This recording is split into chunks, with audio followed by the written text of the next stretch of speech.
Well, this is as good a place as any to start. I want you to check out what's going on Lake Hartwell this final day, this championship Sunday, and someone, maybe even this guy, Stetson Blaylock, kind of on a little mini tear here, has a shot.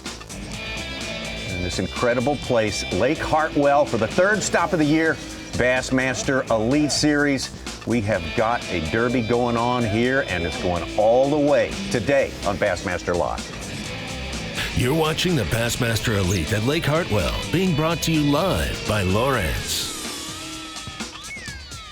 Oh, so glad you're with us here.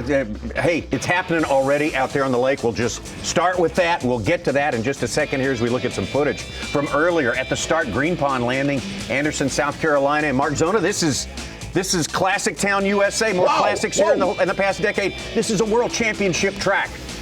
Crazy things can happen on a world championship. Can we track. talk about full disclosure right now? Yeah. Michigan State Spartans were supposed to run roughshot last night. They did not. And here's what I can tell you about Lake Hartwell. We know this in the past here. Look, a 5-pound lead is a big lead. We said that the last time we came here. No doubt. Well, here's what I can tell you. Weird things happen on Lake Hartwell on final days. Well, it has been more than entertaining, especially watching Drew Cook on day number 2, bringing 20 pounds and more to the scales. Let's hear from Drew right now. Looking forward to today. We got the same kind of conditions that we had on day 2 whenever I caught the big bag, and you know, seeing what we saw yesterday gets me pumped up, and we can just get them to act right. We can make a run at this thing. I've been doing this a long time, and it'd be cool to win here close to home and all that. But you know, it's just we got a mountain to climb, but it's doable. You know, Brandon's got to catch him, and so there's several of us on his heels that have a chance if we catch 20-something pounds. You know, so we'll see how it goes, and I'm just thankful to be here no matter what, though. You know, I can't say that I don't want to win, but it's going to be a challenge today to overcome Brandon with his. I think he's got like a 5 or 6 pound lead on me, and you know, I think a lot of my big ones are burned up, but you know, you just make those adjustments, and we're here, so anything's possible, and we're in 3rd place, and we do have a shot for sure. So, man, I'm pumped. Can't wait. You have not played all week. You're focused on this. Is that a engaged, serious Brandon Cobb that I haven't seen before? Yeah, we don't turn the PlayStation on during tournaments. When we're home between them, I'll turn it on sometime. But during tournaments, we don't turn it on any. This is going to be a couple of weeks. I mean, you leave here to Winyah Bay, you are going to be seriously. I mean, my son is addicted to that, and I know what happens after 2 weeks. Your points drop, bad stuff goes on. Are you concerned about your Fortnite ranking? I'll be a little rusty, but I think I'll pick it back up pretty quick. It's been awesome to watch you here this week. 5 fish away from an Elite Series title, going to wire to wire. Well, there he is, your tournament leader, Brandon Cobb, right there. Take a look at this. Now, take a look at this leaderboard. This is unofficial right now. Look at the top of that leaderboard for the most part. These are your young up-and-comers, hard chargers, future of the sport of bass fishing out there today. We will absolutely talk about exactly what you just said right there. We got to see James Overstreet feeling better in the background right there. That's and good. a sweet, always a sweet base tan for James Overstreet. Going to take a look at our Humminbird lay of the lake. And if there's been one consistency this week on Lake Hartwell, well, it's been Lake Hartwell. Yeah. This lake has shown up in a big way. And generally, if you really look at the top end, just above our Green Pond Landing, the top end of Lake Hartwell, Seneca River in tournaments past, after about 2.5 days, it kind of tapers off a little bit. That has not been the case. Probably the most consistent for solid stringers this time around. That being said, if somebody is going to catch Brandon Cobb, that lower lake on the right-hand side of your screen, that lower lake near the dam, guys like Drew Cook, that's going to have to play today. Is there a little hidden treasure up there? Treasure? Give us a clue. I think you're hitting at something. We're going to explore today, and more importantly, the anglers are going to explore. We got 8 hours of fishing for these 10 anglers who are left on this final day. Each one of them got a camera with them. We will bring you wall to wall what goes down on Lake Hartwell today. Let's get out there live with their leader, Brandon Cobb, to start the day. There's a little lake. Came up 3 times. All right.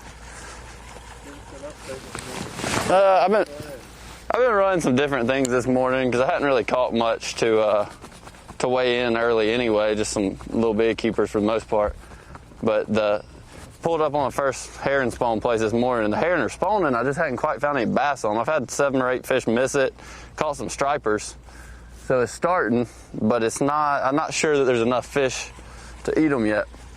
Postpone fish to eat them. So I'm gonna run a few more before we start doing the normal plan. It's just a chaotic type fishing because you got to run so many places so fast. Stripers are biting. Bass aren't quite there, I don't think.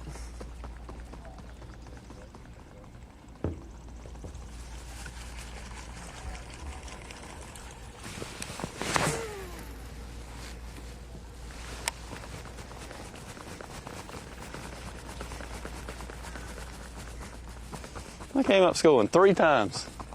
When we get back here, nothing.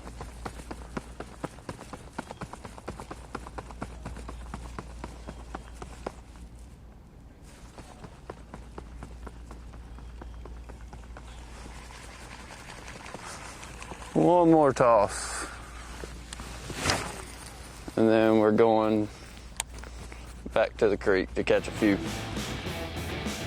Well, first off, let's hand it to Brandon Cobb. How do you stay in the lead for 3 days, now going on 4 days to start today?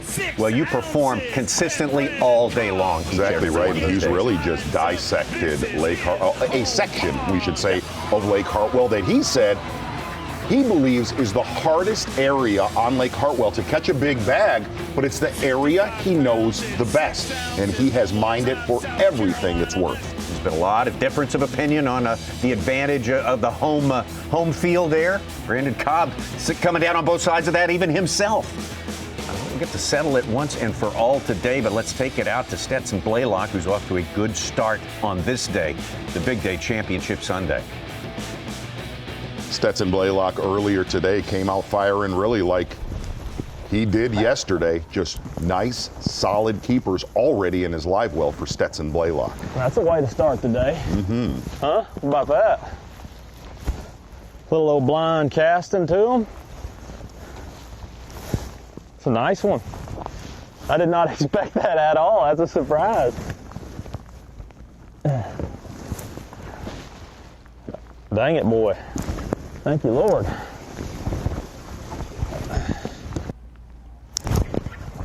This was just a couple minutes after that fish. That was the male then. I caught the female first.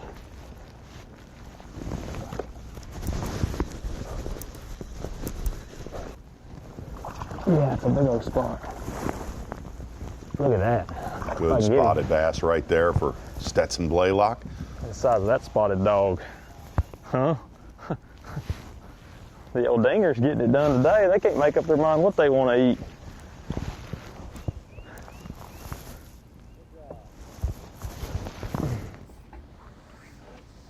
Boy, if you got to tune in to Bassmaster Live yesterday out with Stetson, phenomenal footage yesterday.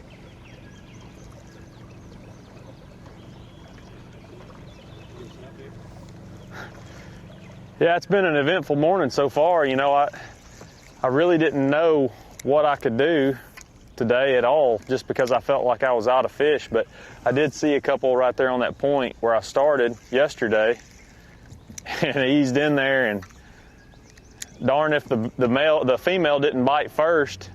She's not big, but she bit, and then I got in there a little closer, and I could see that the male was still there. I wasn't sure if it was the male or the female. You couldn't really tell how big it was, so I caught it, and it was a little buck. But getting those two right off the bat really calmed me down, kind of let me know that there's still some fish in the area, and you know, there's no telling what might happen. But then I just going fishing here, looking and fishing through these pockets, and caught a really nice spotted bass. I'm sure it was on that little light spot there. I don't know if it was bedding or just sitting there off the bed or whatever, but yeah, I got 3, can't complain. I know I'm going to need big ones to win, but you've got to have fish. You know, points are valuable. The whole deal for me is making the Classic, and you know, I want every point that I can get. So yes, I want to win, but he's got to he's got to stumble and I have to really bust him. So I'm just going to do what I can do today and keep my head down and get every bite that I can and try to get them all in the boat, and hopefully at the end of the day we'll have a shot to win this thing, but it's been good so far.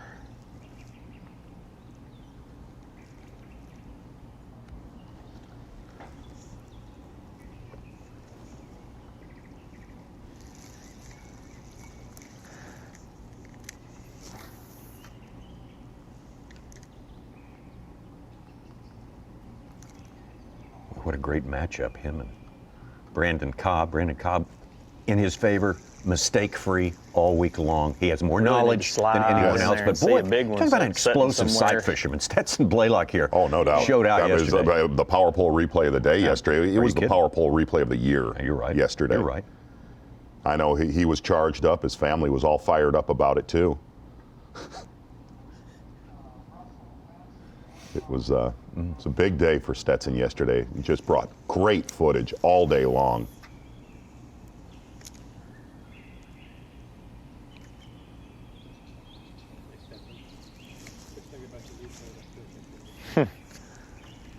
It just fired me up that much more watching it again. I mean, that kind of stuff doesn't usually happen to me, especially. But, you know, I've gotten to see some pretty cool shots, but Russ was on that one. It's crazy that you got it that good and got that close-up of the fish turning on the bait and eating it and all that. I'm still fired up about it. I just want to find another one. But that's kind of a, you know, it's hard to duplicate that. It's just got to be meant to be. Finding those that big that are up there, you know, that fish was there in the morning sitting out off the bank and didn't want anything. It was just sitting out there waiting. And then I guess the afternoon she got ready and moved up on that bed and she locked down. Gave us a perfect opportunity to make a good show out of that.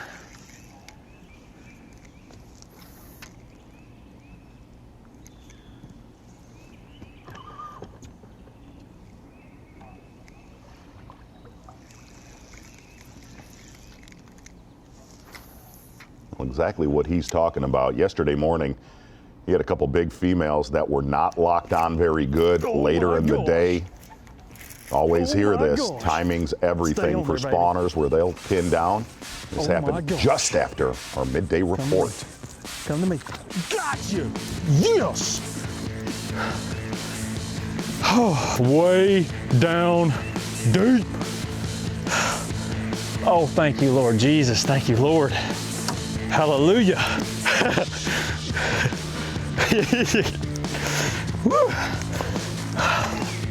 6-pounder for Stetson Blaylock. Oh my a gosh. difference maker. And just moments after.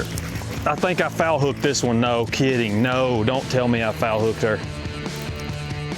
I think I got her in the mouth, maybe. We'll see. That's a big one too. If it's in the mouth, it's a giant. It looks like it's in the mouth. Come here. Yeah! Is that in the mouth? No. What do you call it? Dude, that's in the mouth. Look. What do we do? All do we need to fish check? that are being sight fished for have to be hooked in the mouth. It's inside the top of the lip. Got with our tournament official, Trip Weldon, absolutely inside the mouth. Not by much, but it was. How is the Phoenix Boats Big Bass of the tournament? Not only the day, we see each day it's gotten bigger. Brock Mosley held the Big Bass of the day, 5.9 on day one. Chris Groh topped that 5.13. There was a couple 5+s weighed day two. And then day three, Stetson Blaylock took it over with a 5.15 that we got to see on Bassmaster Live. How about Chris Groh having a big event here? Good for him. Yeah, man. Taking a look at our unofficial Humminbird lay of the lake. Everybody spread out. I'll say this. When you've got your field on the final day spread all over the system, you have a very diverse fishery. Just around from our takeoff, Shane LeCue, roommate of a one Brandon Cobb. And hooked up earlier today. This is some footage. The man who had actually the biggest 5-fish limit yesterday. Little guy, see the way he's fishing. Look at that. If there is a way to... He's probably on a blib. If there's a way to catch Brandon Cobb, it's going to be a buzzbait. We heard big stringers in practice on that. For those who watch live mix this morning after Facebook Live, they got to see a lot of these guys throwing buzz baits, and Lehue Was there a lot? Stop there. Yeah, there. I haven't really been like catching much everyone before like one. 11, so anything's a bonus. I don't think yesterday, like I had one decent one. Catching on top water's fun.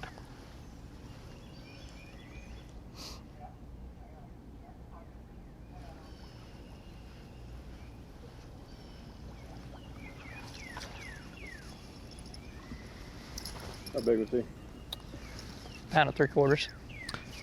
It's one of his favorite ways to catch them on Lake Norman. Maybe. Skinny. Walkways and marina docks with buzzbait.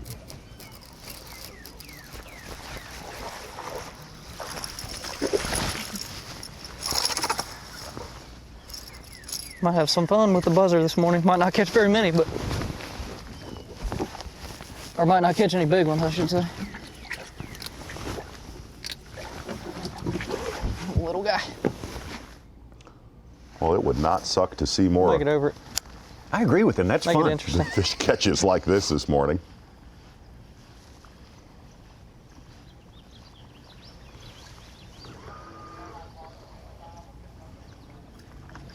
Oh gosh.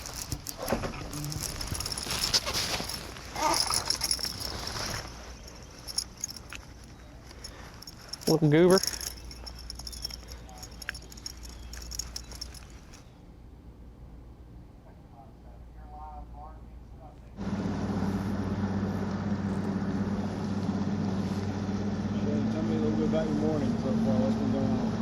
Yeah, so far we started out with a buzzbait, and I lost one on the bed. It was like a 2-pounder. I've caught 4 on the buzzbait. I just broke one off. I set the hook way too hard. I'm trying to cover some water right now. My mornings have been pretty tough because I'm trying to sight fish. So obviously it's a little hard to see, and we got like a hazy day today. And actually the first bed fish, so it was pretty easy to see, but he was really, really shallow. I think they dropped the water again a little bit, but good sign that I just saw one sitting up on the bank.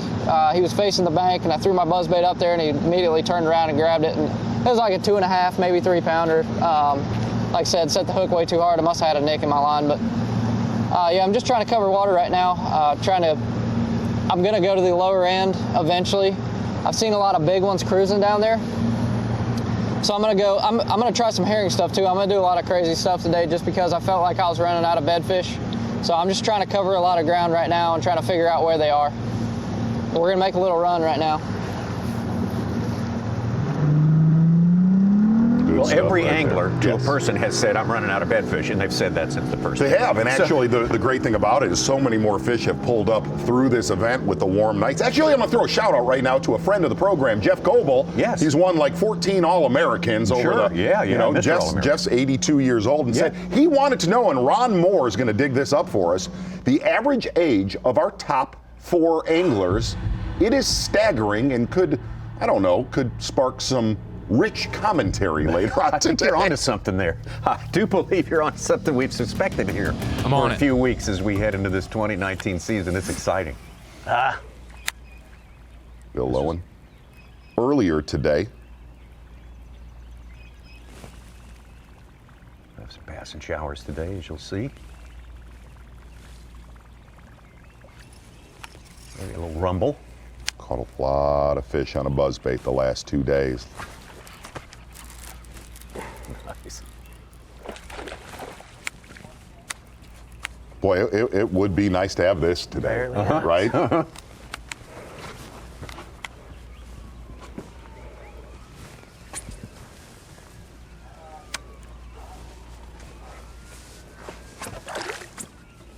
on.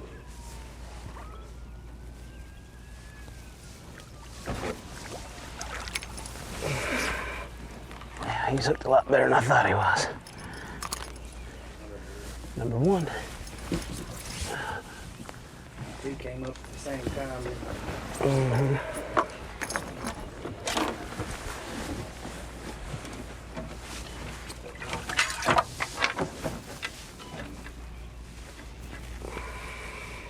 Two-pounder. I'm gonna get rid of him today.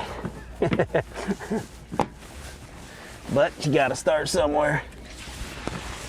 Bill Lowen been throwing a 1/4 ounce lure parts online spinnerbait and a quarter ounce lure parts online swim jig. Been rotating between both of those.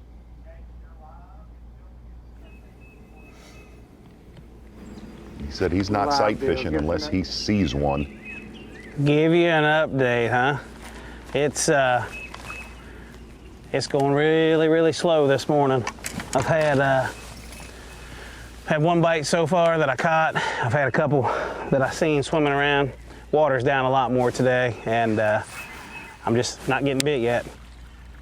But we ain't giving up. We're gonna keep grinding. Like I said, I've only got one so far, but it's early, so we're just gonna keep at it.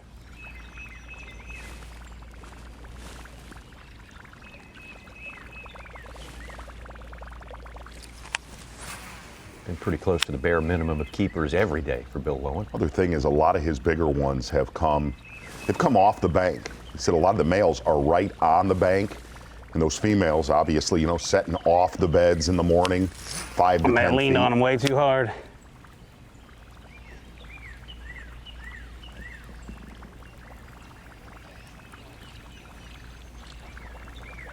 Watch that all day long.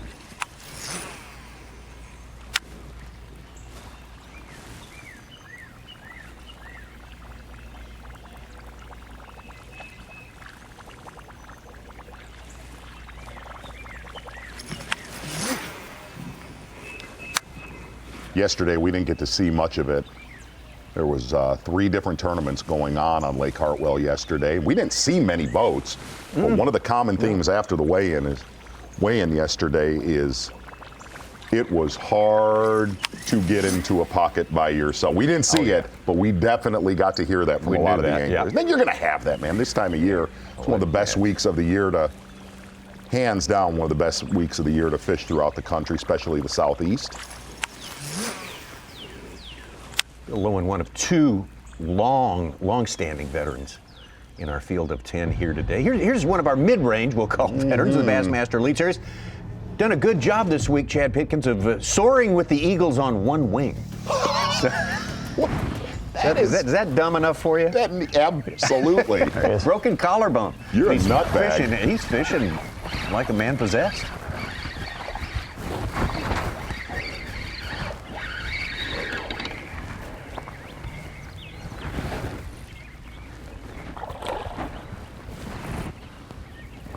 Little guy, but he's a start.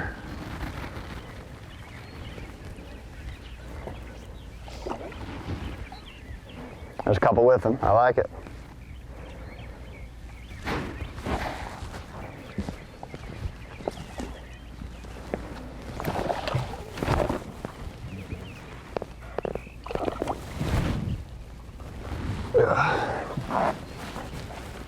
We got one.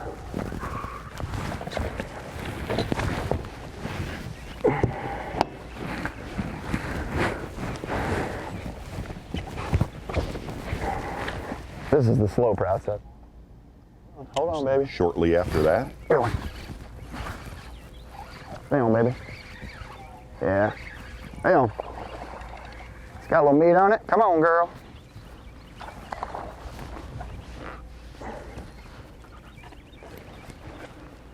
He's got to keep that left elbow tucked into his side. That's a better looking fish.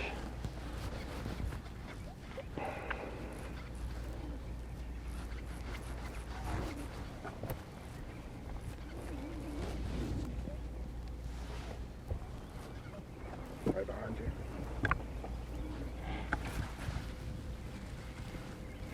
Chad Pitkins, 14, 15, 16. That's his progression through the first 3 days, man. He is super consistent. Slow and steady.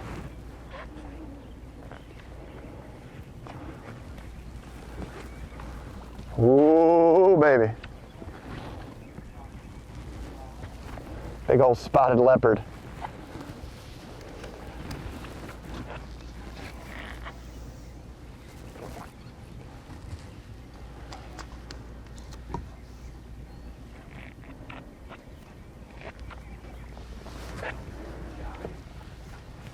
You trying to dance, Eric? I man. We are.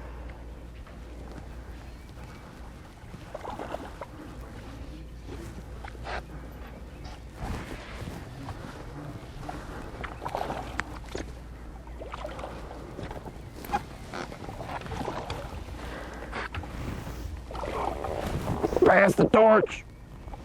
Yeah. Better. Trocar Nico hook does not come out. Oh, yes. Not a giant, but a good quality one. That was earlier with Chad Pipkins back alive. We've seen different ways of catching them. Guys like Shane LeCue mentioning more ways that they're going to employ. Yeah, it's been a little slow. I was hoping we'd come here and jack them off these two places, but I think maybe we need a little less, less clouds. I think they get up on these places when it's sunny. I mean, I've had the 2 times I've really caught them was in the afternoon. I mean, I get bites each time I come to them, but it just seems a little different this morning. Like before, they're eating it on the fall and they're just pressure bites and running with it like they've got it. I've already had, we had one good one on the first stop, roll on a wake bait twice and just never commit. And here I had a good one eat a worm and just didn't get the hook. And I had another one hit it twice and not pick it up. And we've caught 2. Seen a couple followers. I just think if we hit these places 2 or 3 times today, hopefully one of those times it'll be right and it should be fun. But I didn't weigh any fish from here on day 2. I mean, I weighed them all sight fishing and just had some good bites here the last couple days. So we're gonna probably fish another 5 minutes or so, and then we're gonna go run some pockets and just fish quick and finessey, skipping a worm around and just covering some water, try to find a big one. Because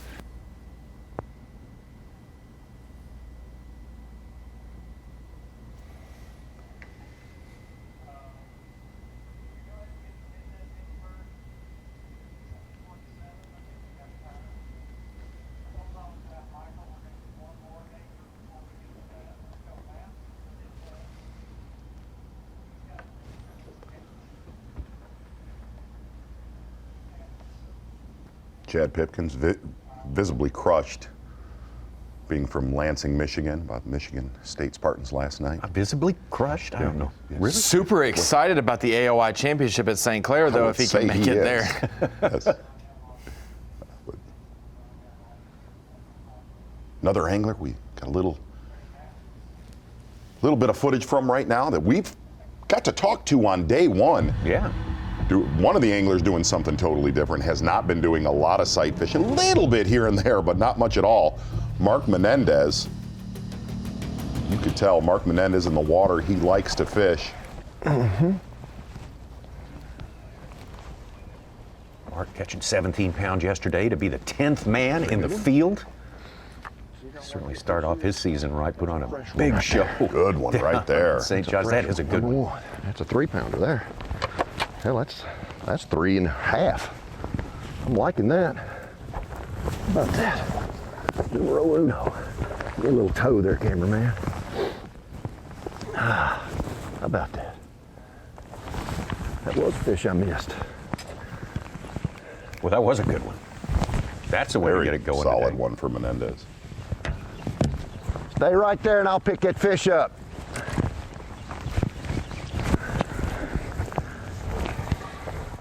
Now live. Obviously,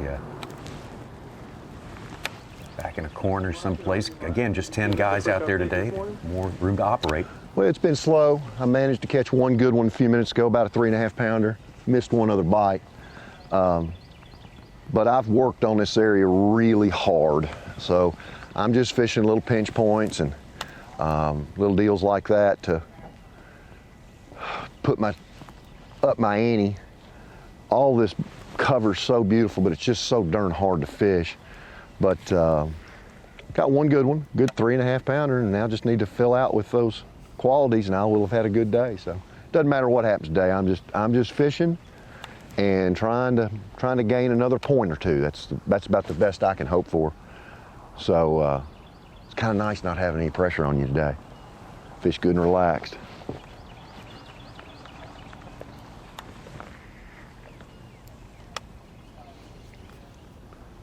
but I'm ready for one of these pitches in one of these willow bushes to go. Dunk. That has not happened all week.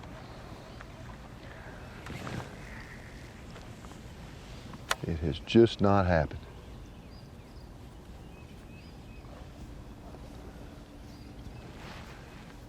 We'll keep with Mark Menendez, all our other 9 anglers during the course of this day. Full crew in place here on Bassmaster Live, including the man who always works hard, the Such. Yes, Mike Sucon, there he is. There he is. Mark Menendez, that's our first 3+ pounder of the day. Day 1, we had 66 of them. Day 2, 33.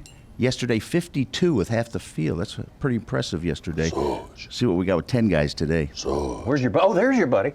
There's our buddy, Ron Moore. There he is. Oh, Screen of knowledge. Yes, the screen of Kicking it up knowledge. early. The Oracle right there. We have to break it down for you guys. We had 6 cameras day 1, 6 cameras live day 2. Yesterday, 10 of our 35 live and 10 on the final day. All the anglers covered. We wanted to break that down for you. Day going wire to wire so far. Brandon Cobb, obviously still have him on camera. Micah Frazier, Stetson Blaylock trying to chase him down. Rookie Drew Cook and Toyota Angler of the Year leader Drew Cook.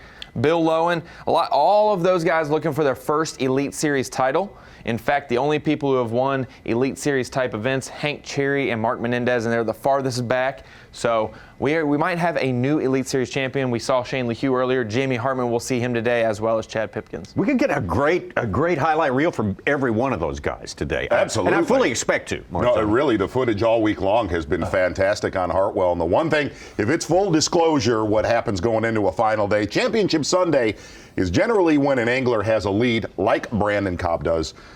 We're ready to give him the trophy, but the one thing I can tell you is generally when we are ready to crown somebody, that is when things tend to really change. Fate intervenes usually at that point right there. Point well made, Mark Zona. Oh, we're just getting started today. Kicking it off, we have a brand new leader as of right now. That is Stetson Blaylock. Yeah. I mean, we love Brandon Cobb. Hats off to him. We don't want a super runaway, though. I bet even Brandon does want that. I'm sure his family totally wants a runaway topic. And that would be just fine, but I think may have much, much more than that for you, and we'll have it for you all day long. Right here with us all day on Bassmaster. Misa. What? Life. The Bassmaster Elite at Lake Hartwell is brought to you by Minn Kota, Abu Garcia, Berkeley, Humminbird, Mercury, and by Toyota. Your time on the water is precious. You return season after season to make unforgettable memories. Fight a few fish, reconnect with friends, and recenter yourself. If you count on having this time, you need an outboard you can count on to power it. That's why boaters stay with Yamaha for the long run, for life. They know reliability starts here.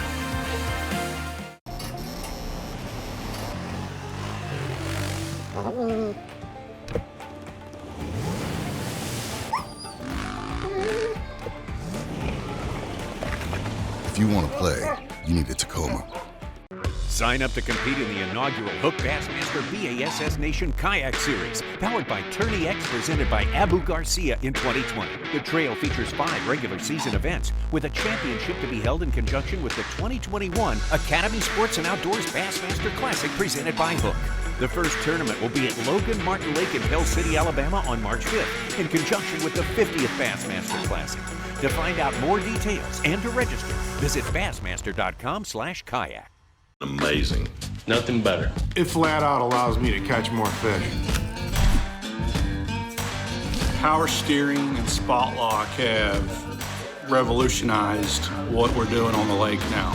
Faster response times when steering. A spot lock, man, it's second to none. Game changer. A game changer. Game changer.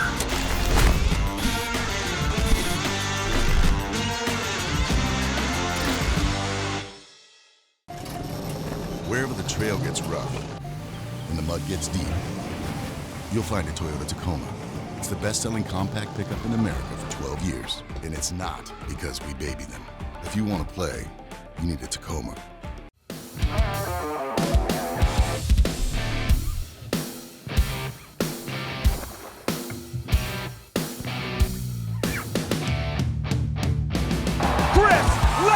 Brings the pain. Casey Ashley, the native son, gets it done. Jordan Lee, back-to-back domination, unbelievable. It's the Bassmaster Elite at Lake Hartwell, being brought to you live by Lowrance. Good morning. Great to have you with us this Sunday morning. We don't want to drive you away, but I want you to be aware of something. Programming note coming up right here. 11 a.m. Eastern Time over on ESPN2. Same time, you could watch that and this, the Geico Bassmaster Classic full coverage of day 2. This is our no-holds-barred, big-time, posted coverage with so much more stuff that you probably didn't see in the live coverage. A lot of pop, a lot of sizzle. Correct me if I'm wrong. We just got done taping at day 3. I've had a lot of questions. Is next weekend, That's next correct? weekend, Thank same you. time next weekend. Thank you. There's a couple of don't miss kind of opportunities for you right there. Write it down. Don't forget today, 11 a.m. And it's been action wall to wall all week long here on Lake Hartwell. There's our new leader, by the way. I actually Stetson challenge all of our fans to take photos of their setups watching Bass Live and the TV show when it comes on. Send us your pics. We want to see that sort of decadence in action there. What are you eating? What's breakfast? What's lunch? Yeah. What's in your cup? That was the male then. I caught the female. Exactly right. Well, we'll get into that too. We're going to show it all. It's full disclosure here today, right. Tom. The curtain Yes, sir. We're pulling the curtain off the rails today.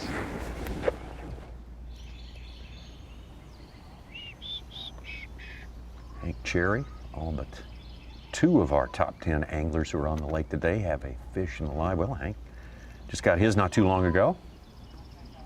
Brandon Cobb on the left, second place right now. Started the day, of course, with a substantial lead.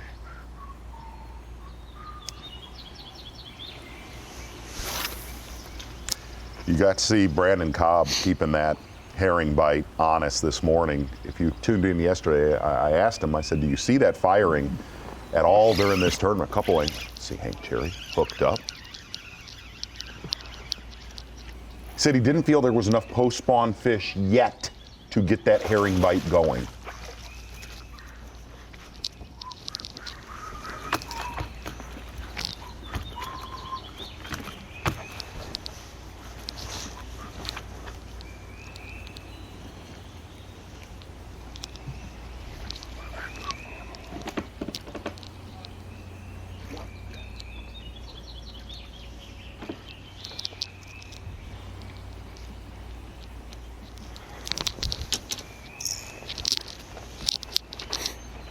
Cherry, one of many Carolina anglers who have done very, very well in this tournament. No huge surprise. We're right here where North Carolina, South Carolina, Georgia all come together, sort of a triangle of bass fishing fury here in this part of the world.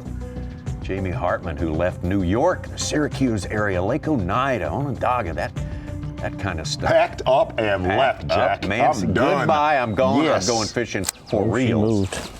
Only one with a limit I this wonder morning. if there's a bed there. Oh my gosh. Deadlocked though, man. Oh yeah. She sees it. She got it.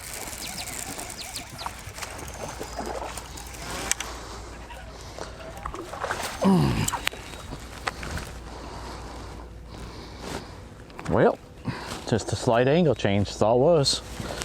How many times I put that same bait through that bed? Change the angle and ate it first pitch. Jamie Hartman Just a little chunk, man, that's day it. 3. Gotta come across the big ones to catch the big ones, right? Gosh, and I don't know who took it. There was a photo gallery. Hugging his Marshall, having a time. Yeah, I saw that. I, was. I hate to not How did we give miss that credit moment? to whoever the cameraman was for that. Maybe Ron. It's not 3 and 4, so it's got to be 1. Update. Right back there. Right. Well, we got a limit real quick. What's going on? I mean, it ain't worth much, but it's a limit. Oh, did I get rid of all them already? we're finding. I just came in here on a whim to see what was going on in here. I knew it would be super common here, so I just came in to look. It's really shallow, but we're picking them off. I've already got a limit and cold 3 times. And like I said, I ain't got much for weight, but catching them. And I wasn't sure if there's going to be any good ones, and we just spotted one like 3 1/4, somewhere's in that range over there. She won't lock on anything, so I think it's a cruiser, but it kept coming back a little bit, so we're going to check it in a little bit. And just keep moving, trying to find. We're going to try to catch what we see today. If we don't see any big ones, we won't catch big ones, but if we do, we're going to work them till we catch them.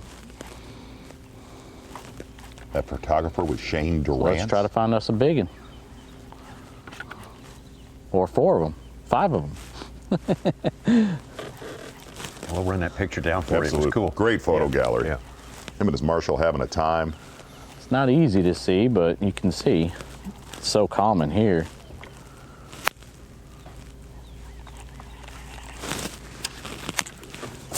What's that? Yeah, I don't like it. Only because of the bank. The bank's all rock, but it's going to change real quick.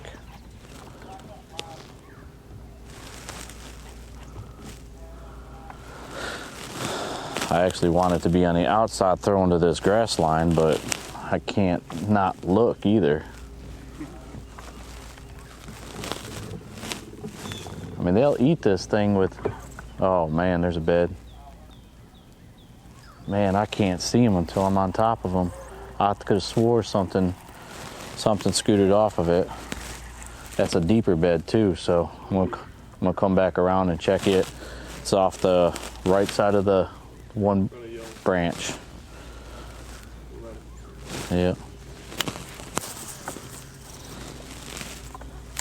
I mean, you're right on top of it by the time you see them. I like the deeper beds for sure, man. They can be better fish.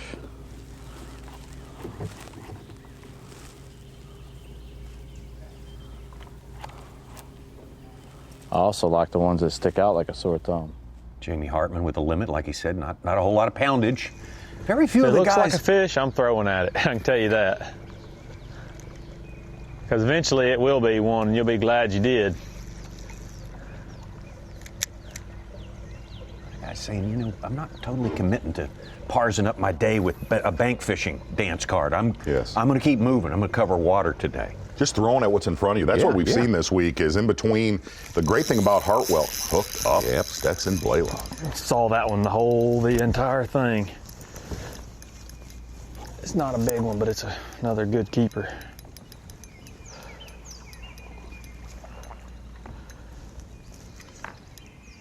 It's a great thing about Hartwell. In between beds, a lot of times in a sight fishing tournament, you're just bed fishing. So many fish like this right here, in between docks, in between beds. To me.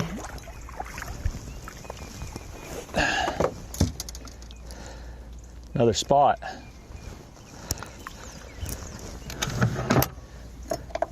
That's 5.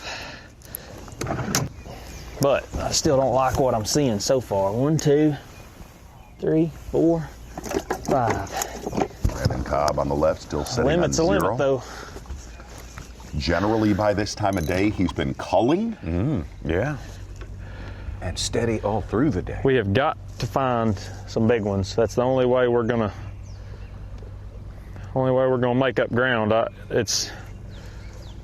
I think when you're just going down the bank casting, this cloud cover, it makes it better as far as just getting bites. So I know Brandon's gonna catch 14, 15 pounds again, at least, even if he struggles today. So I know I've got to catch 22, 20, 21, 22.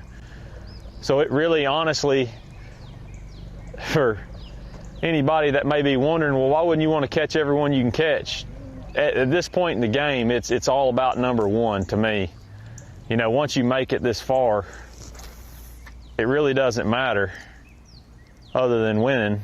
And I know what I'm up against, and I know he's going to catch them. So,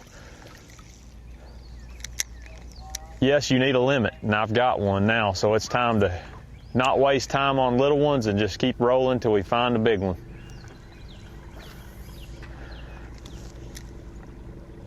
And that is my plan.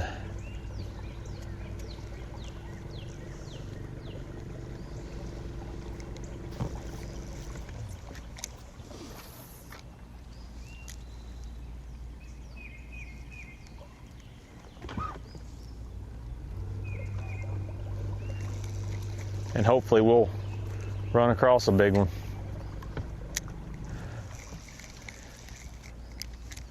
Yesterday I had very few bites like that one right there, where I could pitch up to a dark spot and just see the fish come up off of it and eat my worm. They didn't do that yesterday, and it was sunny, and I'm guessing that's the only reason that they didn't do that.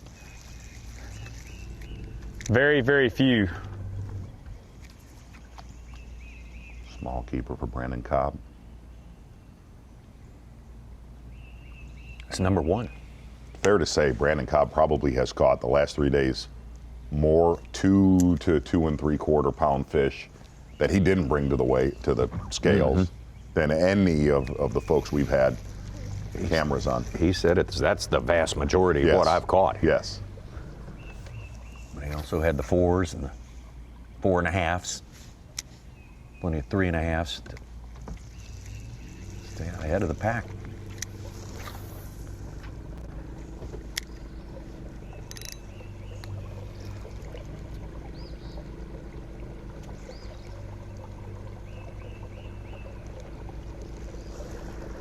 This is your first day to join us in this tournament here, Bassmaster. You'll enjoy watching this guy. He's smart, personable kid, very, very, very just expert at what he does. Yeah. Looks like he's just fishing, but very dialed in on Lake Hartwell. Which kid are you referencing, since you, Ronnie? Since our top 4 are so young. Cut right here, and then we're going to roll on. See if we can't just slide around the corner right now. Brandon Cobb's roommate, Shane Lee Hugh. Already a couple good fish in the boat. Looks like he's found one locked on.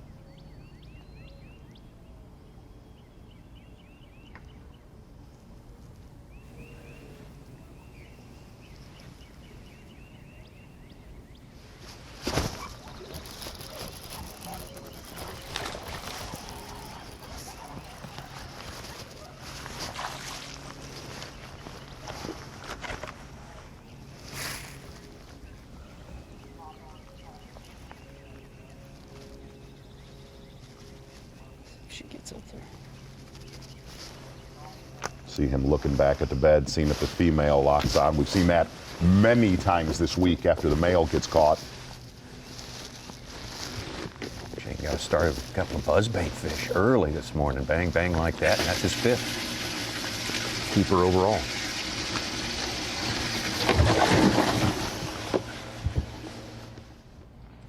Back to Mark Menendez. One big one in the live well, about 45 minutes ago.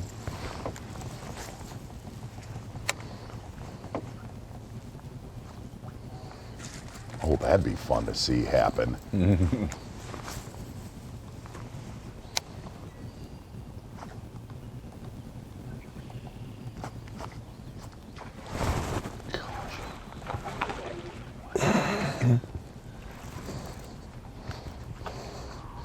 Acting like a dang striper.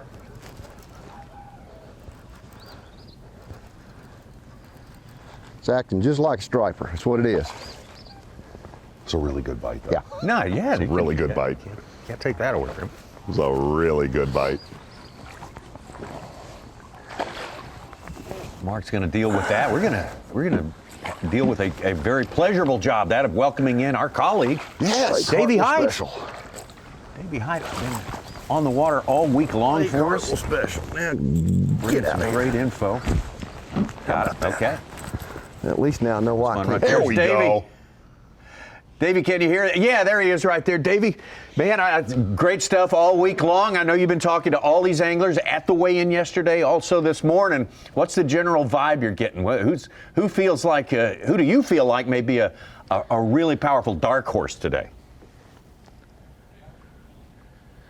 Well, I chose to come with Chad Pipkins this morning down on the lower end because he caught a lot of fish yesterday late in the day on what I feel like was a herring spawn deal up on some shallow sand and some hard clay bank. But if you can see on this lower end, it is very foggy this morning. And one thing that those blueback herring love is sunlight. And it was real slow there for them this morning. Caught a small fish and one quality fish, but fish were just busting in the area, just scattered all around. But they'll get up shallower as that light comes up, and hopefully this fog will lift, because it's been really tough on him this morning. There was times yesterday when he was catching them every single cast, and he was saying there was groups of fish, multiple fish following the fish that I was landing coming into the boat, and that's absolutely a herring spawn deal. And it's just so close. There's a few places that are popping right now with some blueback herring spawning on them, but it's just literally days away from happening here on Lake Hartwell. And the sight fishing deal, the second half of what Chad Pipkins is doing, it makes it difficult with not having the light here this morning. We saw yesterday it was just on fire from the very beginning of the tournament all the way until weigh-in time, but it was light yesterday morning. The guys that are sight fishing could see their targets, could see the fish and what they were doing and reacting, but a lot slower this morning just because of that. But I think it's not going to get real sunny. The sun's not going to be real bright, but this fog is about the worst thing that could be happening for the blueback herring spawn and Chad Pipkins. Davey, real quick, you've got so much history on lakes with blueback herring, and really this entire tournament has been dominated either dock fishing or sight fishing. And Brandon Cobb made the comment, for somebody that doesn't understand the blueback herring spawn, Brandon Cobb said there's just not enough post-spawn fish to make it fire yet. Explain to somebody at home that doesn't understand that what that means. Well, good point, Z. The deal with the blueback herring, they start spawning typically right about midway of the largemouth spawn. You've got some post-spawn spotted bass, and you see, like yesterday morning I was with Corey Johnson, and he had a spot that some blueback herring were on, and it was just the smaller spotted bass there. But when those fish come in and spawn, obviously we've seen, and every day at the weigh-in you could tell a few more fish being weighed in that were post-spawn, long and lean-looking fish. And I've seen the increase every single day. So a larger percentage of the fish will be post-spawn every single day now for the next several weeks.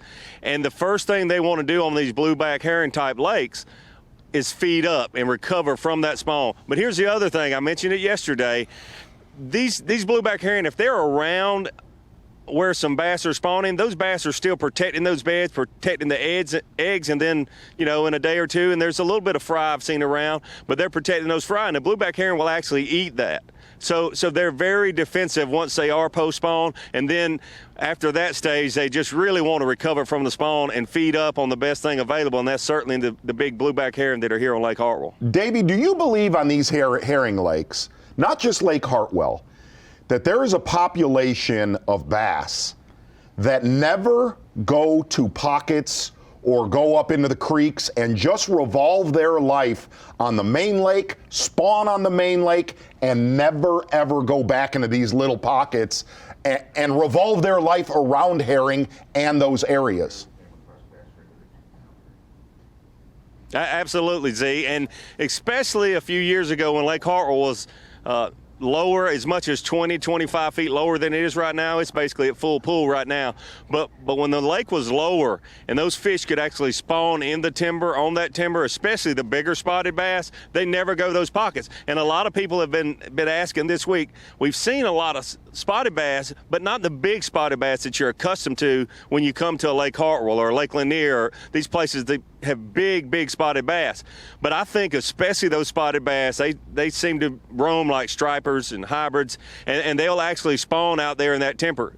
A horizontal limb or top of a tree gives them a perfect place to spawn. Now with this water high as it is, more of those fish will go to the bank to have a place to spawn. They need a certain amount of light. But you're exactly right, Z, and I think that's where we've missed the bigger spotted bass. Those bigger spotted bass don't seem to move to these pockets. They love to just live with those blueback herring out in the deeper waters. But here's the time when all of the spotted bass and the largemouth will come to these shallow, sandy, clay-type places like Chad Pipkins found yesterday when he saw groups of quality fish, 2 to 4.5, 5 pounds. When he would catch one, he would see 4, 5, 6 other fish following those to the boat. And I think Chad will do better this afternoon, especially once this fog lifts. It's real important for this fog to lift and get a little bit of light. Those blueback herring will come to the surface or move to shallow water with that light. Davey, later today, Tommy, we truly want to get a report on Winyah Bay from you. Yeah. But before that, for some of our viewers at home, we're covering so many younger new guys this year, not even this year, today. Who are you looking at that is the total package that somebody at home might not know yet? Oh, gosh. Well, now a lot of folks at home know them, but you look at a Drew Cook, you look at Patrick Walters. I mean, I could go on and on. I hate to leave anyone out. You love to put me in that situation where I call single people out, and I hate to do that. But here is one thing I know for sure.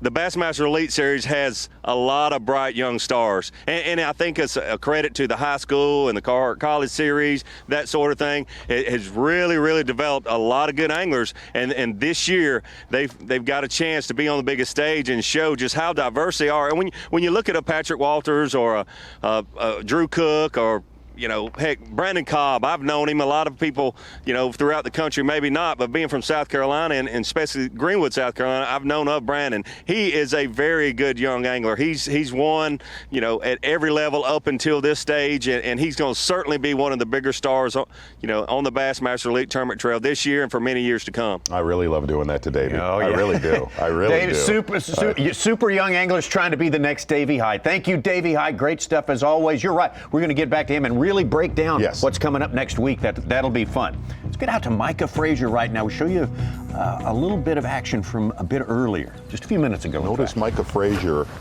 leaving his primary area, going to a different part of the lake that we're very familiar with from years past. Mm-hmm.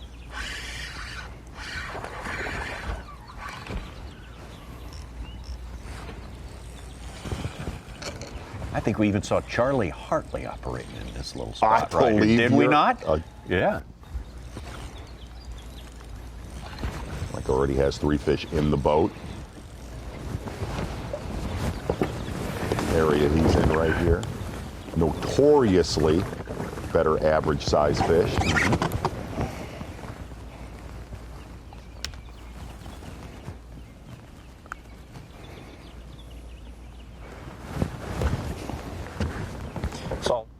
Good keeper right there. Back now live. Frazier saw Stetson Blaylock catch him on that wacky rigged plastic stick bait. That was certainly been one of the main tools for Micah Frazier all week long. So we've got 3 small ones so far, but I've been fishing up the Seneca River. And I've caught them good each day, but it's really felt like a grind. And being 5 pounds back, I just didn't feel like I could catch what I needed to have a really good chance to win up there. So we kind of took a chance and just came down to the opposite end of the lake. And kind of my thinking behind it was I practiced down here and I didn't see many fish at all. And the water was a lot colder than it is now, and it's warmed up a good bit. I don't think these fish down here have really made a push yet.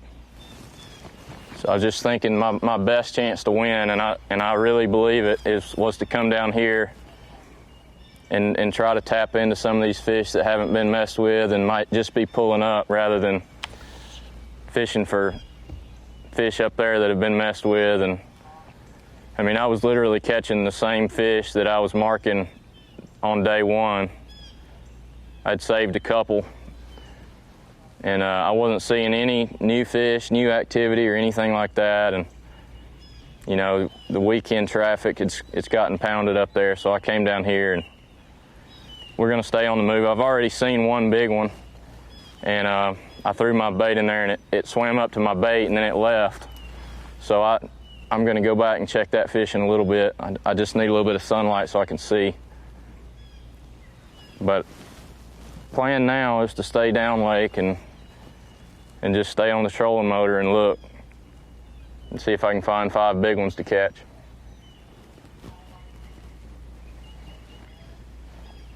Said to me in the text, don't get a chance to win Elite Series events often, so why not make a big change and just go for it 5.5 pounds back? You're seeing guys roll the dice to try to catch Brandon Cobb today.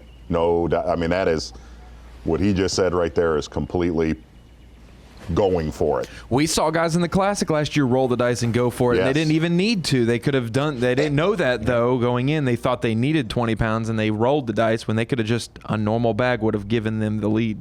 And generally on all these reservoirs, if you're not from the southeast or the south, near the dam, those fish spawn a little bit later. They spawn later than the fish that, on the upper ends of these reservoirs. And when you heard Micah Frazier say they haven't made a push down here, they actually have.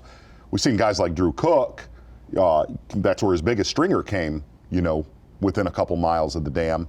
But it seems like it's a timing thing where it's really that last 2 hours in this clearer water, the deeper water of Lake Hartwell, is when they really tighten up on the beds, on the lower end. Take it back now to Hank Cherry. Still hanging there and still hanging there and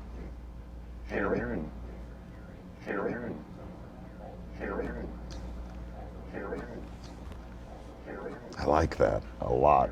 I like that a lot. I like. And back.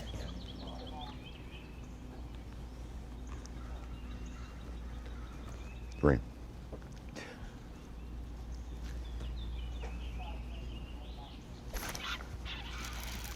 Cherry locked up.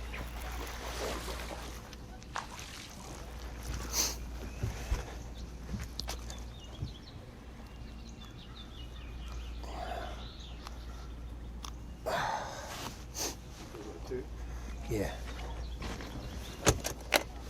Hank Cherry moving up the board. Keeper number Kicking the 2. flat bill this morning. Yes, oh yes. He doesn't look like a flat biller. No, he really doesn't. Hold on loosely, Hank Cherry, and don't let go. Don't let go. Hey, he's on him pretty tight today, and that's Stetson Blaylock. He has changed the complexion of the leaderboard at the top there now with a 3.5 pound, almost 3.5 pound lead over our leader to start the day, trying to go wire to wire, Brandon Cobb. Stetson Blaylock's going to try to prevent that at all costs. The Bass, the stage, and the dreams, Tommy Sanders. All in place. We got all 3 this one's elements. all about right here, friend. Trifecta right there, buddy. So far today, just like yesterday, Stetson Blaylock getting it done. He's going to try to catch everything that appears to him, that reveals itself to him, as he tries to cover some water on this final day. Well, just like yesterday, so many fish catches early. So many fish catches. Seen a lot more spotted bass this morning. Yeah, especially for Stetson Blaylock. A couple of good ones in there in his live well. He's got 3 in the live well right now. Brandon Cobb still looking for his first keeper, believe it or not. That's sort of big right there. No, he's got one keeper. He's got one small. Yeah, the small. Keeper. We did see him catch a small one. And usually by this time in the bouncer. morning, we're trying to manufacture drama. Not so much right now. It's all about getting that first blue trophy for a lot of these anglers, including Stetson Blaylock. Oh my gosh. Oh my gosh. Stay on there, baby. Oh my gosh. Stay on there. Lord, let me get this fish in the boat. Got you. Yes. Inside the mouth, way down deep. You know, winning an event and winning that blue trophy is something that, as an angler, it's the pinnacle of your career, to win an event. Yes, there's Anglers of the Year. Yes, there's Bassmaster Classics, but you've got to set your bars and you've got to start. And for me, until I win a blue trophy, I think about it every day, all day. I dream about it at night. It's something that I long to do, and to be able to hold that trophy up on stage. Hopefully my family will get to be there, but I guarantee you it's coming soon.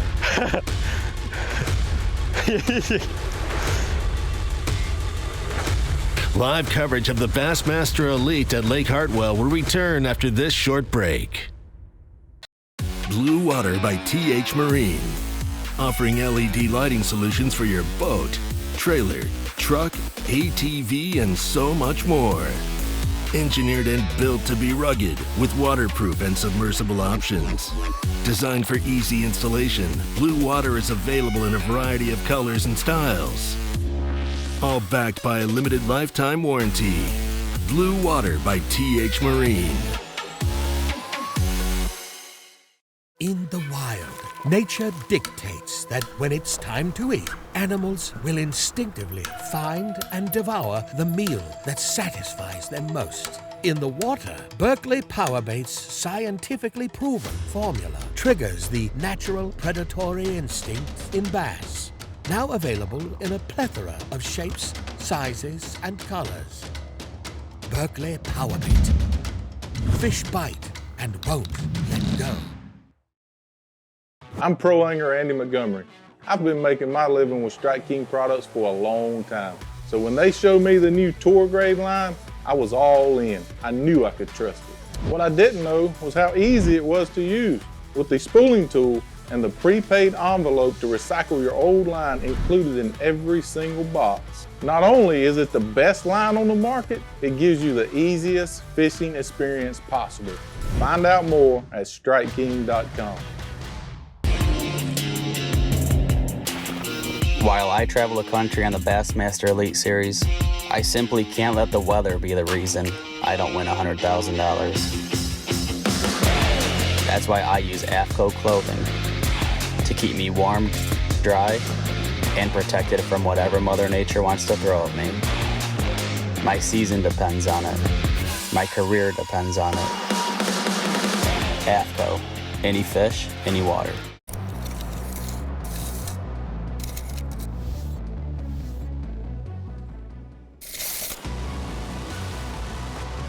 This reel allows you to cover more water, make more casts, giving you more opportunities to catch more fish. The new Revo Rocket, Abu Garcia for life. For over 70 years and 18 consecutive NMMA Consumer Satisfaction Awards, Skeeter continues to set the standard. And right now through March 31st, you can buy Save Fish with rebates of up to $1,500 on the all-new FXR Limited, up to $2,500 on the new FXR Apex, and double rebates of up to $3,000 on the ZX190 and ZX250. Hurry! Buy Save Fish ends March 31st. Visit your local dealer or SkeeterBoats.com to see why now is the best time to buy the Skeeter of your dreams. I can vividly remember back when I was a kid and, searching for information. And it was so much work and it was such a struggle to get that knowledge, to get that information. We talked about the equipment, we talked about the bait, we talked about how to pick it apart. It's highly detailed, specific information from A to Z to help you learn, get to the water, and become a better angler quickly. That's what the Bass University is all about. It's the Bassmaster Elite at Lake Hartwell, being brought to you live by Lowrance. There's a few little bits of rain. Now, that's not a live picture right there, but that is a beautiful shot. Oh, those great bits of rain shot. that we were experiencing as the tournament got started this morning. It pretty much all moved through the area. We have a different look at the top of our leaderboard. According to Bass Track right now, Stetson Blaylock with an advantage over the man trying to go wire to wire, the first guy in about, over 20 tournaments.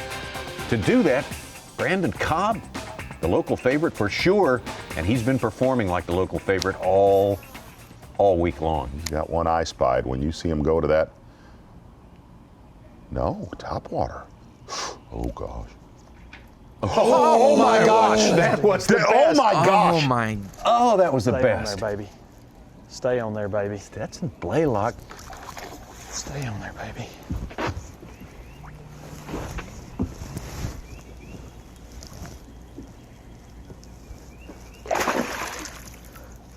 Stay on, baby. Come here. Come here. I don't want to get... Yeah! Hey, check that out. Think they won't bite a pawpaw in April? Yeah, baby. Who is that cameraman? Sometimes you got to adjust a little bit. I don't know. Russ. Oh, we got to make them earn it. That's all it is. We got to make them earn it. That was one of the best bites I've ever seen my God, on the Bassmasters in my life. I think that fish winked at us when he chomped that plug. That was unbelievable. I've watched the Bassmasters since I was 3. That was one of the best camera shots I've ever seen. Talking about right place, right time. Oh my goodness.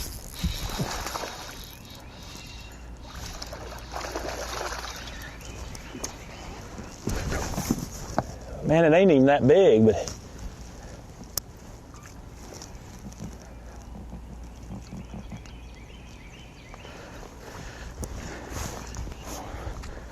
we'll wear him down. He ain't that big, but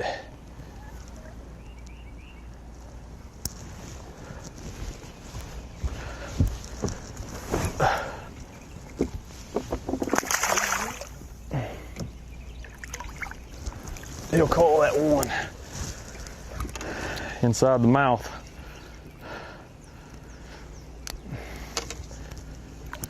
I think he'll call one of them little ones. He's kind of skinny though. I knew he was long. You cannot stress. Just keep your eye on this shot. Yeah, don't leave. Watch this. Stetson Blaylock. This is like from Sheriff Brody in Jaws when Jaws revealed himself.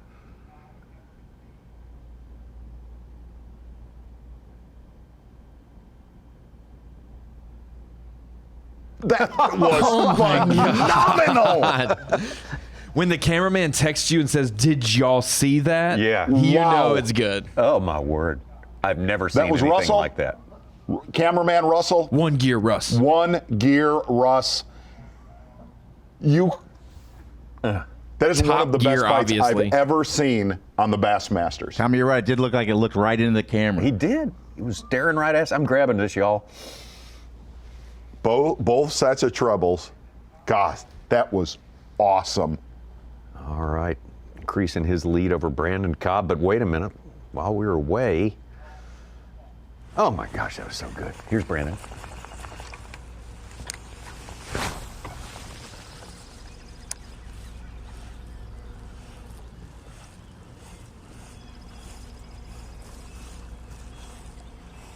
One fish in the live well. Not big.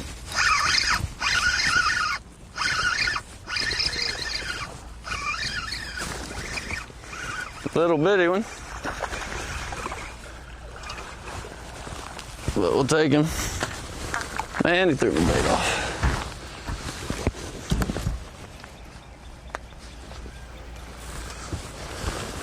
Number 2's in there. Oh, about fell down.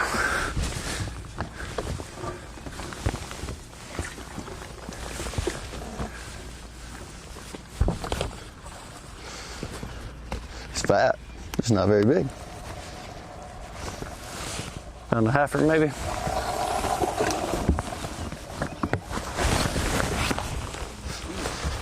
Oh, he threw the old fluke stick off.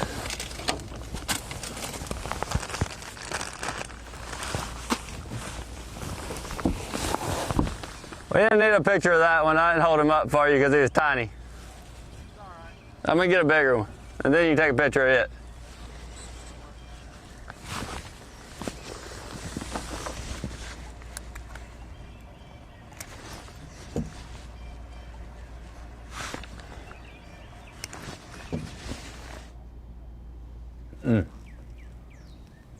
Still kind of reeling from that Stetson Blaylock. That's staggering. That was staggering how great that was. Breathtaking. That's everybody, even people who don't care about fishing, should see that. That's inspiring. Can't see anything, man. Well, this is what we got to see the first 3 days of this event. When they start to fire on this lake and tighten up. Can't even tell where it is.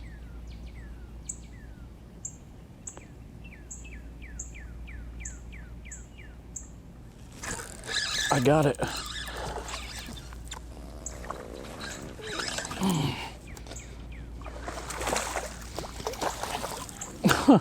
I guess there was a fish in that bed.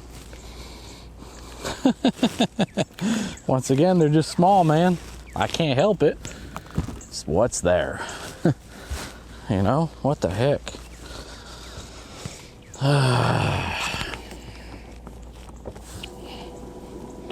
cloud cover's the last remnants of the storm system going through. So yeah, all we'll little clear up showers this. have passed. They are headed out to the deep ocean. What's that? Yeah. Davey Hite hanging in 5th place as it stands right now. Back Chad Pitkins. You can check in. He'd with like to him. do that, but he's different. Got him. Stay on, girl. Just moments ago. You generally have seen this week when these little males start to bite, those big females are not far behind. Easy, girl. Little chunky monkey.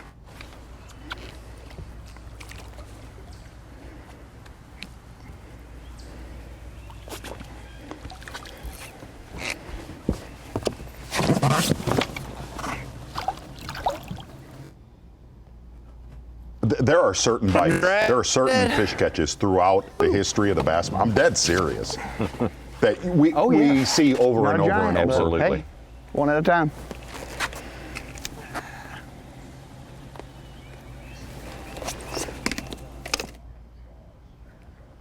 This was afterwards. Look at that. And she backs in when my bait goes.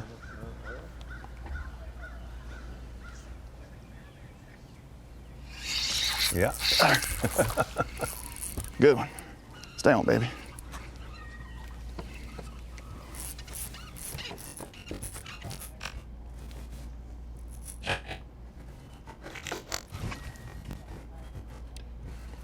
Tommy, as you know, I have a wild eye for fashion. There are not many people that can pull off the pink pants at all. Is that Cape Cod pink? I think it is. Martha's Vineyard. Okay. We were just told Martha's Vineyard. It's fuchsia. Number one, that's fuchsia. Okay. It's fuchsia. Remember back when you and I used to do hooked up? That is exactly what you used to wear. Sure. The slacks. Yes. I had 3 or 4 really go-to slacks in that era. The fuchsia was one of them. Did you say fuchsia? Fuchsia. Okay. Not a giant, but another decent one. I called them my Cape Codders. Exactly. Morning dawn drop shot. We needed a different angle. Couldn't see her in that dang tree.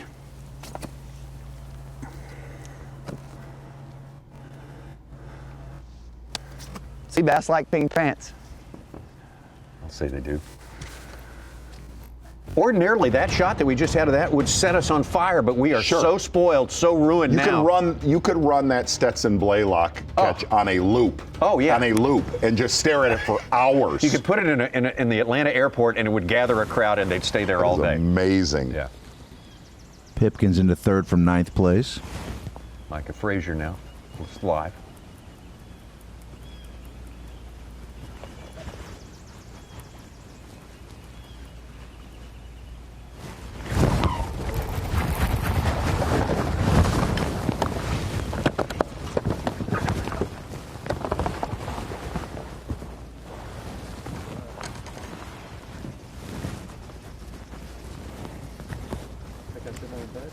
Huh?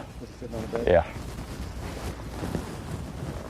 Taking a look at Micah Frazier making a big move, fishing way closer to the dam right now. I like the move. I like that. Yeah. You've that. said it since we came on 4 days ago. You like said that. It could be where the pot of gold is buried.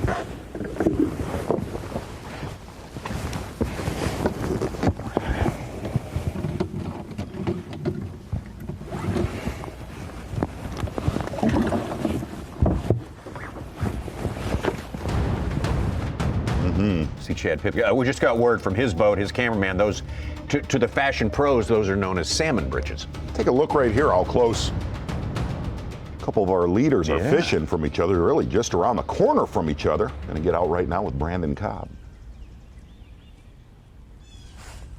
It's like a really big bed right there.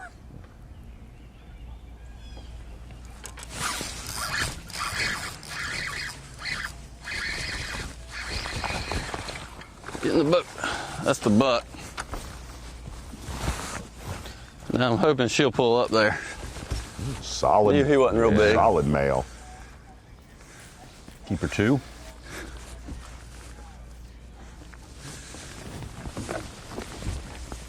Now, if it goes as planned, she's gonna be sitting up there ready to go. Huh? How big is it? 2 1/4.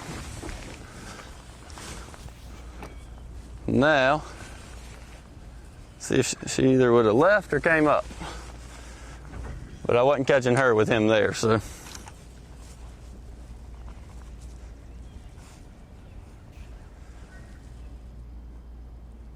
That was 3, excuse me, for Brandon Cobb.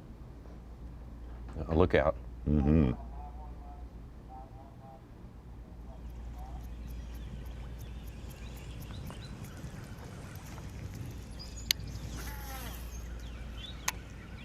Kind of sitting off the side. I don't like how she's acting. Usually when you catch the buck, it's pretty much like, if she stays, you're gonna catch her next cast. She didn't like it that time. Come on, wind.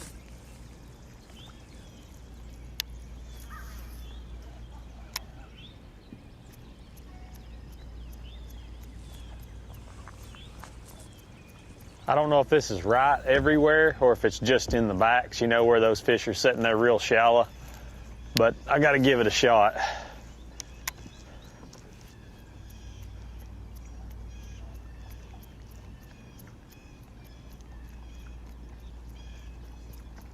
How we'll really know if Blaylock's comeback attempt to win today is legit or not is if he gets that, if he can get a 5-pounder. Like it seems like the number that'll at least give him time to catch Cobb.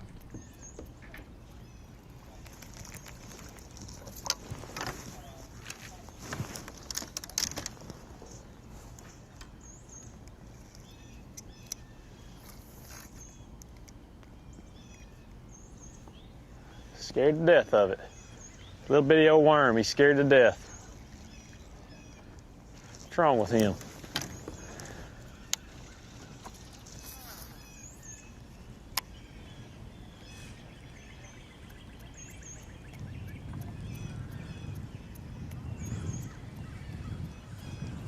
I'm gonna give her a second and go back in his pocket. I'll just stay kind of away from that little spot there. TH Marine Weather Watch right there today. Plenty warm last night for sure. Be another warm night coming up. First cast. Afternoon thunderstorms. I think our morning rain's all past.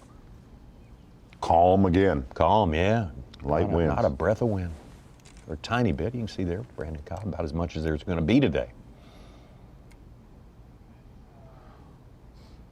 Did you see that pop-R that Stetson Blaylock is throwing? That thing has got some age on it. Yeah. Every now and then you find one of those topwater baits that just outperforms others. One that you would take a chainsaw and cut a tree down with if you got it hung up. That one walks very well.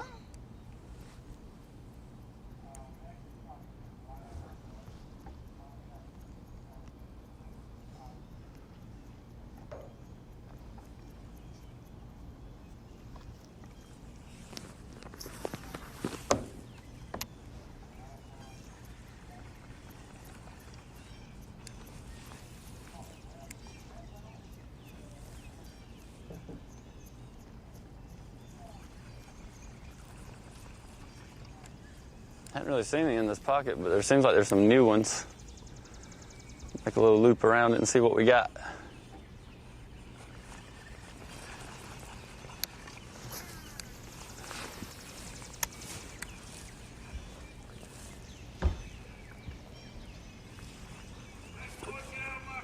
What's going on?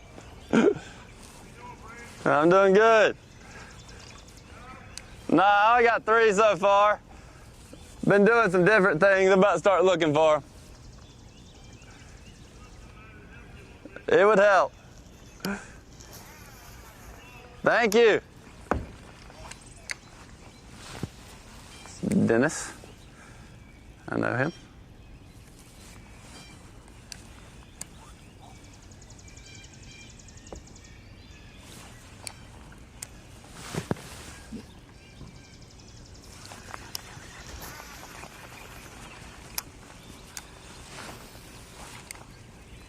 And living not much more than half an hour away from here, and I imagine half of everybody who lives here has seen him multiple times going by their house you catching. could tell. Yeah, absolutely. Yeah.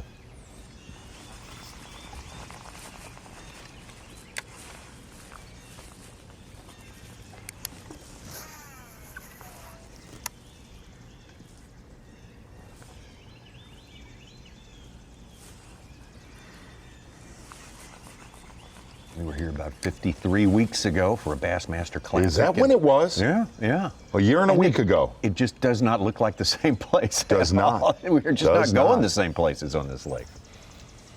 Except Micah Frazier. You know, we talked about this earlier this week. You talk about 53 weeks ago where that was a chatterbait, you know, up the lake in the Seneca. Yesterday, but that was chatterbait beatdown. It is staggering for all you wacky worm fishermen. You guys know this, how quickly they transition this time of year from wanting reaction baits, whether it's a lipless crankbait or a chatterbait or a spinnerbait, to only wanting a wacky worm. Yeah, yeah. It's just like a wipe clean. 3 weeks ago, you hardly wouldn't catch anything on a worm, and it would be all reaction baits. And a lot of that's got to do with water clarity and colder weather and wind, but it's amazing to me the transition of how quickly it happens when they want to go to a soft plastic. I mean, you have those times where you'll eat anything and then you only want pizza and chicken wings for a week. I mean, you go through those phases. Always. Hey, real quick, Mercer yesterday. Mercer was at, he was at Angler Alley yesterday and did an interview with some kids. And if you're at the weigh-in today, if you're hanging out there, looking at Stetson Blaylock hooked up, he got to interview some kids yesterday. Yeah. Those kids were Little guy, I think. I don't think he'll help any. From the Bridge Fishing Outreach, which is a nonprofit organization that helps kids that are in shelters, group homes, just getting them involved in fishing. That's cool. Boy, if you're out there today, just go visit them because it's everything right. Like that. Eventually, one big one was Got a watch party out there today. Yes. I guess I need to weigh my smallest ones and see what they are, just so I know what'll help and what won't. But I just saw that light spot with a dark spot right next to it and pitched over to it, and I saw the fish rise up off the. I'm sure that's a bed right there. He just come right up off of it, ate it down.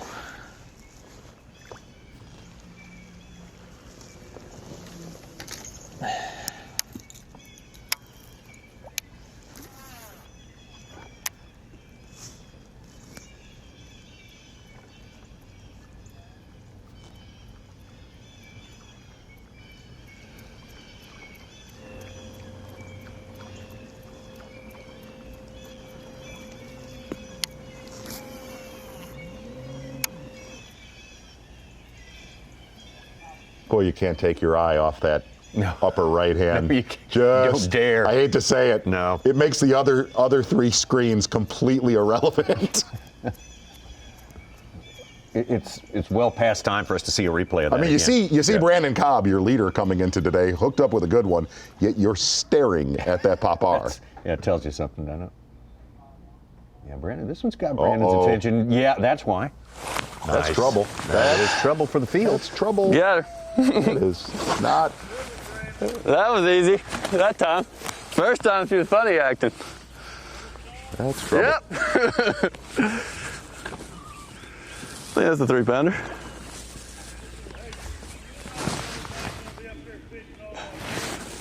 I know, I think I ruined your pocket here, man. I'm sorry. Thank you.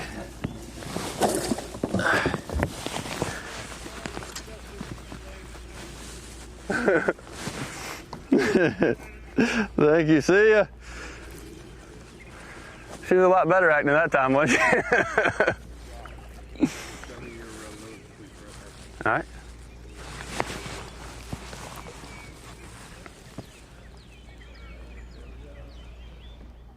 That's a deal right there. That is what we've seen every single day. Right when you start to kind of second guess, might taper off a little. That happens. That has thing happened makes it happen. every day. Brandon Cobb. We are tied up at the top right now statistically. Back over to Bill Lowen. Got his buzzbait still in action. Look at this, right at the boat. How close We've to seen the this already boat with him. Day all one. week. Day one we saw it. Gosh, that's awesome. Yeah. Gosh. Ooh.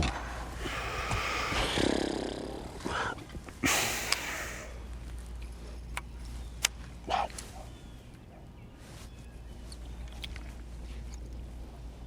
My God.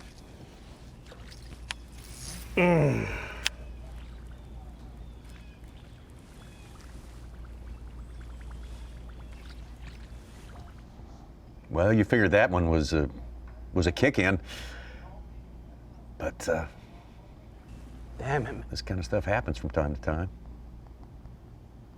Look, pretty acrobatic Not move there. good. Yeah, Not good. the fish kind of got the better of Bill Lowen on that one for sure.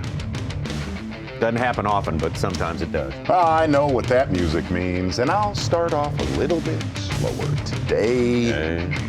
Might even give you a little bit of Danny Torrance from The Shining. That's right. Hey, Stetson Blaylock, easiest call in the history of the power pole replay of the day. I'll shut up right now. So weird. That fish almost acted like Zachary when you throw him a little treat. You know what I mean? He reveals himself. One more time. He's tender and he's precious. Hey. Oh my gosh, is that great? This is Torrance. What a good bite right there, Tommy Sanders. I'm not gonna. Yeah. Talk with my index finger. Yeah. Good stuff. Ronnie Moore does not. You can't show it enough. No. Ronnie Moore has no idea what that means, but anybody that watches The Shining does has nothing to do with Bassmaster nothing Live. at all. But Red that rum, right now is the power pole. Why would you assume I don't know The Shining? Because you don't. Red Ron, rum, that's rum. Part of the theme right there. And look, Brandon Cobb, he might put this away in the next hour or two, but for 2 days in a row, and I'm going to tell you, that right there could be the power pole replay of the year, Tommy Sanders. Totally with you on that. This is Torrance. What? And I'm going to say that bite right there trumps anything I saw at the St. John's. Go, man. Yeah. Bold. Yes. Just for the pure camera work. So Maybe not the bold size of live the mix. fish. Bold live Visuals. mix from you right there. Good stuff right there from Stetson Blaylock. Hey, I got news, bud. Once again, you are. Go ahead, Ron. Him. The power pole replay of the day. It's staggering how good that is. Bad, but good. Brandon Cobb reasserting his dominant position, the place he has occupied for all of this tournament. Talk As a with your matter of index fact, finger. don't stop with the finger. Stop with that. Stetson Blaylock. Chad Pipkin's moving up big time. Shane Leahew has given us some great moments already today. Plenty more on the way. Live coverage of the Bassmaster Elite at Lake Hartwell will return after this short break. Your time on the water is precious. You return season after season to make unforgettable memories. Fight a few fish, reconnect with friends, and recenter yourself. If you count on having this time, you need an outboard you can count on to power it.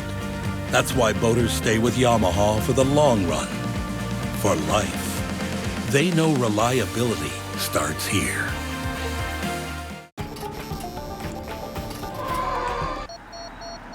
Pre-collision system, standard, on a 2020 Tacoma, so you can go from one epic playground to the next.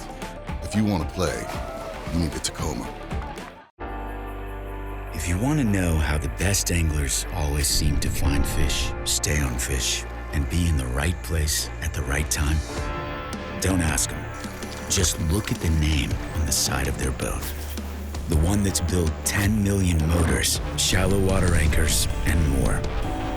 No angler's gonna tell you their secrets, but they don't have to, because you already know. Minn Kota, fish for more.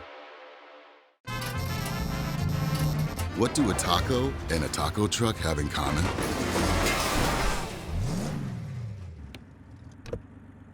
Nothing. If you want to play, you need a Tacoma. If you love bass fishing, then show your support by joining B.A.S.S today. With your membership, you'll receive every issue of Bassmaster magazine, plus $50 in free gear, including a membership tackle bag, B.A.S.S cap, plus more. Click now on this video to join today.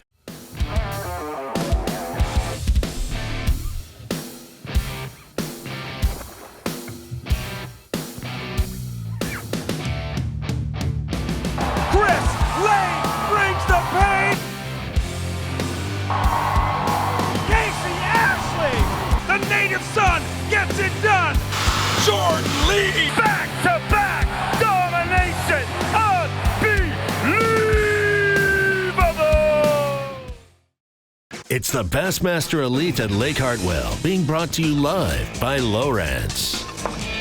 Just like that, the first quarter of this final game of 4 days of fishing is gone. And we have seen a lot in that first 2.5 hours of fishing, and we are going to get going on the second part of our 3-hour morning session of Bassmaster Live. Tommy Sanders, Mark Zona, Mike Sukon, Ronnie Moore. We've mixed in some Dave Mercer and some Davey Hite today. But the stars, man, these anglers, they have come out to shine, and the fish are there. So bad. Everything's in place. Everything. Interesting. Brandon Cobb back on top. Looking at Brandon Cobb, and I will tell you, taking a peek at our Humminbird lay of the lake here at Lake Hartwell, boy, it is spread out again. You just kind of getting to see a couple guys going for broke. Drew Cook, Micah Frazier, love that game plan, getting down near the dam, looking for some bigger females locking up. To head up into the Seneca and the Tugaloo River. Tugaloo River, not as much attention as the Seneca this week. Common theme on that Humminbird lay of the lake right now is Brandon Cobb and one Stetson Blaylock, literally fishing within a quarter to a half a mile from each other. Yeah, as the crow flies, spin back around and take a peek back down lake. Sweet aerial right there. And looking at those weights of that leaderboard, I love to see the prognostications of the anglers when they guess the weights. Let's take a look at that topwater bite for absolutely no given reason except it's awesome. Oh, just for self-gratification. That's exactly what all that's about. You know, you see some great topwater bites, but rarely do you get eye contact like that. Just run it on a loop. Oh, my Stay gosh. on there, baby. You see his eye. Watch for his eye. Look at the eye. He winks at us. I'm going to eat this rib right here. Watch this. Check it out. Hi. That is great. Oh, man. But looking at the prognostications where Brandon Cobb is headed in his weight is going to vastly exceed a lot of what the anglers thought it was going to take to win this tournament. Right now. To do. We usually have those picks to dig up with those prognostications on them. Another one. Right there. Lost Brandon. Back to Stetson, just releasing one he does not need. If he stopped right at that weight, 63 pounds, that would be kind of in the realm of where guys thought. 50 for a 3-day tournament is what's been the norm, Yes. Or the best of the classics we've had here recently. Yeah, so 63 would be about the. But he's got a lot conservative of room to grow. Oh boy, and he will. He will. I think it will be very surprising if it takes 70 I think to he win. got the end of my worm, but There was not many guys that guessed more than 70. No, Harvey Horn was okay. 172. I thought you were going to say with him having 3 fish and having 63 already. No. He should get 70. Yeah, absolutely. Yeah. I guess what I'm saying is he's got 4. He's on his way to 70. Pre-tournament picks. Yeah. Right. Most of them were 64 to 68 pounds. The gallery we do. Chad Pipkins with the salmon-colored pants on a 5-pounder.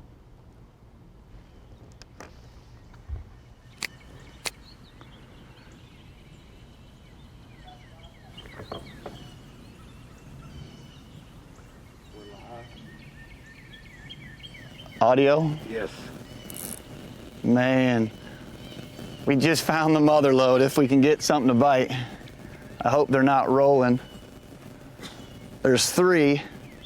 One of them might be under 4 pounds, but the other 2 One's probably 5. And the other, yeah, they're big. I just hope they're not rolling around. But at some point today, we've got some time. Problem is I can't see what they're doing right now. Foot on the graph. Oh, screen. That is Screen foot. I swear, one of these days we are going to see. catch a I said couple of this these. earlier. Whew. We're going to see a horrifically bad, This is what we're looking for. Expensive Yes. accident.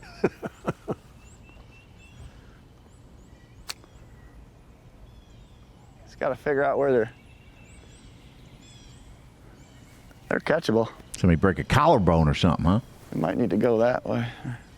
Come on.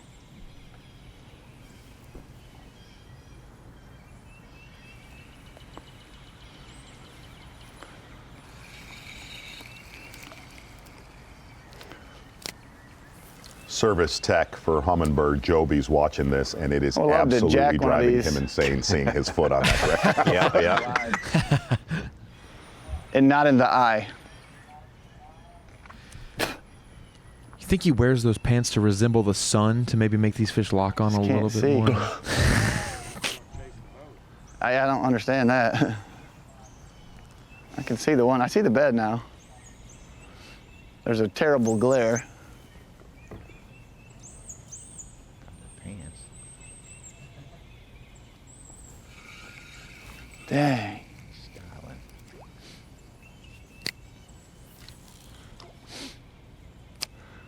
I would think you could catch one or two of these. Mark Menendez popping in there.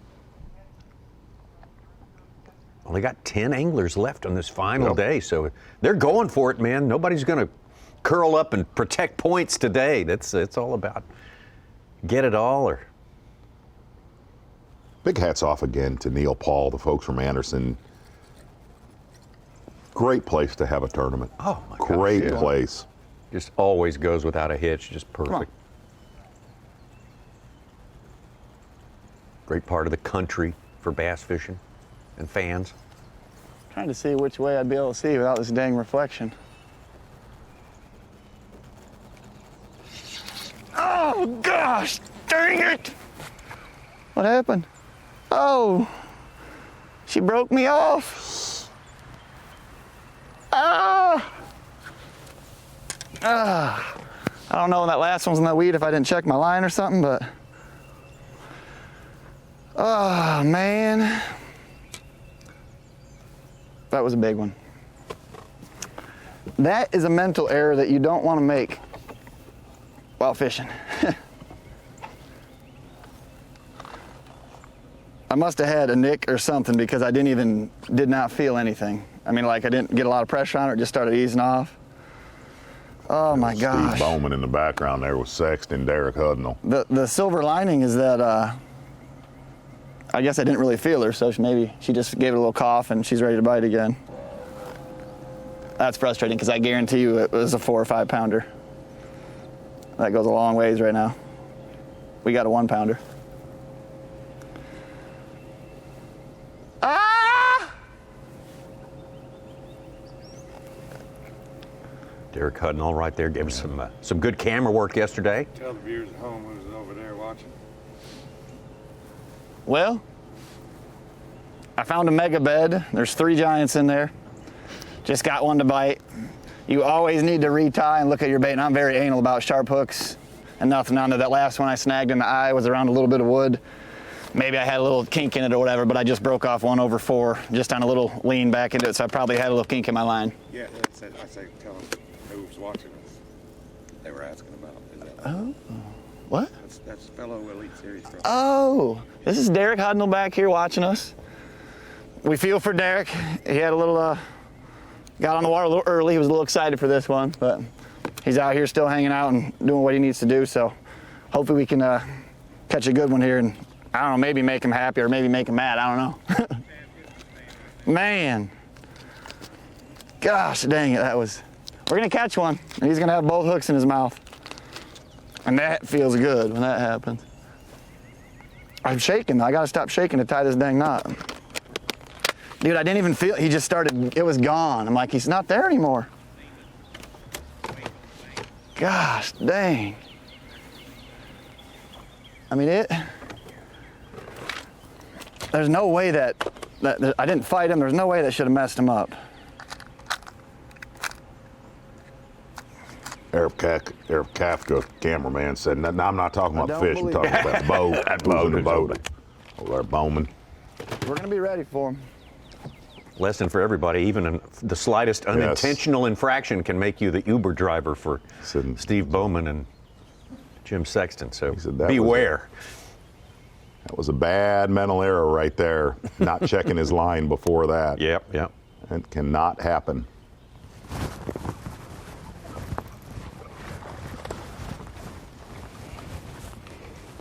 Solid one. Micah Frazier. Should be number 4. Good one. Good one. Now you told Christy critter. Christy crawl, my bad.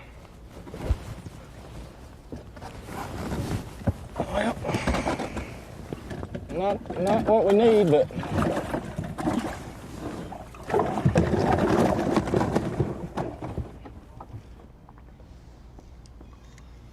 over to Stetson Blaylock.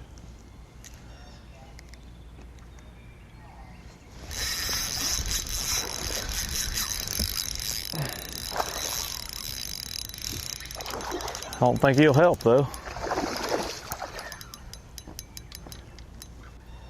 Kind of hoping a female would have pulled in on one of those beds.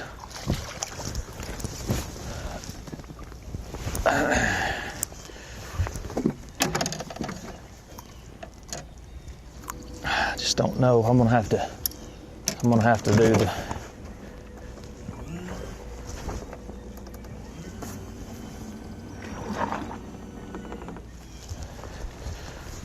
do the whole way figuring. Oh, you know what?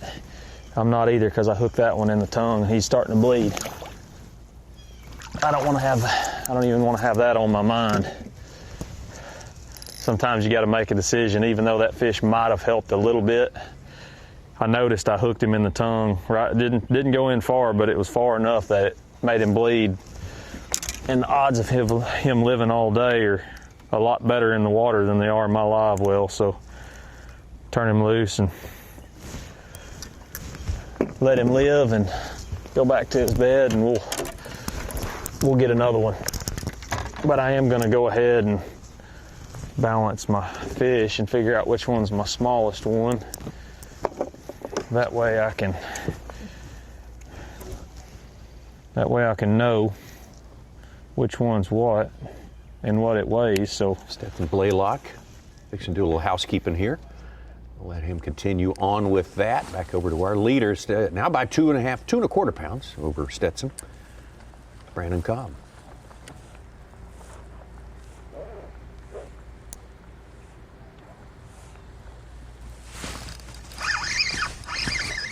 Little big one. Whoa. That's 5. He is a keeper though. Power pole's down so it don't drift on down through here.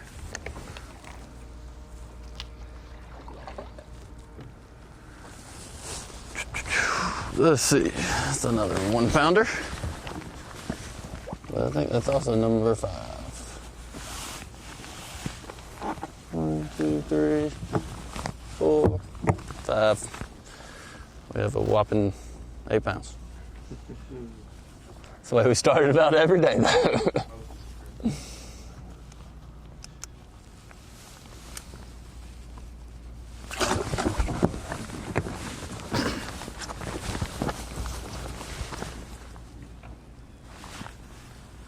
Start somewhere. Yeah, start somewhere.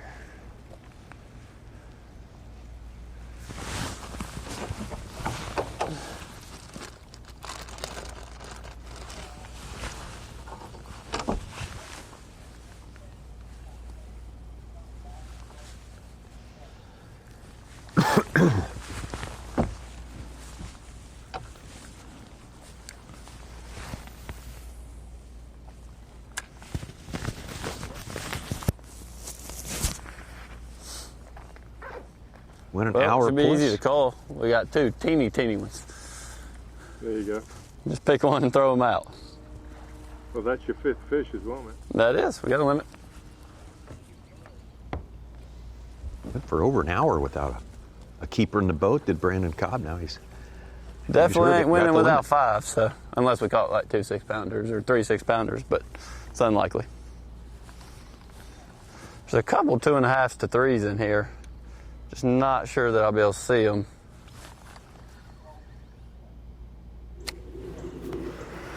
Come on, one of you big girls. Chad Pipkins. There's one. I see one.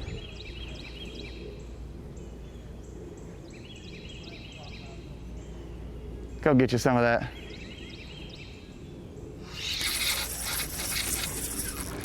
Stay on, baby. Stay on, baby. Come on now.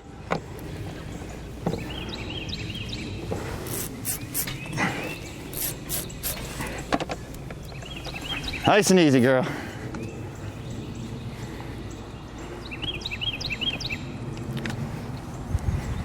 Don't do it. No.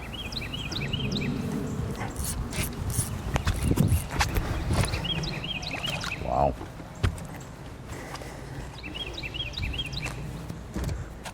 Nice and easy. Come here. Get you some of that, Mr. Fish. Woo! Ah! Good core exercise. Woo! Yeah! And I don't know if there's another hook in there, but guess what? Wow. We got our hook back. That's awesome. That's a Titan tungsten weight, and that's the hook down the mouth. Oh my We got our gosh. weight back. Thank you, sir. Fantastic. Yeah, that's how you want to find them. And this is the male. Got to snip that for her. Yeah. I looked up like, I don't think that's my weight. Oh, there it is. A little clippy. Boom. You're just tuning out, tuning Call in. we want to make right there. Broke that fish off about 10 minutes ago. Got it to bite again. Got his hook and weight back. Good call. That's a good, good call. Yeah, I'd say. So I'm gonna do everything fast. Get excited.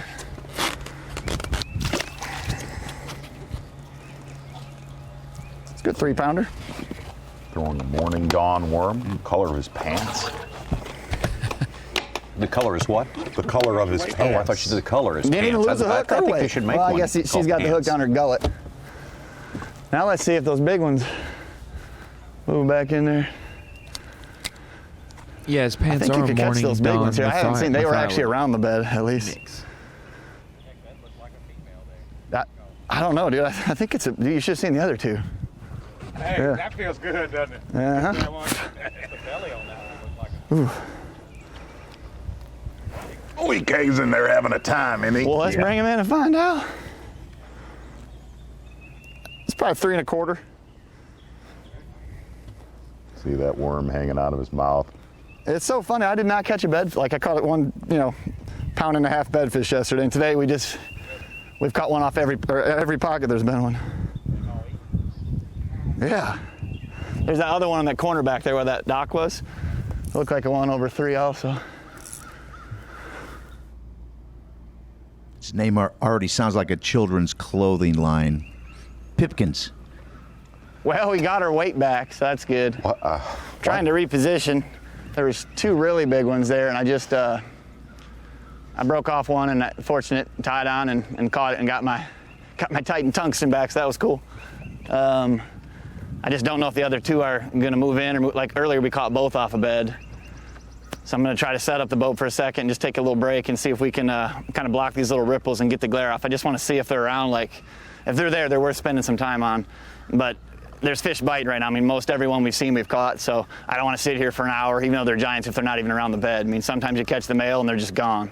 Sometimes you catch the male and it's on. So I knew they were all big, so I wasn't wasting time trying to shake one off.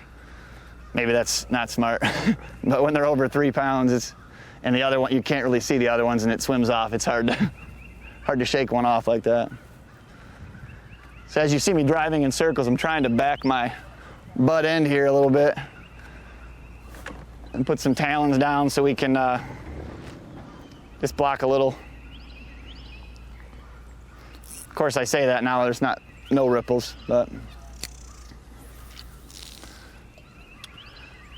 it's just hard. You definitely want to sight fish and see them. Makes it a little easier to stick around for an hour if you know they're there.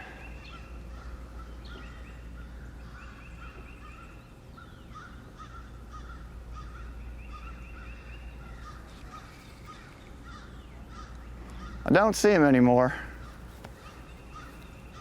Oh, or maybe I do. Dang it, I got the tree.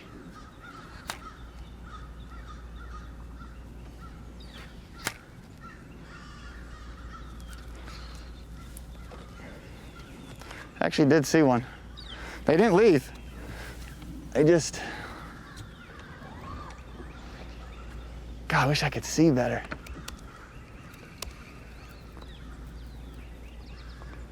Let me try something different here. Set that down for a second.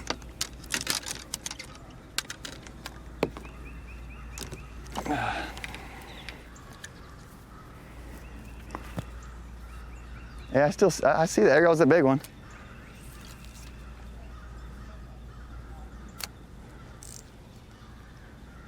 Yeah, that was definitely the small one. I don't know if you can catch the other ones.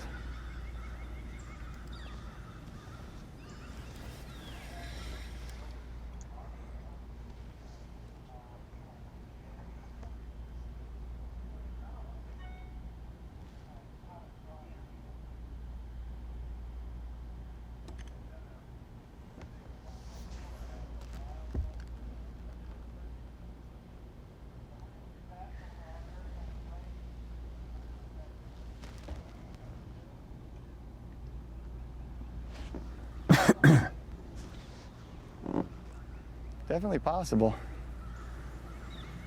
Let me get my dang drop shot back.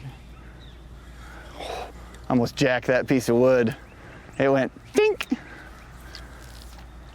I'm holding it in, but I'm freaking fired up right now. My heart's going about like a little hummingbird.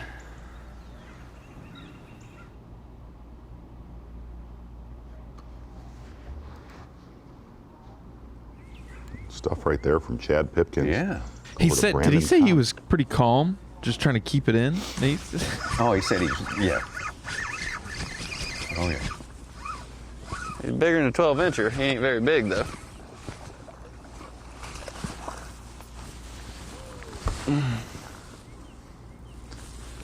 He's gonna need to go, but he's bigger than 12 inches.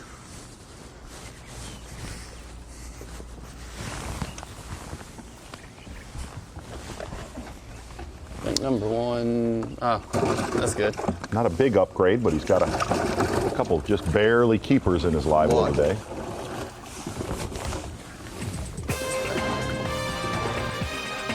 Look how happy those fish are.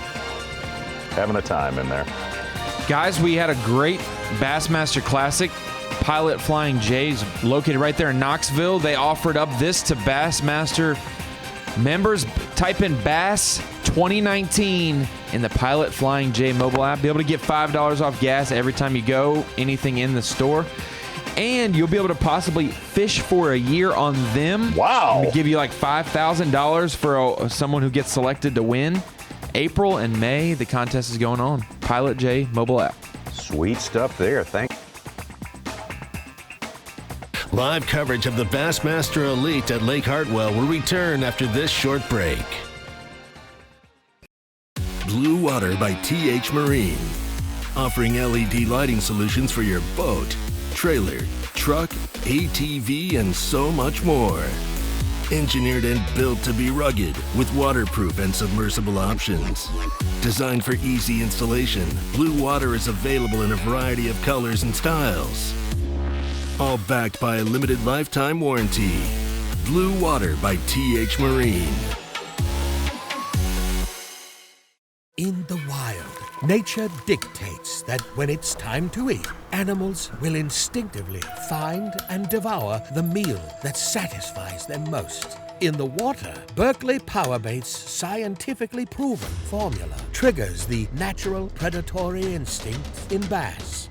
Now available in a plethora of shapes, sizes, and colors. Berkeley Powerbait. Fish bite and won't let go. I'm pro angler Andy Montgomery. I've been making my living with Strike King products for a long time. So when they showed me the new Tour Grade line, I was all in. I knew I could trust it. What I didn't know was how easy it was to use. With the spooling tool and the prepaid envelope to recycle your old line included in every single box. Not only is it the best line on the market, it gives you the easiest fishing experience possible. Find out more at StrikeKing.com. While I travel the country on the Bassmaster Elite Series, I simply can't let the weather be the reason I don't win $100,000. That's why I use AFCO clothing to keep me warm, dry, and protected from whatever Mother Nature wants to throw at me. My season depends on it. My career depends on it. AFCO, any fish, any water.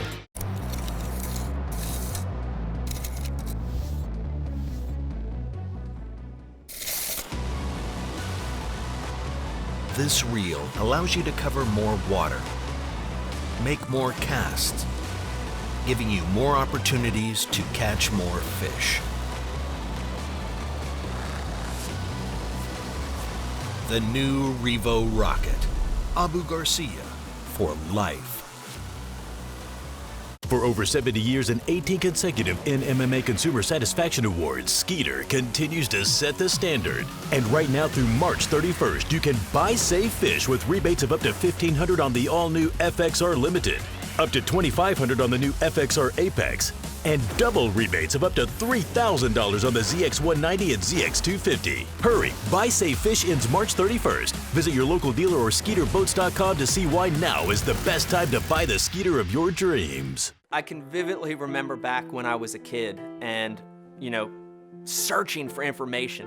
And it was so much work and it was such a struggle to get that knowledge, to get that information.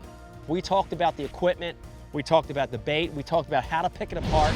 It's highly detailed, specific information from A to Z to help you learn, get to the water, and become a better angler quickly. That's what the Bass University is all about. It's the Bassmaster Elite at Lake Hartwell, being brought to you live by Lowrance. Bassmaster Live, we got a little less than an hour's time left in our morning session, 3 hours. First two of them have gone by very, very fast. There's our leaderboard. Brandon Cobb started this day with a 5-pound plus advantage over Stetson Blaylock. Stetson Blaylock for a while took that lead over, and now Brandon Cobb back with the, just under 4 pounds advantage right now. Drew Cook kind of stuck down there in 10th place, having a hard time getting her off center this morning. Still got no fish recorded, according to Bass Track, but man, what a great tournament.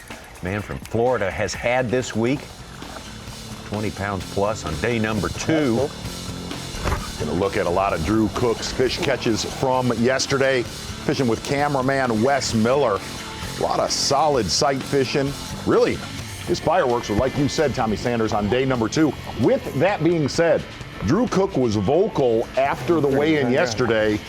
Things were really starting to heat up the last 30 minutes, where I believe, correct me if I'm wrong, Ron Moore, he had a 7, a 5, and a 4 all locking on in the last 20 minutes yesterday. So it will not be over till it's all over on this day. We have seen a general, we always see a bit of a decline. Maybe 3 times in the course of 5 years we've seen fishing get better every day. This is one of those times. One of those rare sight fishing tournaments where the warm nights have definitely pulled up a lot of fish as the tournament has gone on. This time of year, it's been so cold down in the southeast. You'll get a little warming trend, and then it'll drop back down to the 30s. That has not been the case this week. Warm nights, warm days have brought in a pile of Lake Hartwell males and females. The other thing about it, you start to look at this Dick's Sporting Goods rookie watch, Tommy Sanders, And you might as well call it the Angler of the Year watch. Because it's the same deal. It is the much. same people It is. as of right now. Just a few little points differences here and there. And that's one of your big-time players you're looking at on stage yesterday, Drew Cook. Weighing him in. Show it to you right now, as a matter of fact. There it is, Drew Cook with the 3-point, I should say, lead over young Patrick Walters, Brad Watley. I am the Texan in there. Fairly convinced that Drew Cook and Patrick Walters also heavily looking forward to next week at Winyah Bay. Oh, yeah, we're going to get an update on that a little bit later from Davey Hite. That is coming up next weekend. In fact, the fishing starts on Thursday. But right now, let's get out and hear the real story from Drew Cook. Yeah, you know, that was one of the goals for the year. You know, make the Classic, Rookie of the Year, Angler of the Year. And like I said yesterday, yeah, we're sitting pretty good in it, but I mean, we're only three events in, and this is a marathon. You know, there's a lot of season left to go, and a lot of different fisheries, and I mean, I'm happy with where I'm at right now. I'm happy with the start to the season that we've had. Just gotta keep it going, keep it rolling.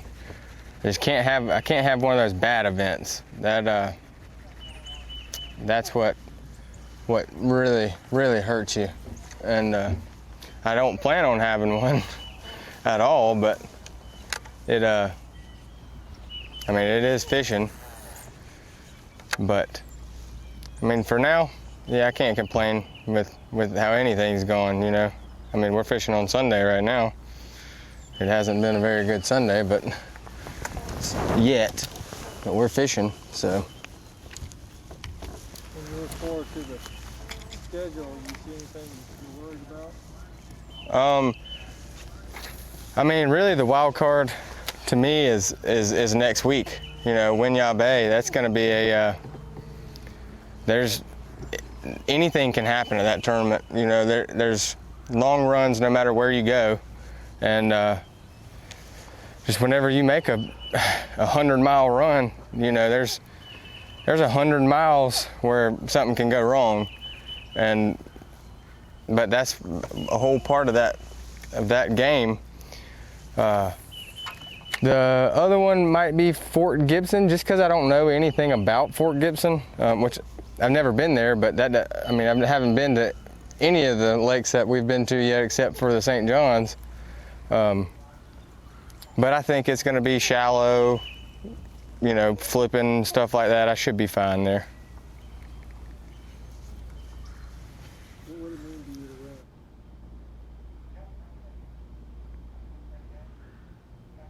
Drew Cook, a true rookie right there on top of that. Dick's Sporting Goods Rookie of the Year race. Back out to Brandon Cobb.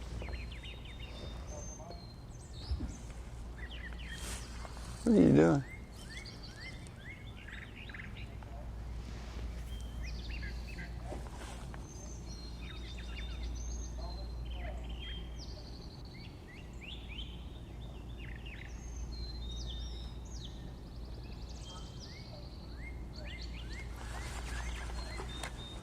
We've learned this week, if you've been watching Bassmaster Live, if that camera is pointed at a bright spot, something is fixing to happen very soon. Yeah. It's been interesting. A lot of these fish, these bigger males and females, they don't take a tremendous amount of time on this lake to catch. No. Compared to other sight yeah. fishing fisheries that we've gone to. Case in point right there.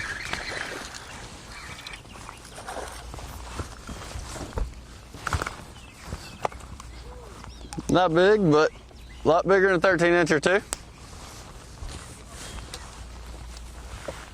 Solid 2.5 pounder right there for Brandon Cobb. He's done a lot of work with the shaky head throughout this week, not just a wacky rig.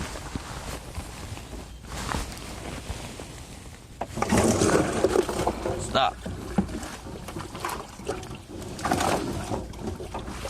Not that one for sure.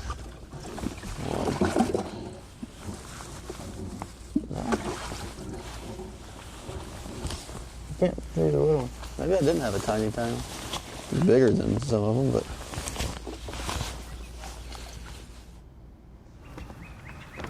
So far, the best 5-fish limit of the day. This guy right here, Chad Pipkins. Dang glare. Still in the exact same area. He just caught a 3.5 to a 3 3/4 pound male.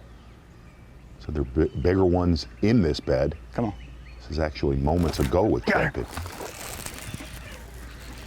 Down.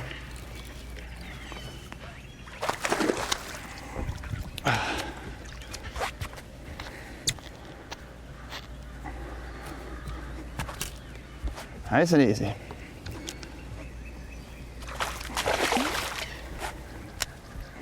A strong man would lift this into the boat, right? We'll just take our time.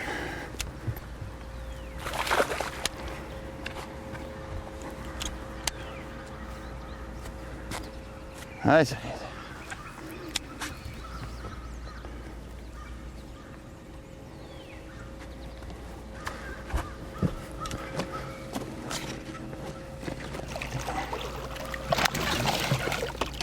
Gotcha.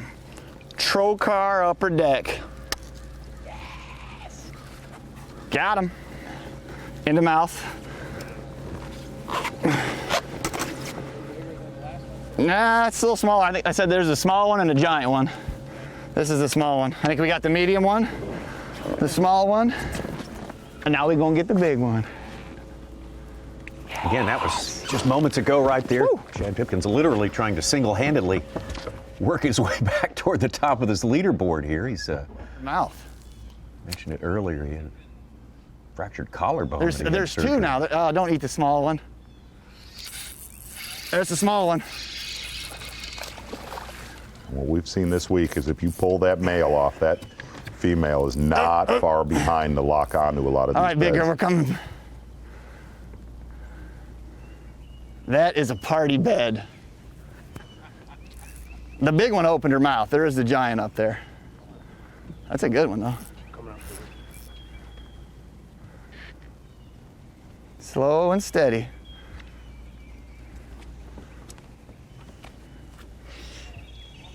Hi, Derek. Hi.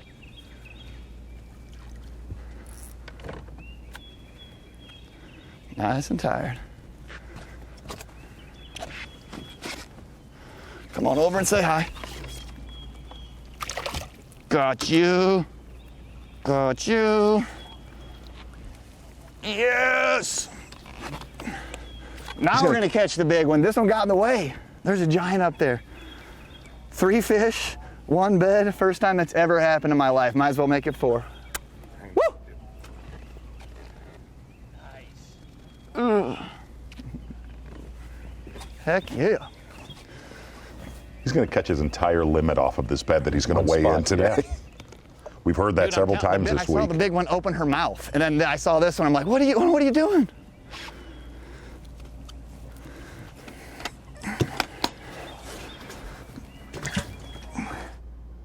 Great footage. All right. That is great. We'll check back in on that. 1 bed for your Spawn Fest. What?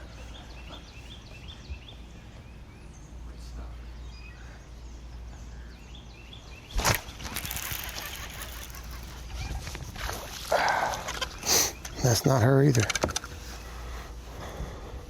I don't know what in the world that came from. Bonus. Bonus bass. Ain't much to him, but he's a bass. Number 4, right? Number 3 for Cherry, back to Chad Pipkins.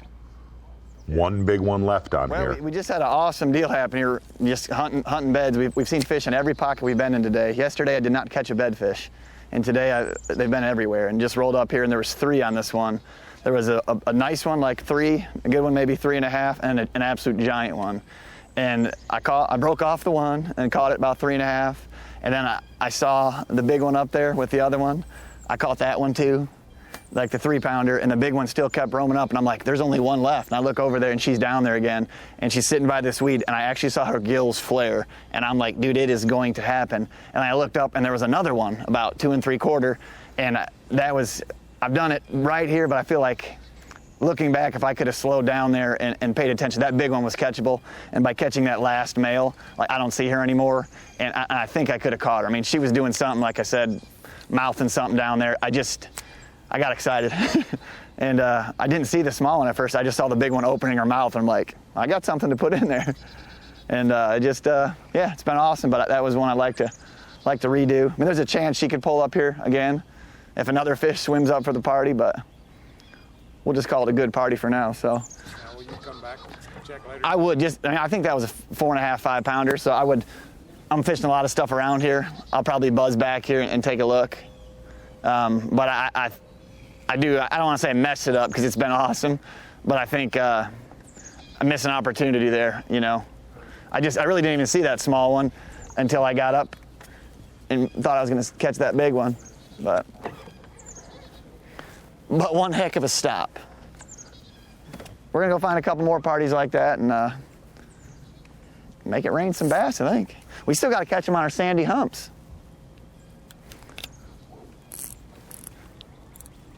Total ultimate spawn fest. The search continues. Dang it. I mean, yes, but dang it. God. I mean, that's exciting as it gets. But I do think I could have caught that one. Dude, I looked up there, she's like, I know where some other pairs were. I don't know if these are new pairs or pairs that are acting right today. It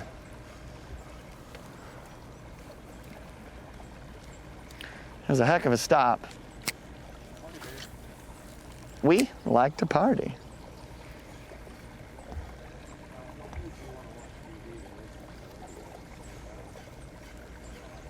I like my Jesus to party.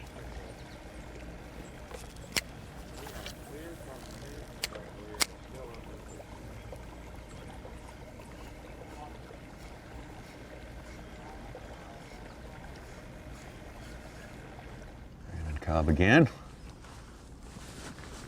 Not very big. I think he's smaller than the ones in there.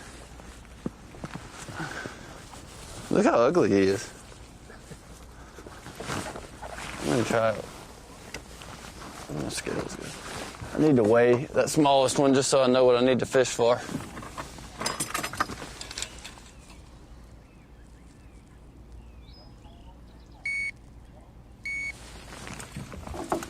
He is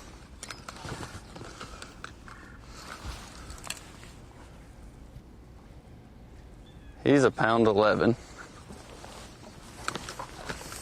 So I'm gonna set him over here with these two. I'll weigh some of these and see.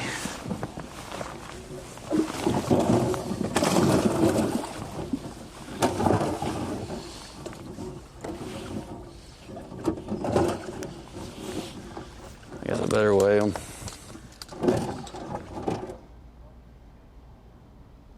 It's been pretty much what we've seen every single day with Brandon Cobb. Slow and steady upgrades about every 30 to 45 minutes.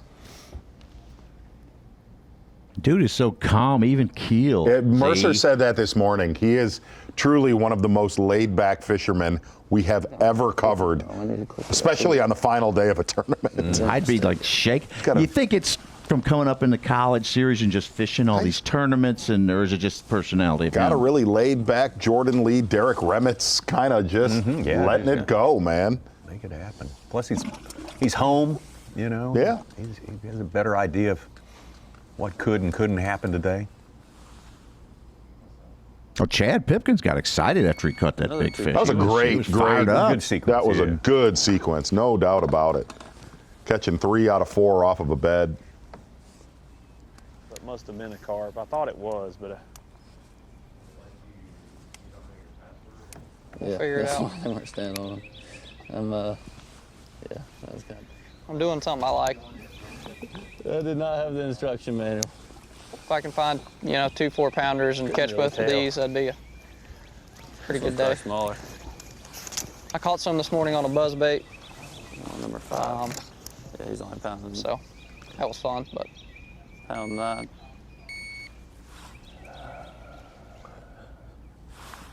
Wait, is it in lock?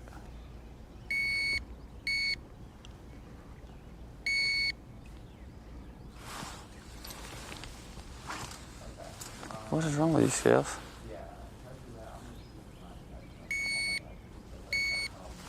There it goes.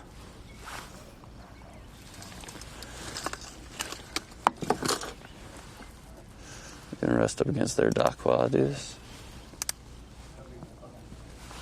I need to know what I need to fish for.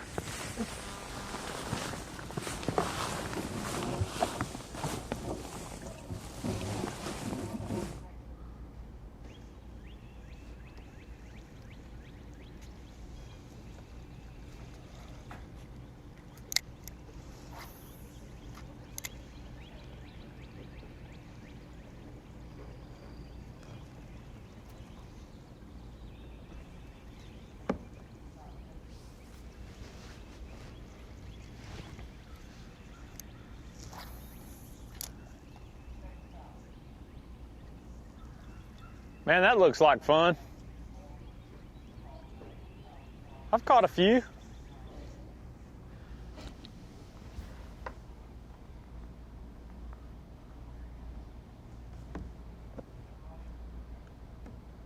Is that Brent Ayler?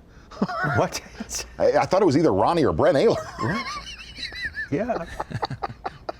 So great. Oh, no.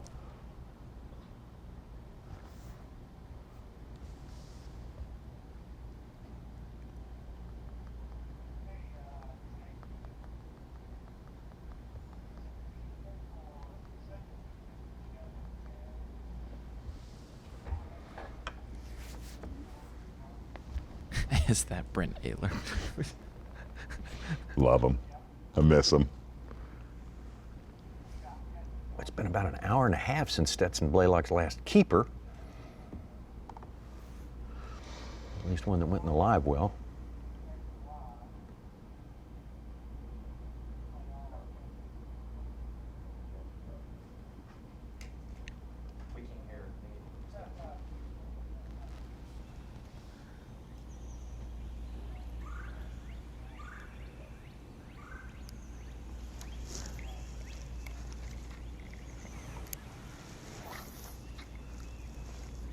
See those trees starting to bloom. It's so the best time of year fishing right now. Oh, God. It's prime time.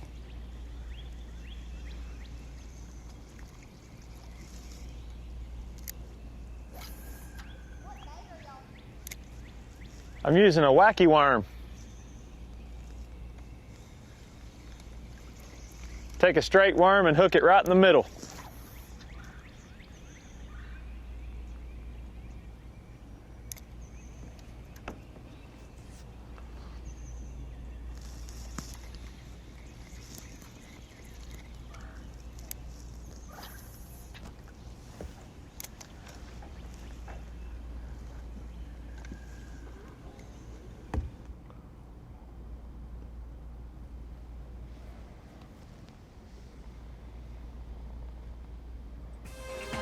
Oh, yes. Well, Stetson here had a little bit of a hot hand early on today. That has cooled in the last hour and a half. He'll be looking.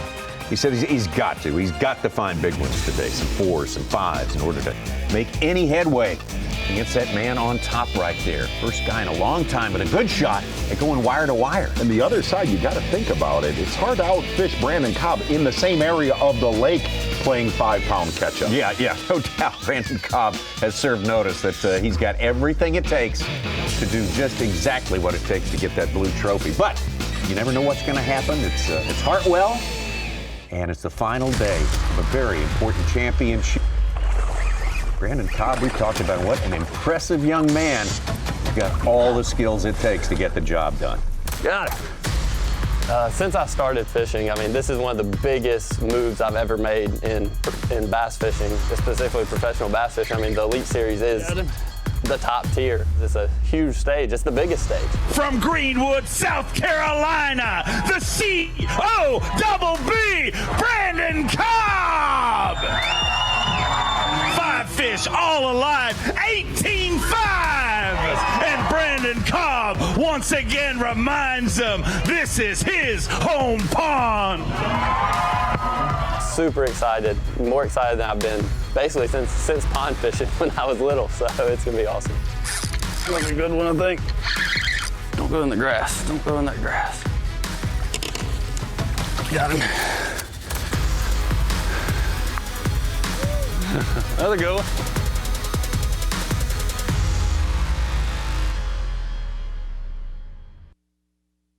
The Bassmaster Elite at Lake Hartwell is brought to you by Nitro Boats, Power Pole, Skeeter Boats, Triton Boats, Talon, and by Yamaha. Your time on the water is precious. You return season after season to make unforgettable memories, fight a few fish, reconnect with friends, and recenter yourself. If you count on having this time, you need an outboard you can count on to power it. That's why boaters stay with Yamaha for the long run, for life. They know reliability starts here.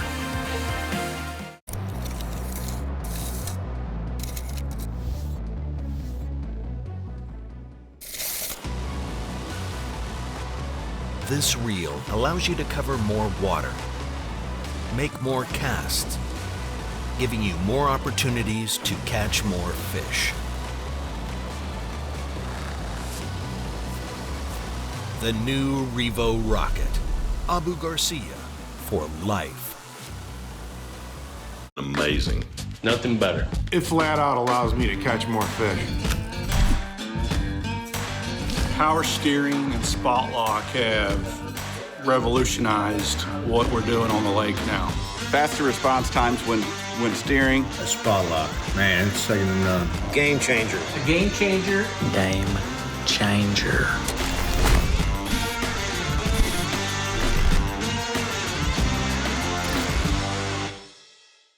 In the wild, nature dictates that when it's time to eat, animals will instinctively find and devour the meal that satisfies them most. In the water, Berkeley Powerbait's scientifically proven formula triggers the natural predatory instinct in bass. Now available in a plethora of shapes, sizes, and colors. Berkeley Powerbait. Fish bite and won't let go.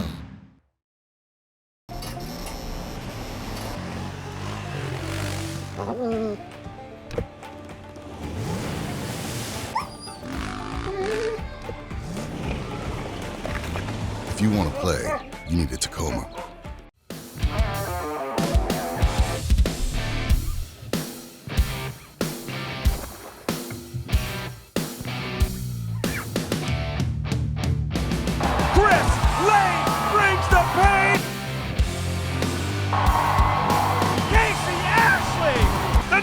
Son gets it done.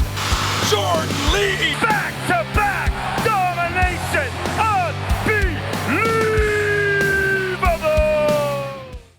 The season is starting and it's time for you to bring it. Pit your knowledge against friends and fans everywhere in Rapala Bassmaster Fantasy Fishing. It's free and it starts by signing up. Then pick your 5-angler team for each event. Grand prize winner gets a Bass Pro Shop shopping spree, cash, and Rapala prize pack. Plus new opportunities including $4,000 worth of prizes for each individual event winner. Plus another $500 if you're a Bass member. Total value for the season is $90,000. Sign up today and start bringing it at BassmasterFantasy.com.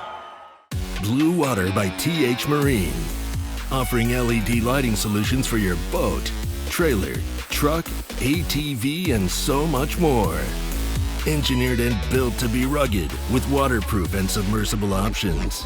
Designed for easy installation, Blue Water is available in a variety of colors and styles. All backed by a limited lifetime warranty. Blue Water by TH Marine.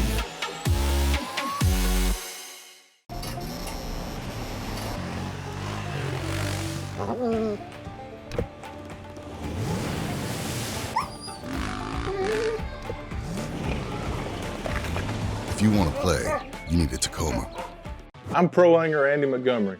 I've been making my living with Strike King products for a long time. So when they showed me the new tour grade line, I was all in. I knew I could trust it. What I didn't know was how easy it was to use. With the spooling tool and the prepaid envelope to recycle your old line included in every single box. Not only is it the best line on the market, it gives you the easiest fishing experience possible. Find out more at StrikeKing.com.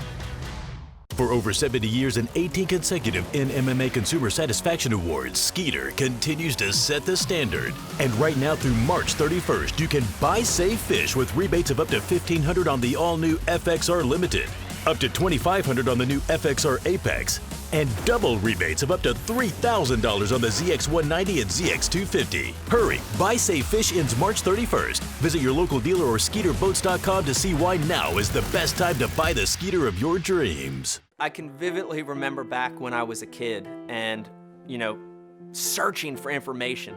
And it was so much work and it was such a struggle to get that knowledge, to get that information. We talked about the equipment, we talked about the bait, we talked about how to pick it apart. It's highly detailed, specific information from A to Z to help you learn, get to the water, and become a better angler quickly. That's what the Bass University is all about. Oh, let's take a look at our Toyota Bassmaster and the other big event of the big award of the year, Toyota Bassmaster Angler of the Year. Drew Cook still sitting atop that leaderboard. He's in our top 10 who are out there today. Going a little bit slower for him. Brandon Cobb right behind him, our tournament leader. Young Patrick Walters, Scott Canterbury has been a part of the conversation all the way through. And Chris Johnson's the guy who held down that top spot for the longest time so far this season. There we go. Yeah, we got a little Rapala Live chat with Chris Johnston. Chris, hey, talk to us about, first of all, let's get it out of the way. What happened for you? Did you feel like you missed it by a little or by a lot here this week on Hartwell? I was on the right program. It was a very disappointing tournament for me. I had this one circled on the calendar, and bed fishing, I love doing it. I did well here last time I was here 3 years ago, and it didn't happen for me this tournament. I had a couple lost fish, and I didn't execute well, and I didn't run into the right ones during the tournament. So I'm not happy with how this tournament went, that's for sure. Chris, it's not that you had in any way, shape, or form a bad event, but I mean, it was a decent showing. Are you learning what one little slip up in the Elite Series means as far as, one off day for the Angler of the Year standings? Yeah, these guys are good. And you look at the standings, I had one bad day yesterday, and I dropped to, I think, 5th in Angler of the Year points. So you really can't afford to make those mistakes if you want to stay in the running. So hopefully that was my bad event for the year, and I can kind of smarten up and stay up the top. But like I said, these guys are going to catch them every tournament. So I just got to stay on my toes and do a little better job next tournament. Chris, talk about Winyah Bay next week. Give us your thoughts on that body of water. That was the one I was most worried about when I saw the schedule, to be honest. I have no experience there. It's a tough fishery. I feel like you can be a hero or you could zero the next day very easy. But I'm not going to play it safe. I'm just going to go and try and get 5 big ones. I'm not gonna play the numbers game and try and get points. I think I'll go fish for the win, and if it comes together, perfect. If not, I might dig myself out of a hole after the next tournament. So we'll see what happens. Chris, we got to hang with you at this year's Bassmaster Classic. By the way, one Tommy Sanders just promoting, airing here in a few minutes. What was your thoughts leaving that classic after seeing all the pop, the flare, the sizzle? Yeah. It makes you want to fish it so much more. It's just the publicity, the crowd. It gets your adrenaline going, and it makes you want to be fishing that day. But it makes it that much sweeter if I can make it to the Classic next year. Chris, and talking about adrenaline, it had to be a rush to have such a tremendous start to your year. 2 great tournaments back to back. People search all their lives to put 2 together in a row like that. And tell us how much fun that was to start your first year in the Elite Series. Well, yeah, I couldn't ask for a better start, that's for sure. And to get beat by one of the legends, it is what it is. If I was going to get beat by anyone, Rick Clunn's the guy to do it. You grew up watching him, and just to share the stage with him was an honor. And then followed up with Lanier. I was hoping to follow it up again with this tournament, but didn't happen. So that's fishing, though. You're not going to catch him every time. I don't care who you are. So I'm just going to try and get him next tournament. Chris, did you get to hear where the Angler of the Year event was announced the other day? I did. It's a pretty good smallmouth fishery, too, I hear. Zona says it is. I tend to live there, literally.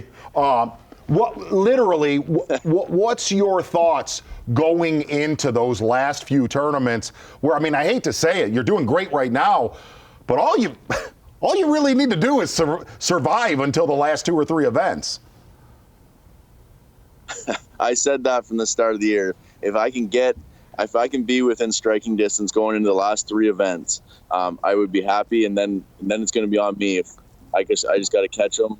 Those lakes I'm very comfortable with. It's my style of fishing, so I just want to have a chance at that AOI when I get up north. So, are you going to administer? Hopefully I can put something together next. Are you going to administer a complete beatdown at the St. Lawrence River? Be honest. Just be honest. I certainly hope so. It's going to be good fishing. There's no doubt about it. But that tournament can be a tough one, though, because everyone's going to catch them. So it's hard to get dialed in on 22 pounds or 25 or 26. So everyone's going to catch them, and one guy can get the right drift, and he can lay a beat down on them. So I hope to catch them. I just you need 25 a day, so we'll see what happens.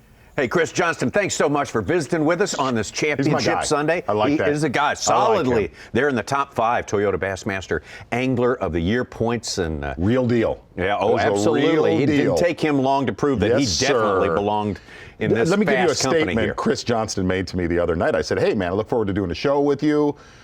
We really look forward to doing a show with you. He goes, not only that, he goes, I love it. Come on your show. He goes, we just get carried around by guides. I was like, wow, that's awesome. Yeah, I love that. Hey, we got another live visit with another important part of our team out here. Oh, no, we'll hold that for later. We're going to get with Davey Hite a little bit later. That's who I was getting to, but we got a little service issue right now. It's a little bit of scratchy service there on Brandon Cobb, but Brandon Cobb, suffice to say, has he is really started stepping high now and getting out in front of the crowd. Starting to approach near 70 pounds, more than a lot of people thought would be the weight to win this event. What did you think the weight would be? Oh, I kind of thought it'd be that 63 to 65. 50 was the best 3-day total we had here in the recent visits, and yeah, that would fall right whatever in there. Whatever 16 pounds a day is what I thought it'd take ballpark to creep it real. Yeah, 64, 65.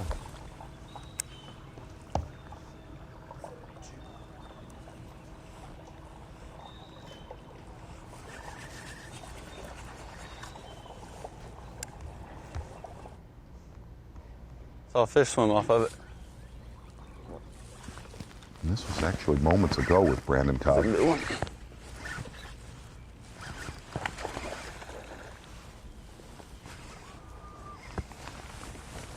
Don't go that way.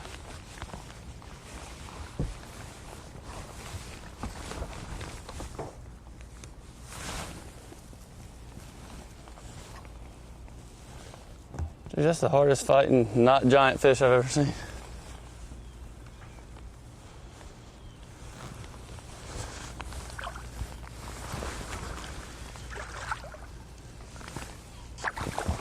Come on, fish. I feel his teeth on the line, so I don't pull too hard. That one will help. Hey, look, he has not won this yet. Come on.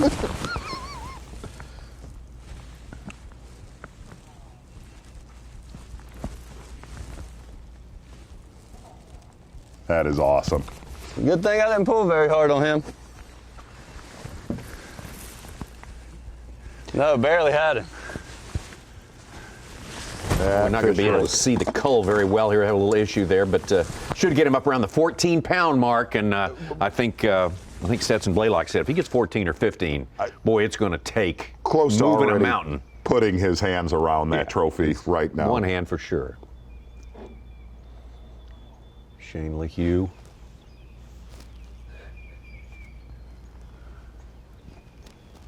Shane LeHue started his day with some good buzzbait fish.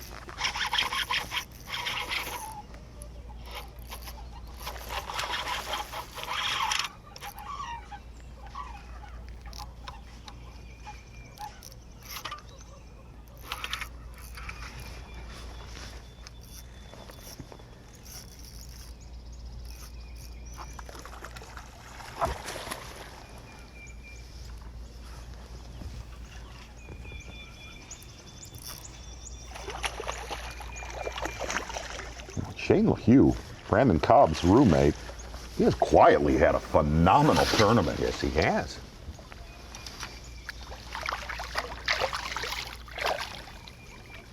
There we go.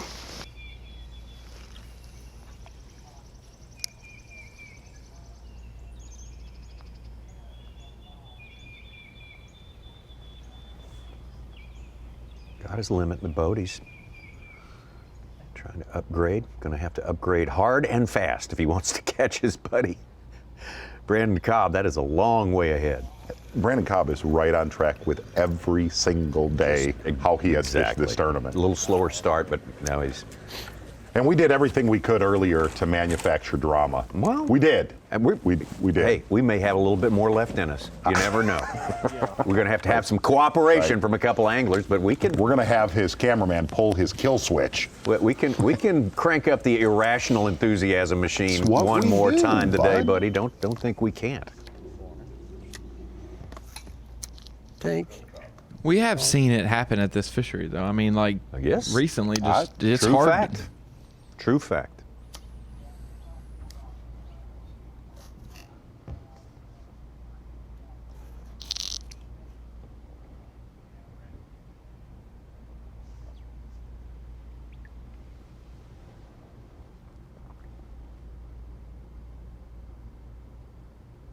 Micah Frazier doing some serious scanning right there, trying to... I give him credit. He definitely has. He has went for it today with his game plan. Knew he had a lot of room to make up.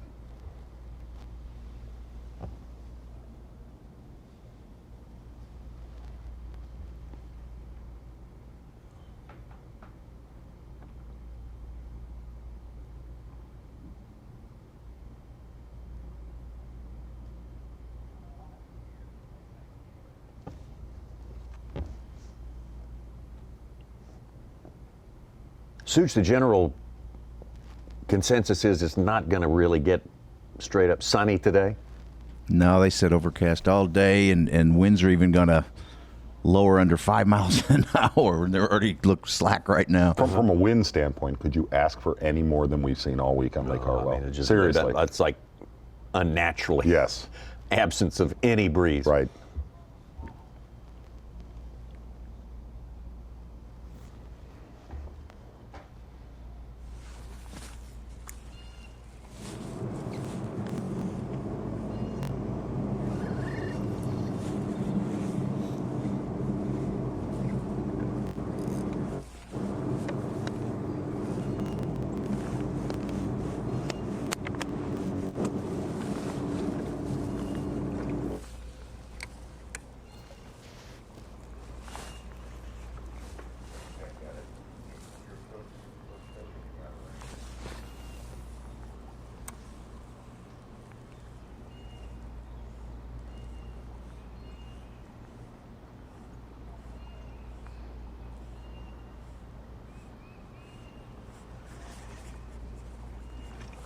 What's awesome, we don't want to take away coverage from Bassmaster Live, but it's perfect that at 11 Eastern, we take our break for an hour, and that's when the TV show airs. Everyone can go check it out. Yeah, watch that. But live mix will be up, so you can watch live mix with the classic.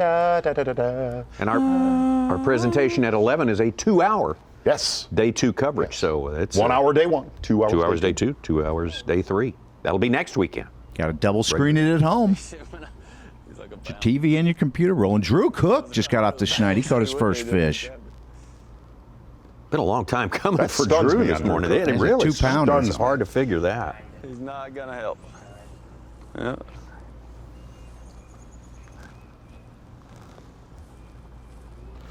That's true. It's always good when you get a bite when you don't mean to. Gosh, that looks like those pockets we would see in the Classic. Where guys were chatterbaiting and Jason Christie stuff right down them little drains. Yeah. Looks identical. Oh no, we got a wind knot. Got a wind knot. This one looks like it might be.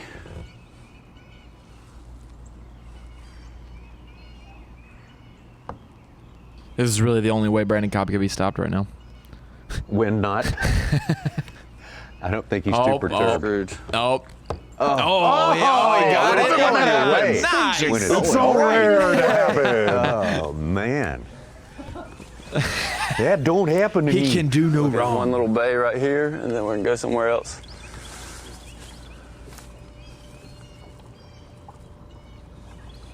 Now, this place we have seen before. Just not this year. Good many fish on bed. It's just I'm having trouble telling the size of them with it so cloudy. So we got all 2 pounders. Take a look at how least this now, little story so unwinds. too long for That's just you that's when you're giving gonna up win. hope. That's when you're going to win. Yeah, that's right. You're Right? like, I'm done with this. I'm cool with retying. I'm just gonna yank on it as hard as like, oh, it came undone. You got to bribe a leprechaun to get that kind of luck. He got more excited about that than his 312 he just caught a minute ago.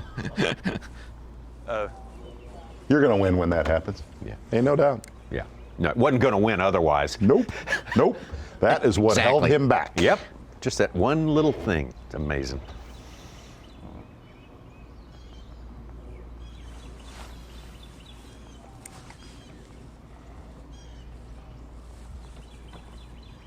We could have maybe 2 elites back to back where all 20 fish of the winter were spinning rod fish for largemouth and spotted bass. That hasn't probably ever happened. That's interesting. All spinning rod last 2 events. I don't think we're going to see many next week. Don't think we're going to see many spinning rods next week. Update, no jerkbait fish this morning. 0 wind, 0 bites. Caught a striper. Saw some herring way out from the bridge, nothing up near it.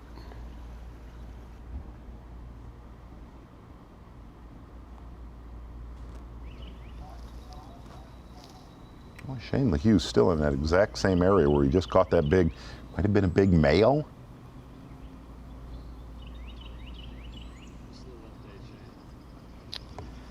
So I was fishing for this one I've lost twice. The female came swimming out of nowhere. I actually missed her earlier. She stole my worm. And the male chased it out. And I just happened to flip over there, see her, and she ate it instead of him. Wasn't even on the bed. It was just, cruising around. It's already spawned. It's super post spawn. It's a 3-pounder. This one I'm fishing for, it's probably a 3-pounder as well. But it's acting real squirrely. Like I said, I've lost it twice now, so. I'm not sure if I'll catch it or not. I'm not gonna spend a whole lot of time on it because I need 5-pounders now. I've got a limit, but everything I've got's under 2 pounds besides that one. So I need to, which is good. I mean, I got time to move. Said I haven't even been to the place where I really caught them because you can't really see that well right now, which is good because they can't see you that well either.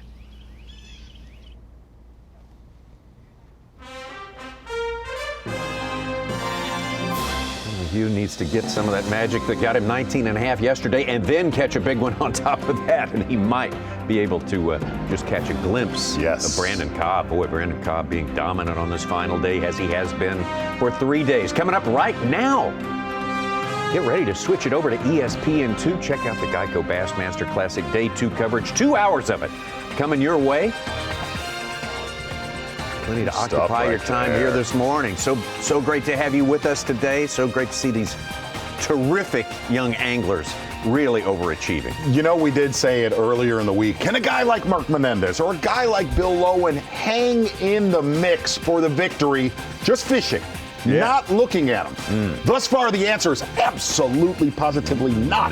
Not Tommy at all. Sanders. Live mix all during this next hour. We'll take a break.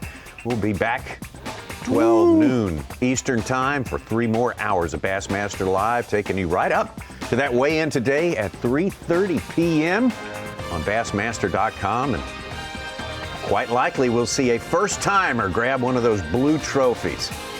Again, thanks for being with us this morning. Check us out while you're gone on the Live Mix and Facebook Live.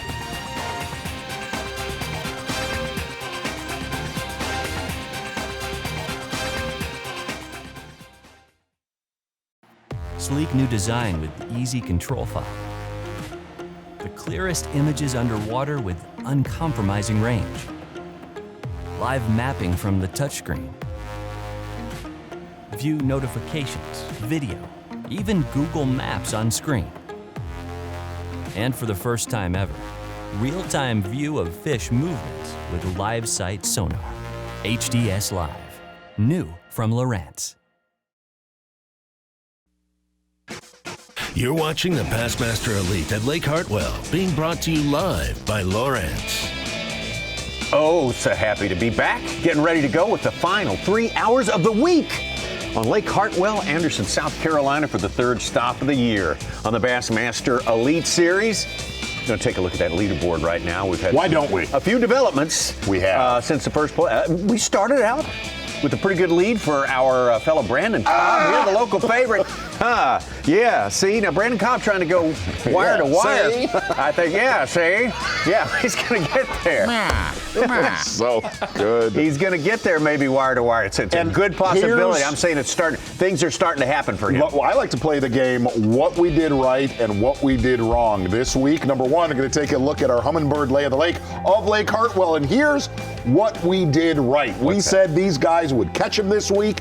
They have done exactly that. See a lot of guys down near the dam. What we did wrong here on Lake Hartwell, as we look at Drew Cook having a really tough day, is we said the river sections probably would not play a factor going into the last day, and this would be a nail biter. That would be, a nail biter. Those two wrong. See, this is the wrong game. One. The power poll, what we did right and where we sucked.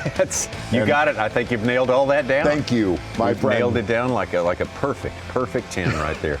Okay, Brandon Cobb, Mark Menendez actually fishing very close to one another. Brandon Cobb, as you say, full disclosure, Tom. It's much needed in this day and age of limited transparency. Yeah, we're telling you what's happening here, and Brandon Cobb is putting a beat down on these boys here, these 10 anglers who are out there on the final day. Let's bring you up to date for real here with the Toyota midday report. We'll start with 10th place to start this day, Mark Menendez. Okay, and just a note to self real quick, taking a look at Mark Menendez. I was being for real. Okay. I'm sorry. What are you talking about? Absolutely uncalled for. You're Mark listening too Menendez closely earlier here, this morning with a good fish. Mark Menendez said he has basically mined this area for everything it's worth. A little bit slower here on the final day. From there, Hank Cherry, who's just been quiet, slow, and steady. Been with him a couple days this week. Hank Cherry, so much history here in the Carolinas. Guys fishing lakes like Lake Norman, Lake Wiley. Started the day in 8th place today, and Cherry not able to make a whole lot of traction on the rest of the field. In fact, he's dropped one spot during the course of this day. Good top 10 finish. That's very important as we start thinking about points that you're piling up to make it to the Classic, to make it to Angler of the Year Championship, which just recently announced for Lake St. Clair. We're just getting ready to go down the road. Ain't much to him, but he's a From here, join us all week next week. Winyah Bay. Davey Hite will be in studio. Yeah, he's going to break down what's going to happen in coastal Carolina when we meet up with him this afternoon during our 3 hours of coverage, taking you up till 3 p.m.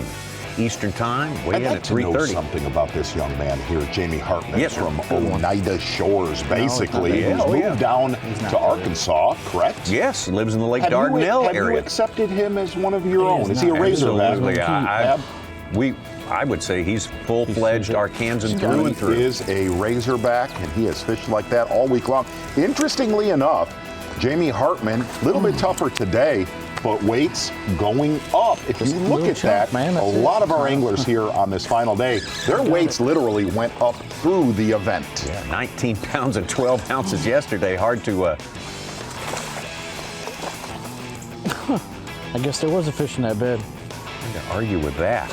You not only like the fishing, you like the deer hunting. Small, man. Oh, yeah. Yeah, he is, actually. One that we did not see. I believe that was during our intermission right there with Jamie Hartman. Such says loves to deer hunt. Yeah, fit and right. I'm sorry, I misspoke. 16 pounds, 3 ounces yesterday for Jamie Hartman. Good day, good day. 16.4 also. Good fish in the lineup for him this week. Very solid performance. And one of the things, watching our midday report right now, if you've hung with us all week long on Bassmaster Live, got to see guys like Bill Lowen throwing a buzzbait and a swim jig to perfection, stopping every now and then when he sees one locked on. There's a lot more fishing for Bill Lowen. But the one thing I was going to say is if you watch Bassmaster Live, really after the midday report is when this lake heats up. Yeah. The females lock on and the females bite. Everybody gets a little closer to boat docks. Of course, there's a little less sun today. It may not be quite as profound today, but... oh, there's one we did not see earlier. Lowen genuinely seeming to enjoy himself this week. I think he loves doing things that everyone else is not doing. Absolutely, and he has been left alone in the Seneca River.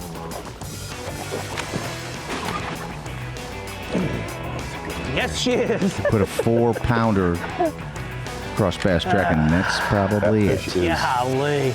Oh, no. Good one right there for Bill Lowen. That was a big one, actually, right there for Bill Lowen.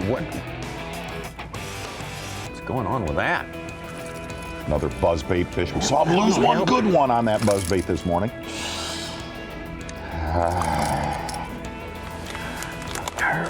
Bill Lowen, we're going to slide over to Brandon Cobb's roommate, Shane LaHue. Started off just like Bill Lowen, throwing a buzzbait this morning. It was Shane LaHue who had 19.8 yesterday for the biggest limit of day number 3. Yeah, but he choked. Look at that. Roommate, as you mentioned, of Brandon Cobb, our leader. Shane LaHue, an angler, I got a feeling we're going to cover a whole bunch here the next few years on the Bassmaster Elite Series. Ron, correct me if I'm wrong. Might have some fun with the Carhartt buzzers. Might not catch very many, but UNC Charlotte. Him and Whitaker fished on the same school at the same time. And young Jake Whitaker, were they teammates or no? No. LaHue was a little older. Okay. LaHue won a regional at Norman by 9 pounds over me and the rest of the field. That has got to be, honestly, so cool to be fishing against guys that were your teammates now on the Elite in college, Series. on the Elite Series. That's great. You don't see that much. It's even in the cool. world of sports. You see it at weigh-in yesterday. Hank Cherry put his arm around Shane because Shane was the kid competing with all the adults at Norman when Hank was coming up through the ranks, and now Shane's made it through the ranks too. He's plainly a go-getter. You're right. We're going to see more of this guy. Good Look one at that right there nice for fish there. You. I believe he fished this one for quite a while before we went to our I can't even say the word. Iteration. Yeah. Middle issue. Intermineral. From Shane LaHue, I'm going to get my wheels back on the bus and we're going to go over to Here we go. Yeah, we're moving forward now. We're walking. Seeing what we can do because we have done a lot of talking this week. Walking and talking. Micah Frazier, boy, gotta admire his week. Look at that, 17, 18, 14 just went. Okay.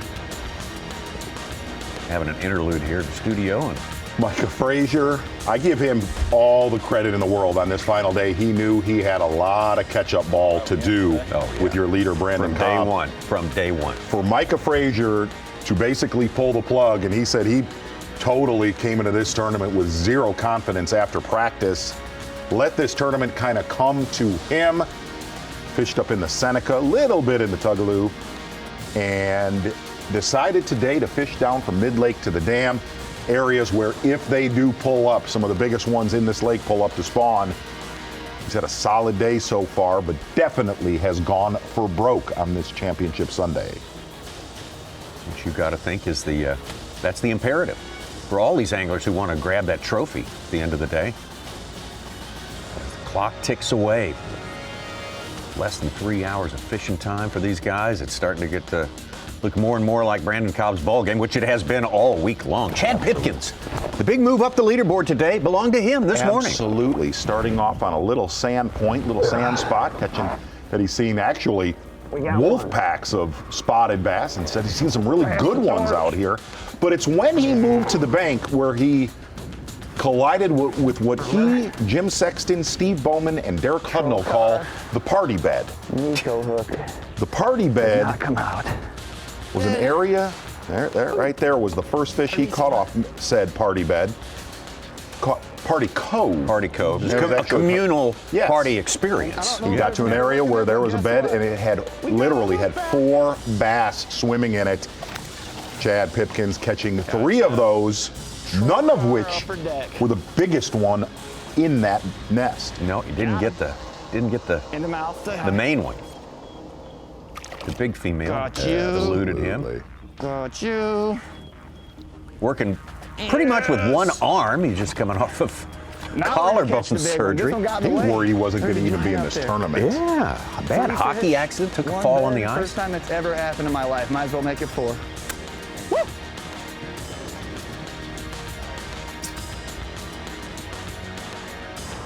Okay, Stetson Blaylock. Now, this was the guy. That's the way to start the day. When we started the day, and he started the day with that, we said, here's the guy who might be able to challenge our leader. Had shown some great bed fishing exploits previous 3 days. He was the power pole replay of the day yesterday. He was the power pole replay of the morning today. There is potential that a young Stetson Blaylock from Northwest Arkansas could be, fair to say will be, the power pole replay potentially of the season. Wow. Tommy Sanders. Have a look. Take a look. There that it is. right there is why. One more time. Watch this. Peekaboo. Oh my gosh. It is just Papa. Oh my Peekaboo. gosh. The Chinese buffet is open. Zackus. It literally.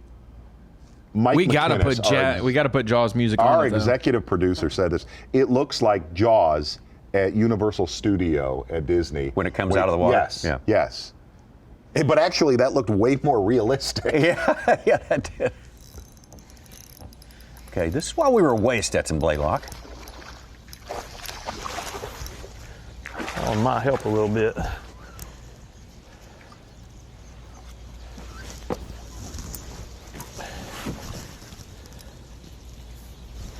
this point, he's staring down a 9-pound deficit. Aha. Oh yeah, that'll help. In the mouth. That'll help quite a bit right there.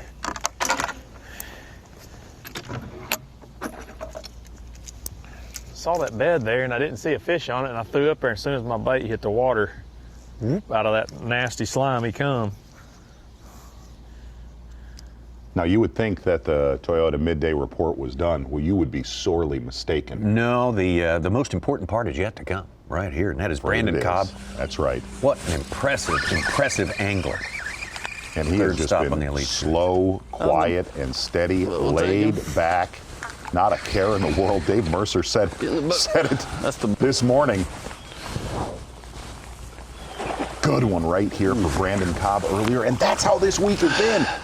There have been times where you and I would look at each other and kind of maybe think he's slipping. Yeah. He's slipping. But bites like that about every 2 hours to cradle around his nice 2.5 to 3 pound quality that's in his live well.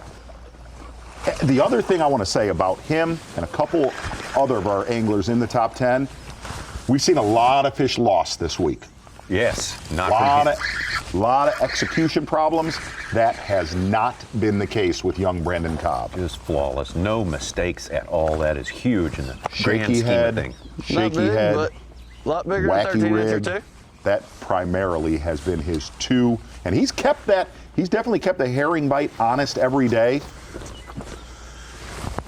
But this has been a finesse sight fishing beat down. Z, of the 10 3-plus pounders caught today, he's got 3 of them. Say that again, Suchi. Of the 10 fish over 3 pounds caught today coming across Bass Track, he's got 3 of them. Yep. I believe this one was while we were at break. That's the buck. How much bigger she is. I'm not sure she has it this time. Not as big as I thought, but. Suchi, Brandon Cobb, also has 3 of the top 10 biggest bags of the week as well. All 3 of his days have fallen in the top 10. That helps in tournaments. Yeah. Oh, yeah. That helps. Hey, especially... I never realized. Multi-day events. Yes, carrying a lead into the final day instead of starting playing. Nope.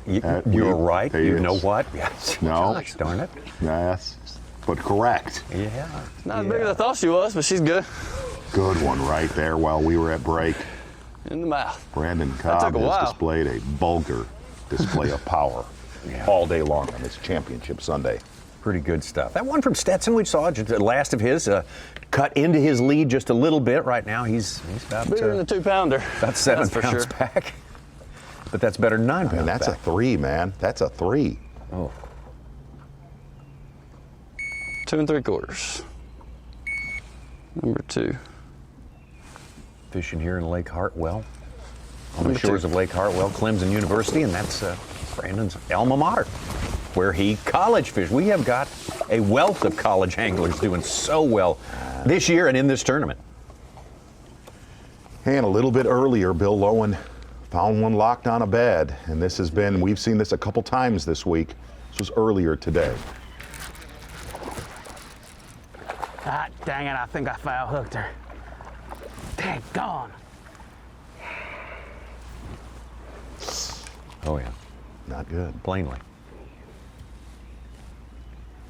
She grabbed it by the tail and took off. Taking a look at the rule. You're visually fishing for a bedding bass and you hook them outside the mouth.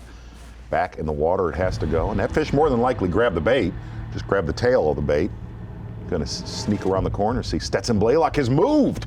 Yeah, he's down a little farther. Mid-lake section of Lake Hartwell, out with Stetson Blaylock, Bassmaster Live.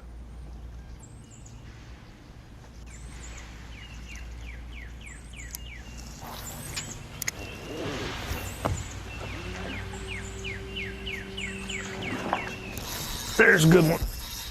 There's a good one. There's a good one.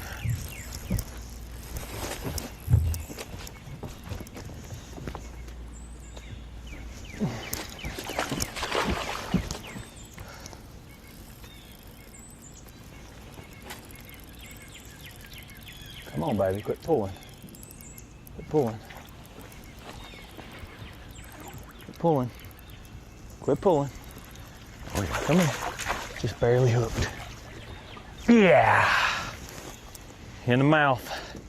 I want you to look at that hook. Watch this. Doop. Yes, sir. Oh, that is a good. That is a you good talk about one. a good hook. That little G finesse right there. Get you paid.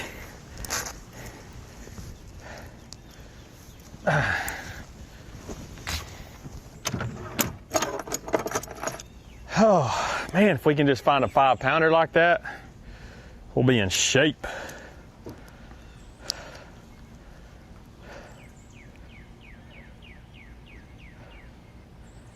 Right at 3 pounds. Put him on the bigger side. Win or lose, he has fished a good tournament, Yeah, man. absolutely. He has really fished a good event. It was awesome listening to Jay Ellis yesterday at our Angler Alley make the comment. He fished with Stetson on the FLW tour when Stetson was a co-angler. Right. One of the youngest co-angler, the youngest co-angler winner ever on the FLW tour. Was that a Ronnie Moore stat? That was. He was the youngest pro winner ever. Pro winner. But yes, he won Angler of the Year as a co-angler and then moved to the front of the deck of the boat. He was a young Stanley Mitchell. So to speak. That cull gave him 1.25 pounds and he's up over 13 now.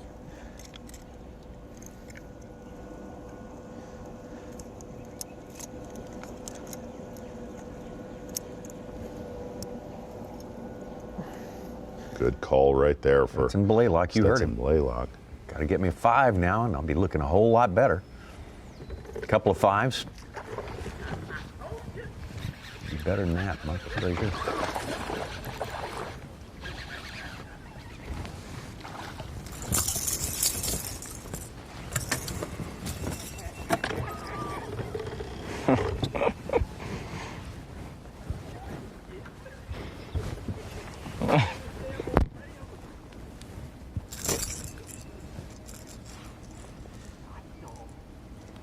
I think he's throwing an old school redfin right there, wake baiting. Is that a spotted bass? Yeah. Solid spot.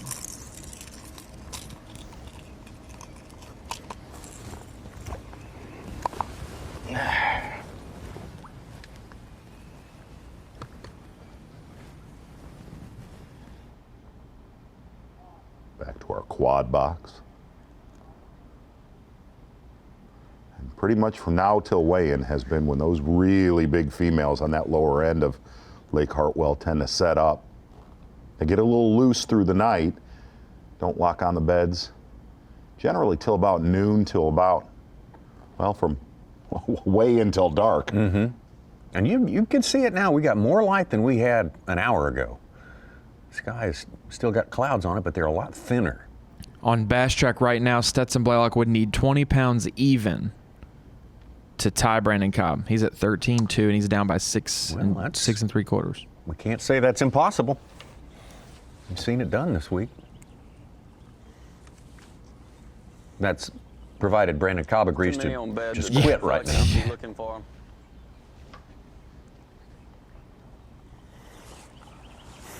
Do want to remind you, there's still got about 40 minutes left in our ESPN2 feature going on right now. sir. Day 2 of the Geico Bassmaster Classic, the great coverage, our in-depth coverage show.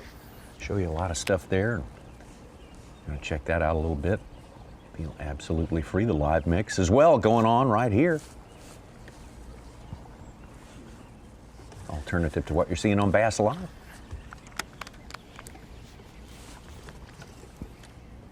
All right, let's go. Come on, Biggin, where are you? I know there's one around here somewhere. No. Been a while since he's had his last keeper. He's due to fire up at any moment, I guess. I believe they're all gone. Let's go somewhere else. Could not check it. Oh, really? Now you want to tie in a knot.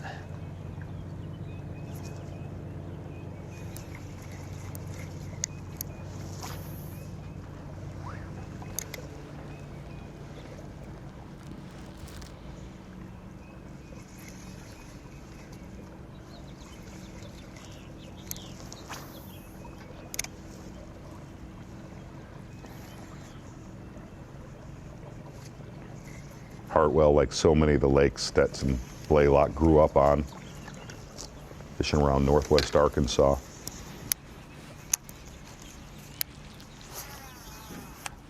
Washita, actually. Yeah. Like he was on, yeah. Really?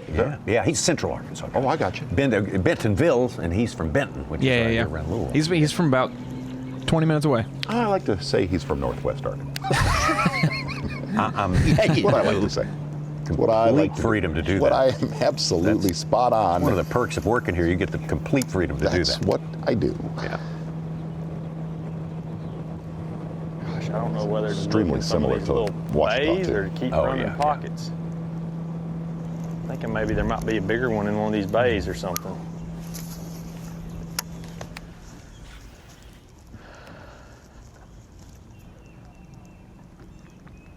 Oh, it was a bummer for Bill Lowen, that one. Yes. Yeah, just turned on him and.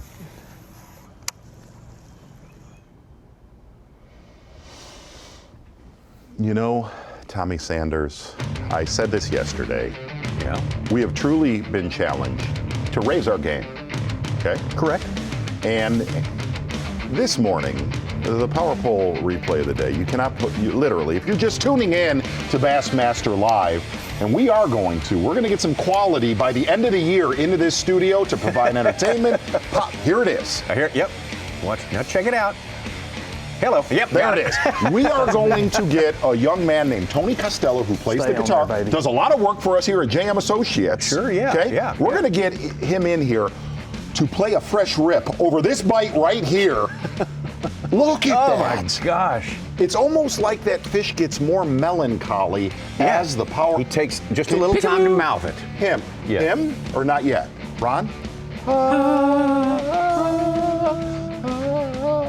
don't know where you guys are going with that. Stetson Blaylock, Not there 2 yet. days in a row. As much as we want to give it to a young Brandon Cobb, who's dominating this tournament, I'm going to give cameraman Russell the power pole replay. I mean, we have never given a cameraman, and many of them deserve it. Oh, absolutely. Wes Miller, Eric Kafka, through the years.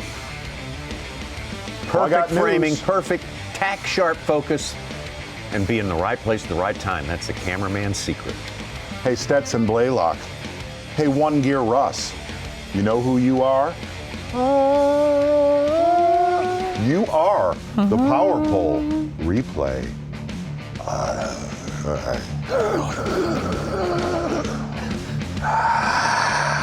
The fish paused for a second. Just like a snake, I'm slithering, and like a cat, I'm stalking. What? What's it? What? No, what? Yeah, no, what about it? Did that work for you That or no? was powerful. The Smoldering. fish looked like something's not quite right here. It's Quiet kinda display of paused. power right there. Yep, that's one of the perks of the job for me. Take a time out after that. Would you that please? power. See you in a bit. Thanks for dropping by.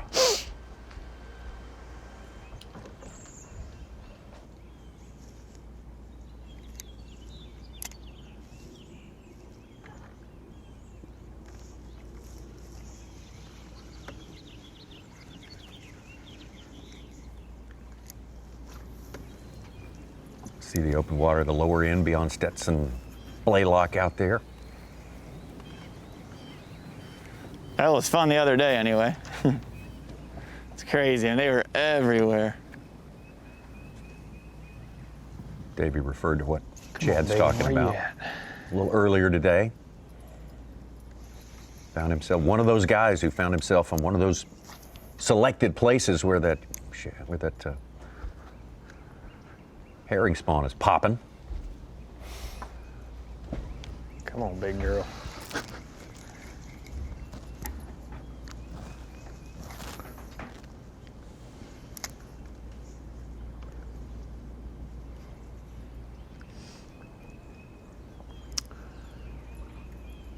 Big Bass 515, Big Bass of the week. Yes, sir. Phoenix Boats Big Bass 515. Yes.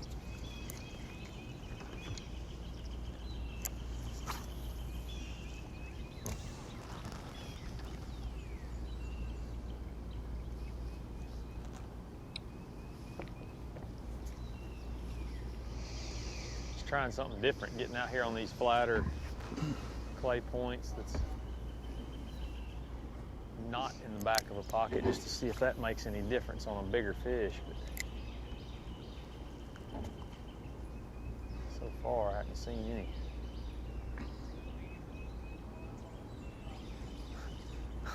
Thank you. We can't get any help. You're all right.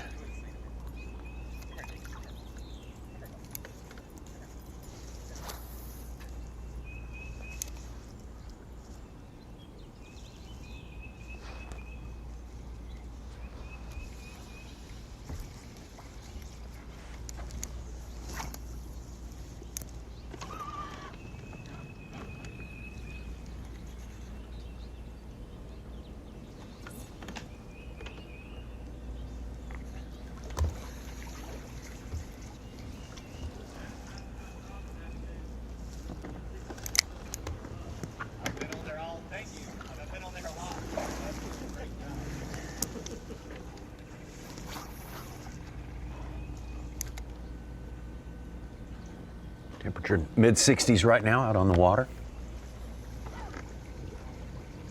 Last 2 nights been warm Yes, nights. sir. You'd expect it somewhere. You know, there's some big ones. I mean, I know they bed on out here too. They ain't got to be in the back of a pocket. Drew Cook now popping up. Drew Cook has had a slow day today. Really look for him to super surprising. Maybe press our leader today. Obviously got something scoped out here. Give ourselves a look at it.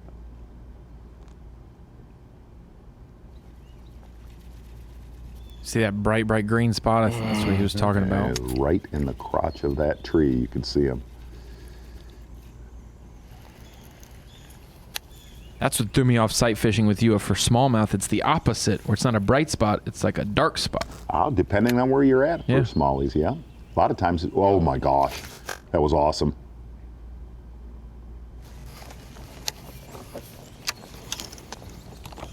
Not gonna make him happy right there. So there's a pair on this bed right here, male and a female, and they were rolling whenever I pulled up first saw them, and they're still rolling now. I was able to hit the male enough to where they quit rolling, and then I was able to get that male to bite 2 times, and I think if I can get the male to bite and get the male out of there, that female's either gonna lock on and I'll catch her real quick, or she's gonna leave. And I mean, right now where I'm at, you know, I really don't have much of a choice.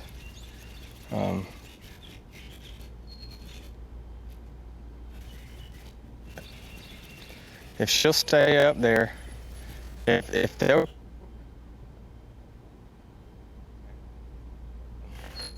it'll be fine. See him rolling. Doing that, he's not worried about anything on the bed. And he seems like he's a professional con artist. He'd be all sneaky.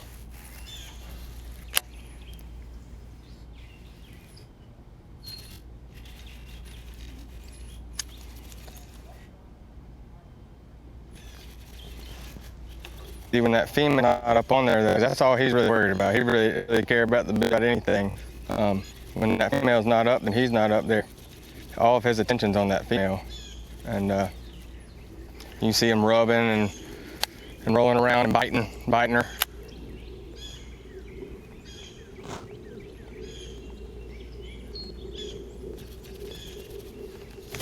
Yeah, dang it.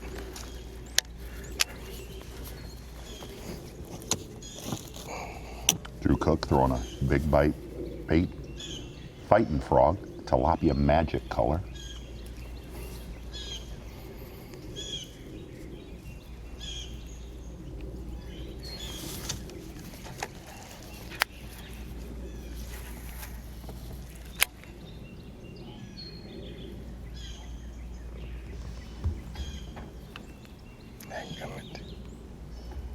Get up there.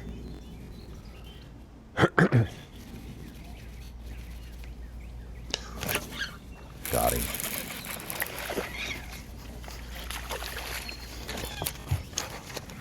Holy cow.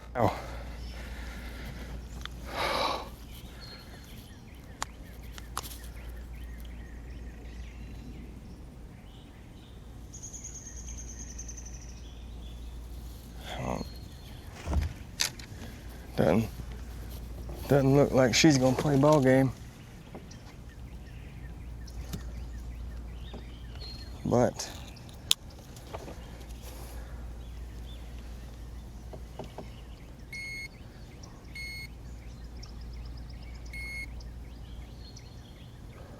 $150.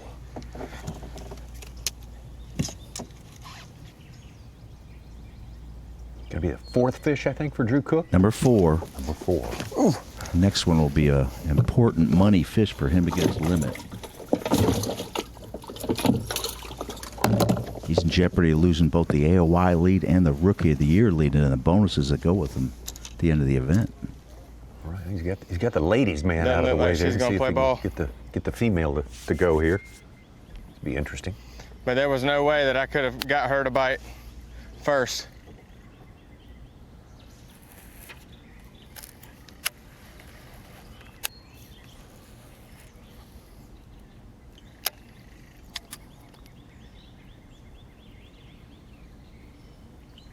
See, because if that male and female would have already spawned, then she would have something to protect. But she don't care right now. I mean, she could really care less. There ain't nothing up there.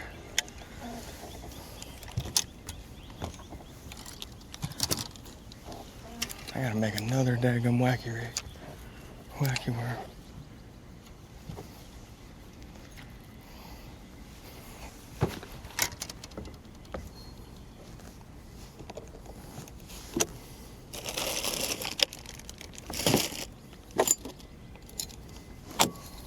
Drew Cook here. We got a preview of him before the season even started.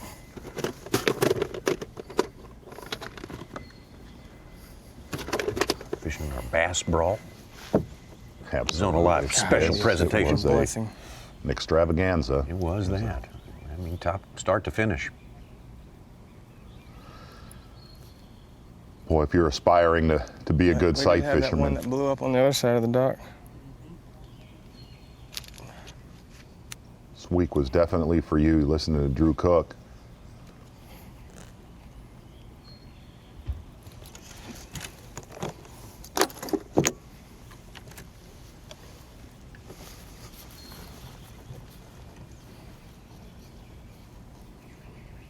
Yep, she ain't nowhere to be found.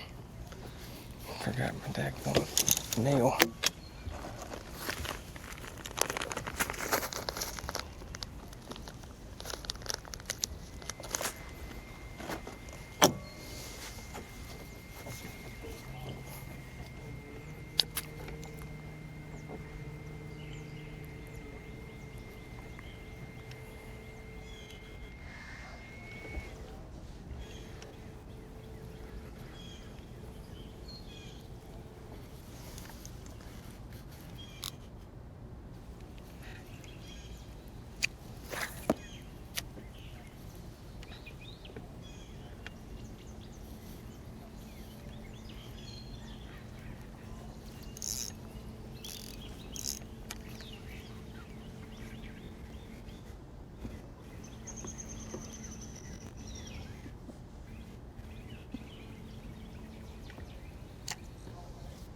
Drew Cook, a little bit of disappointment there. I figured out that the pair hadn't spawned yet, so the female not. That might help. I don't know. No reason for her to stay on the bed at present. Back to Chad Pitkins. That's one of the biggest things in knowing Oh, fatty. Look at that belly on that thing. what ones are ready to go, which ones do you spend time on, and which ones do you just bail on. That is what makes those guys, you know, through the years watching so many good sight fishermen on the Elite Series. That ain't gonna help at all, is it? Oh.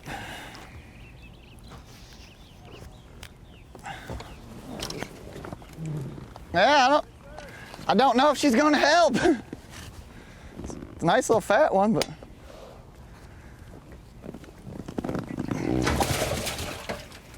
No way. All right, he'll call that, or try, see if it does. Over to Mark Menendez. Got hooked up. Got him out of the way. This is one he was running off. First time we've seen Mark Menendez actually leaving the dirty water. Yeah, good point. Good point. He has been in, I mean, just very muddy water throughout the course of this tournament. Let's take a look at that leaderboard right now. And Brandon Cobb, the guy with, well, how about that? The biggest weight so far of the day of any of our 10 anglers. Shocker on that. Yeah, just, he could have knocked me over with a feather for sure. Stetson Blaylock. Now, let's talk about, every year. Let's talk about past winners, Dick's Sporting Goods Rookie of the Year. You can see the importance growing through the years. A little kind of a smaller trophy there. Ditto for Hank Cherry back in Escanaba, Michigan up there. That is where that was at. Escanaba, absolutely. Drew Benton. Big butt. Not this time around, but the last time we were at the St. John's Rivers when we saw it. Drew Benton start on his campaign to win Rookie of the Year. Jake Whitaker had a great tournament here, just fell short of our top 10. Man, those classes get stronger and stronger every year. So hard to win one of those.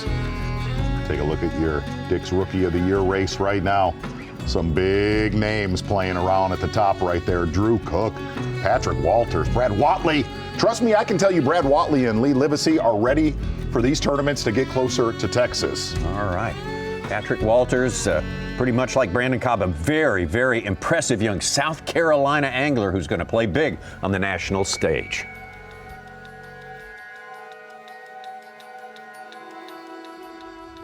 To get Rookie of the Year this year, it would really kind of highlight the start of my Elite Series career. That's really what I'm looking forward to, just kind of cap it off, because that's a feather in your cap. You can only do it one time. It's no matter how long you fish, you only get one chance at it, and it's definitely high on my bucket list. What I'm really looking forward to is the last stretch of the tournaments. That's really what I'm trying to focus on. That way I can just try to stay consistent and catch fish and then try to maintain my points for the season.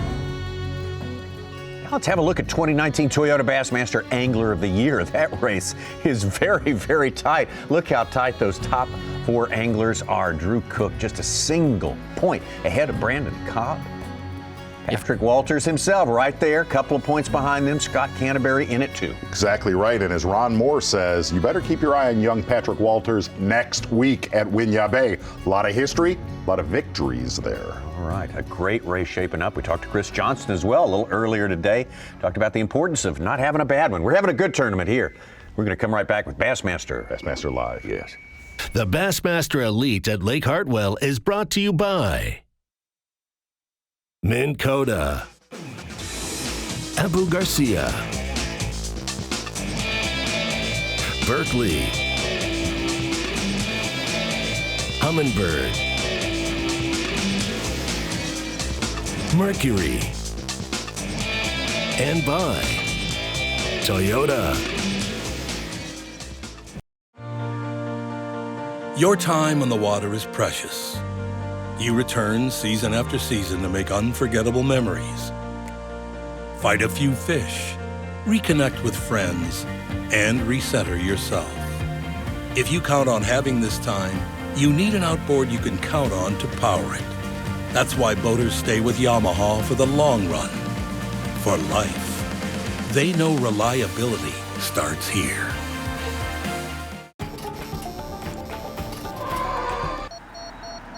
Pre-collision system, standard, on the 2020 Tacoma, so you can go from one epic playground to the next. If you want to play, you need a Tacoma. Amazing. Nothing better. It flat out allows me to catch more fish. Power steering and spot lock have revolutionized what we're doing on the lake now. Faster response times when steering. A spot lock, man, it's second to none. Game changer. A game changer. Game changer.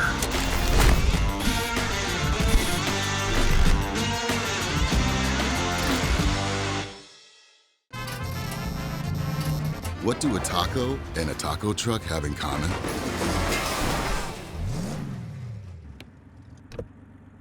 Nothing.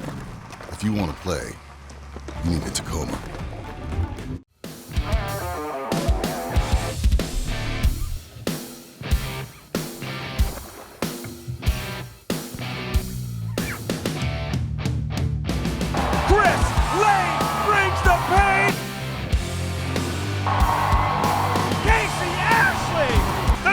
Son gets it done. Jordan Lee, back-to-back domination, unbelievable. It's the Bassmaster Elite at Lake Hartwell, being brought to you live by Lowrance. Just under 70 pounds is where we find our leader, Brandon Cobb, as we bring you in for the last couple of hours of fishing, a little bit more than that.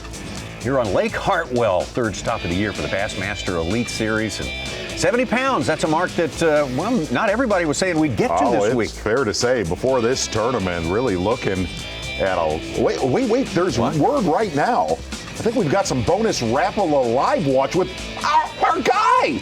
Patrick Walters. Young Patty Walters. Well, you were just touting young Patrick Walters. Oh, man. Look at, got a little leisure wear going there, yeah. After hours with Patrick Walters. I like that. I've look actually right experienced that, Tommy Sanders.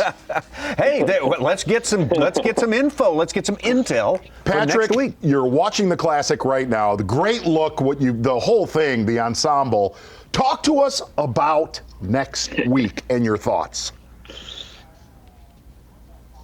It's going to be a good week, you know. I kind of the day off is nice, but I'd like to be fishing today. But I got home last night. I rushed home. It was about a 3-hour drive. I'm getting the boat, everything prepped right now, changing gears. Next week I think it's going to be a great tournament. I think we're going to hit it dead on. We have 80s all next week as highs.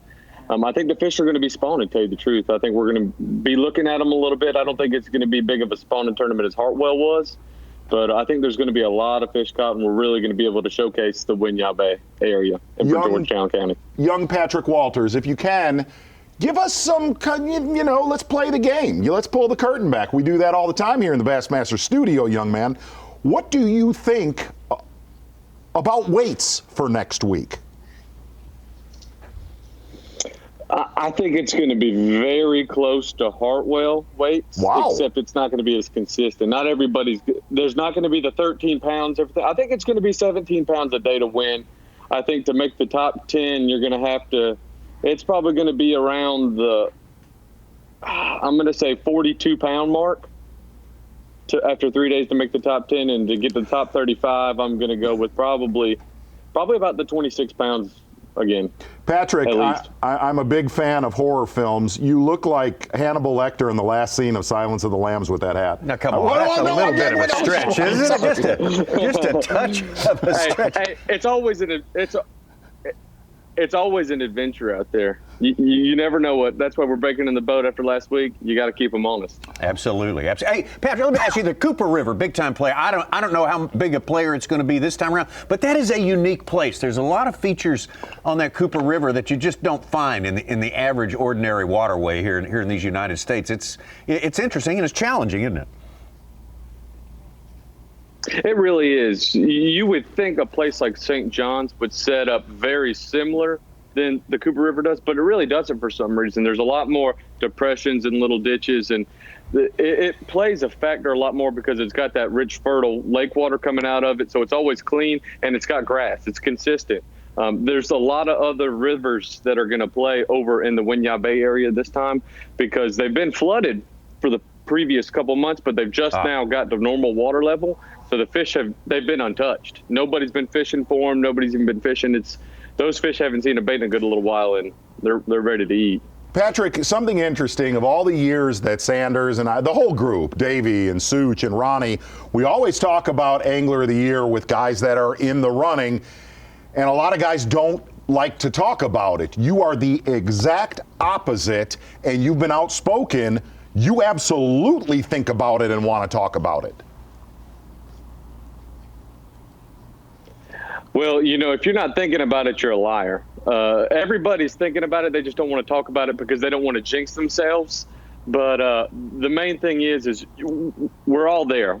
Every tournament we're fishing, it's you got to maintain contention no matter what. If you can't go out there and make the top 10, you better get as close as you possibly can and at least back up to get the fish you need, because every tournament, every single day, it matters in AOY. And as you can see in this last one, if you start out in 25th place, it still matters. So every tournament I'm looking forward to is just maintain consistency. And tell you the truth, I'm going for the win, and just to catch what fish I can possibly catch every single day, and whatever's happened, it's going to happen. You have held court. You have definitely held serve in the region of the country that you needed to. Looking at the rest of the schedule, what ones concern you? What ones excite you? Well, I'm looking forward to Winyah this coming week, of course. I'm excited about Guntersville. I'm interested to see how that one's going to fish. I have fished Guntersville the month prior and the month after. I've never fished it in the month of June, so I'm interested to see what that's going to play. And then the northern fisheries. I'm really excited to go up there and fish because I love fishing for those smallmouth just because they're so aggressive. You catch so many fish, but those kind of concern me a little bit just because they're usually such a slugfest that you have to catch so much weight to be in contention, where you could catch 18, 19 pounds and you're so far back in the points there. You truly have to be on your A game to catch the 24 to 25 pound bags a day to make it. Patrick, be dead honest with us here. Yeah, should we yeah. or should we not have a camera on you that first day of competition Are you kidding over me? there at Winyah Bay? I just want to get confirmation here. Patrick may not want that. I don't know. I just need to find out. Hey, that's up to you guys. We're just going to go do what we can do and just go fishing and have some fun and enjoy it a little bit. I think it's already been set up. Yeah, actually, I believe that. I was just having you on a little bit there, Patrick. Exactly. I would say the decision's been made, actually. Yeah, a few weeks ago, as a matter of fact. You talked about everybody knows you can't have a bad tournament. As we watch Hank Cherry hooked up here. A single day, you just mentioned that, and especially day number 2. You don't want to have your worst day of the year on any day number 2 of any tournament, right? Never. Yeah, day number 2, it's moving day. It's you got to slide up into that top 35 if you can. It's just every chance you get, it matters. And that's why I was kind of excited when they moved the cut from top 20 to go to day 3 to top 35, because with this group of guys, anybody can move from 35th place to the top 10. It's the weights are always so tight and consistent that it's good that all of us are fishing and that it gives everybody that fair chance. Yeah. Taking a look at Hank Cherry with a fish right here. Real quick, Patrick, you were able to kind of slink around this year's Classic. What's it mean to be in the position that you're in right now and to qualify for next year's Bassmaster Classic? That's one of the main goals is just to make the Classic and stay consistent, because I feel like if you focus and you do the best you can every single day and you just go fishing and you get your 5 every day, the points will come, and then AOY will eventually come. You'll be in the AOY championship, and then you'll make the Classic. It's mainly looking at the big picture, but one day at a time. We try to just go out there and just catch them one day at a time, and to make the Classic. And to make the Classic would just be extremely hard, because I loved working the Expo, but all that standing around talking, I'd rather be doing a little bit of fishing. Patrick, we're gonna pull the curtain back real quick, okay? We're gonna bring the fans inside with young Patrick Walters. You won a college championship with Getty's Brandon going to South Carolina. Mm-hmm. There's a lot of rumors that actually he carried the team. At least he has told us that. He started those rumors. That's exactly right. Number one, is that true? And number 2, what could you pass on to a college angler watching this right now that is aspiring to be a Bassmaster Elite Series pro? What do they need to know? Answer the first question first. Well, Geddes and I can both hold our own. We're both pretty good. Let's just say that. We both got our attributes, and we make a good team. So it's a team effort that counts. But for the college anglers out there and everybody looking to do good at college and try to make it the next level, is just do it the right way. The fishing industry, it's a small industry, and don't burn any bridges. Just take your time. Things will happen. Just doing it the right way and just going fishing. Fish as much as you possibly can, because time on the water, there's no exception for that. You can do all the research you want, and doing prior research before you get to a body of water is great, and it really helps. But time on the water is everything. And fish as much tournaments as you possibly can. I always told myself I can take any class twice. If I failed the class, because she makes me, if I have to miss a test, that's fine. But I'm not missing no tournament. I can promise you that. You can't make up those. Okay. Patrick, one more question. We have been seeing so much of Brandon Cobb this week, and he is a few years your senior. He too comes from a great college career and so forth. Talk a little bit about his reputation there in your part of the world, and what are the essentials to know about Brandon Cobb?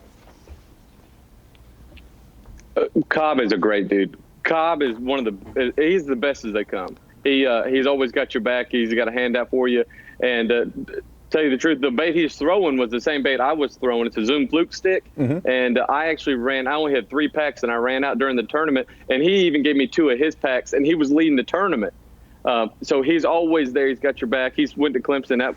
That's a little difference there, but hey, that's just school rivalry. Yeah. But he's a great dude. Came from FLW. He is a heck of a stick. He's in the upstate. No matter where he goes, the man can catch him. Has he always been such a flatliner? I mean, this guy has ice water, and nothing seems to perturb him. He does not get worked up about anything. Man, he is a smooth operator. That's one thing that impresses about him. And this week shows it. Every day going out there and catching 18 pounds average, it says a lot. I was a little bit further up the river from where he was at, and I was doing all I could to catch 14 to 15 pounds. It's just I never could get that big bite, and he's going out there and making it look easy. That just shows you that Cobb's the next level stuff. Patrick, we taped a Zona show together a few weeks ago. Can I ask you a favor, my friend? Can we do one every year for the rest of our life together, young Patrick Walters? Until we die. I'm good with that. That is my every guy. year. That is my guy. You name it. Let's do it. That is my guy. Straight from the heart. Straight from the heart. Young Patrick Walters. I love there. that kid. Absolutely. I love that kid. Third Toyota Bassmaster Angler of the Year standings. Dick's Sporting Goods Rookie of the Year, second place Thanks, right guys. now, a player in this 2019 Bassmaster Elite Series. See? Thank you so much, Patrick. Like the kids, he's got the earbuds in. Oh, my Everything God. is high and tight, man. Todd.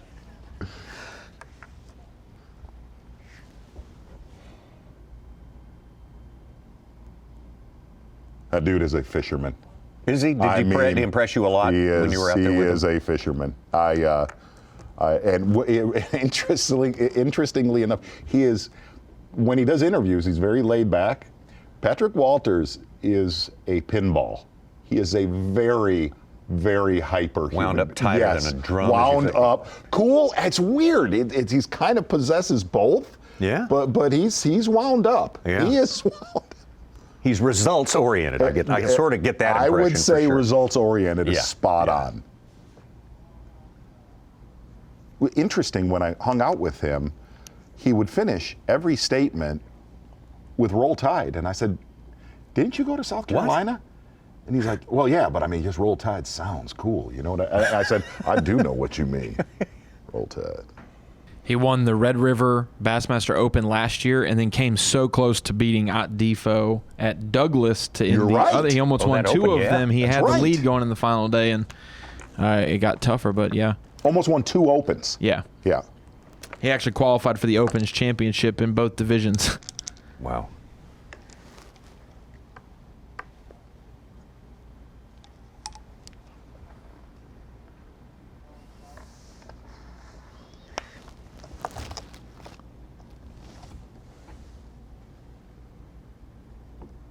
Awesome quad box right here. Brandon Cobb, Stetson Blaylock, Bill Lowen, Hank Cherry. Hank Cherry's been fishing this bed for a while. He has, hasn't he? I believe he caught the male off of it while we were with young Is that what he was? Walters. Yes. You know what? I got to hang with Patrick, his father, his mom for a week. I mean this. They are the best people on earth. They are just great, strong, just great. That is a good support group, man. Strong family tie. He's yes, probably going to be a South Carolina boy till further notice, right? Yeah, he's. Oh, I would say so. Yeah. Okay. Yes. Yeah. Yes. I was really questioning him. We would watch the Weather Channel every morning with Stephanie Abrams and B.A.S.S. Oh, yeah. Jim Cantori. You know I'm big into that whole gig. That, yeah. It's my aspiration, actually, to leave you and be on that channel. That is heartbreaking to hear. That is heartbreaking. That is a joke. I am chained to you. That is I am not the breaker of chains like Stetson. That's not that funny, really, when you think about it. Golly. But I would constantly ask him about if he's going to get married soon. Okay. He's absolutely going to get married, he said, but he said, I don't know how soon we're. Okay. So when he does, though, yes, his girlfriend, Emily, took my proposal and my wedding photos of me and Sarah's wedding. And so I told Patrick when he gets engaged and married to Emily, I will be there to take the photos of their special day. Are you on one knee in those photos that you're talking about your proposal? You said she took proposal photos? Is that right? Yeah. You on one knee? Yeah. Okay. Really? All right. Any chance that, you know what I mean? We can see him? This is no... Slide him into the show. Let's do it at Winyah Bay. Yeah. Interesting. We got engaged in Charleston, so that's not far. That'd be cool. I got to go through it. Yeah. When I got engaged, I was so broke. It's a true story. I gave Karen a rubber band because I could not afford a ring. I'm not kidding. God. You couldn't even afford a box of Cracker Jacks or something and hope for a ring? You can ask. That is a true story. gosh. She lost the rubber band, by the way. Dang it. But color I was it? I I talked to Patrick Walters. You see Cobb. him. Brandon Oh, there we Cobb go. hooked up Oh, with him. who's that hooked up over there?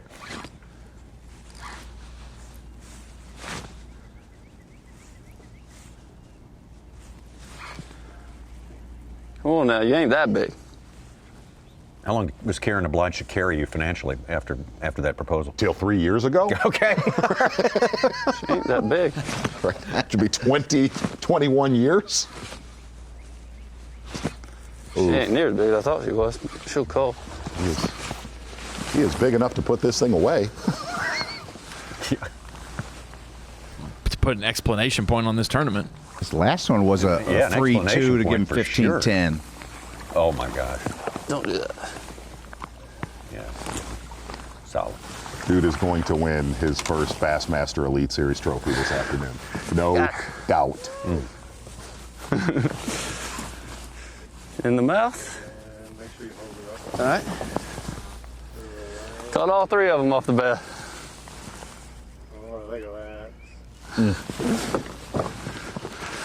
What a performance. See what she weighs. That is phenomenal. She's not giant, but she's probably a 3-pounder. Guy has put on a show the entire week. Absolutely. Patrick Walters filled us in with a few superlatives for this young man right here. We've been throwing him out like candy, and much deserved, I should say. Absolutely. What a great job he has done all week. Wire to wire. It's been 2016 since we had someone win one of these things, wire to wire. Is that how long it's been? What I read this morning, Wow. I believe, from Brian. Brian Incredible. Yeah. Stuff right there. That is a that is a monstrous beatdown on a lake that you have so many fish that are the same size. Yeah. That is an incredible So many performance. catchable fish, and man, you just. We're going to talk about that when we come back. This has been one of the most impressive potential victories we have covered in a long, long time. We'll take a break. Be right back on Bassmaster Live. Live coverage of the Bassmaster Elite at Lake Hartwell will return after this short break. Blue Water by TH Marine. Offering LED lighting solutions for your boat, trailer, truck, ATV, and so much more. Engineered and built to be rugged with waterproof and submersible options. Designed for easy installation, Blue Water is available in a variety of colors and styles. All backed by a limited lifetime warranty. Blue Water by TH Marine. In the wild, nature dictates that when it's time to eat, animals will instinctively find and devour the meal that satisfies them most. In the water, Berkeley Powerbait's scientifically proven formula triggers the natural predatory instinct in bass. Now available in a plethora of shapes, sizes, and colors. Berkeley Powerbait. Fish bite and won't let go. I'm pro angler Andy Montgomery. I've been making my living with Strike King products for a long time. So when they showed me the new Tour Grade line, I was all in. I knew I could trust it. What I didn't know was how easy it was to use.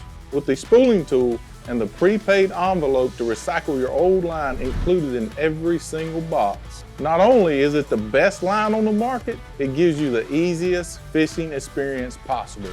Find out more at StrikeKing.com. While I travel the country on the Bassmaster Elite Series, I simply can't let the weather be the reason I don't win $100,000. That's why I use AFCO clothing to keep me warm, dry, and protected from whatever Mother Nature wants to throw at me. My season depends on it. My career depends on it. AFCO, any fish, any water. Sign up to compete in the inaugural Hook Bassmaster B.A.S.S. Nation Kayak Series, powered by Tourney X, presented by Abu Garcia in 2020. The trail features 5 regular season events, with a championship to be held in conjunction with the 2021 Academy Sports and Outdoors Bassmaster Classic, presented by Hook. The first tournament will be at Logan Martin Lake in Pell City, Alabama on March 5th, in conjunction with the 50th Bassmaster Classic. To find out more details and to register, visit bassmaster.com/kayak.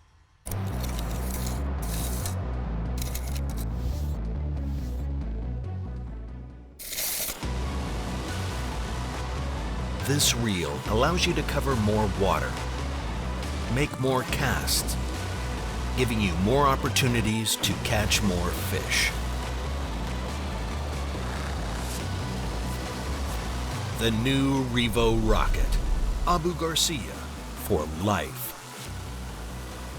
For over 70 years and 18 consecutive NMMA Consumer Satisfaction Awards, Skeeter continues to set the standard. And right now through March 31st, you can buy Save Fish with rebates of up to $1,500 on the all-new FXR Limited, up to $2,500 on the new FXR Apex, and double rebates of up to $3,000 on the ZX190 and ZX250. Hurry! Buy Save Fish ends March 31st. Visit your local dealer or SkeeterBoats.com to see why now is the best time to buy the Skeeter of your dreams. I can vividly remember back when I was a kid and, searching for information. And it was so much work and it was such a struggle to get that knowledge, to get that information. We talked about the equipment, we talked about the bait, we talked about how to pick it apart. It's highly detailed, specific information from A to Z to help you learn, get to the water, and become a better angler quickly. That's what the Bass University is all about. It's the Bassmaster Elite at Lake Hartwell, being brought to you live by Lowrance. Welcome back to Bassmaster Live. Pilot Flying J mobile app. We talked about it earlier. They sponsored the Bassmaster Classic, and if you get their app, type in Bass 2019, you can get $5 off every purchase, redeemable at Pilot or Flying J gas stations. And you're entered to win $5,000, basically funding your fishing for the entire year. You have April and May to do so. In the first week of June, they will pick a winner. So all you gotta do is get an app, type in a code, and fish all year for free, possibly. I'm going to sign up. Are you? Absolutely, already did. That's a fishing-friendly place. Sign up as many times as you want. Yeah, absolutely. Keep going. Promo code BASS 2019. Yes. Good stuff. How about a Mercury move of the day? Well, I think it's fairly obvious, We have not hit that yet. What do you think it is? The Mercury move of the day, you ready? Yeah. We've never done this for the Mercury move of the day. Okay. The Mercury move of the day is Brandon Cobb moving to our takeoff and grabbing that trophy and winning this Bassmaster Elite Series event. That will be the event. final move of the day. We truly thought maybe it would be a race, a horse race, going into the afternoon for everybody having the watch party with Mercer, that this will be a nail-biter. If you are near the weigh-in, if you're within 7 hours, get there right now. That made no sense, and that's fine. That's fine. Just behold, we saw that overhead shot of the Green Pond Landing. That is the state of the art. That is as great as it gets for a fishing tournament facility. You are number one. Exactly right, as always, Tommy Sanders. But I got news, Brandon Cobb. You are the Mercury move of the day. Come see your hometown guy win today. Absolutely. At the weigh-in, it's going to be the Brandon Cobb day of the day. Say it again. The Brandon Cobb day of the day. That's right. Yeah.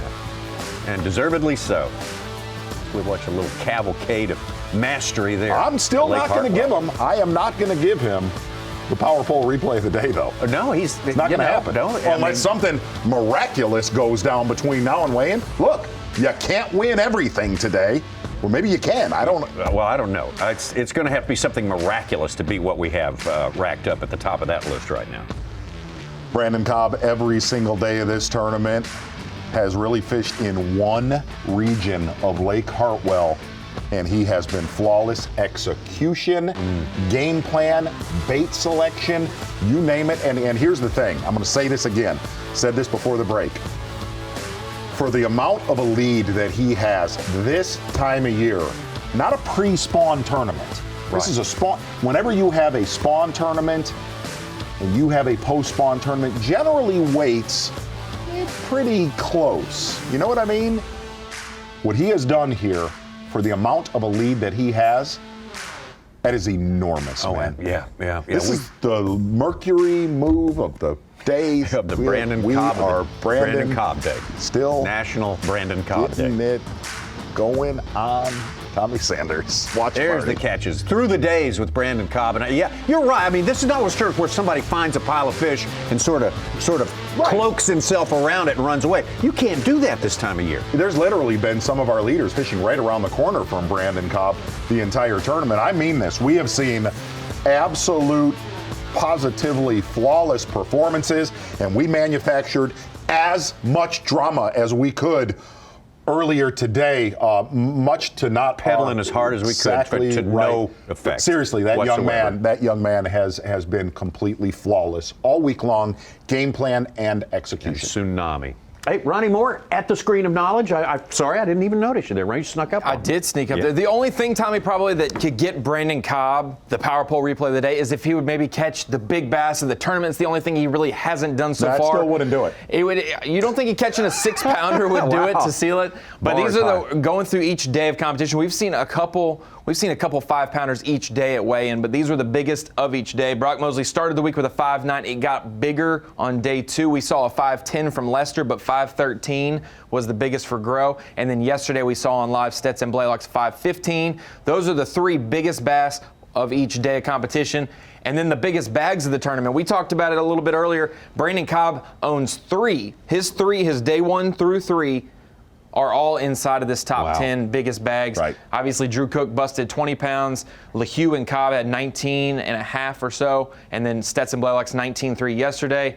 We got 3 18-pound bags. One of those is Cobb's. And then we've got a couple 17-pound bags. One of those is Cobb's as well. If Cobb upgrades again and gets 17 and a half, all 4 of his days could be in the top 11 bags.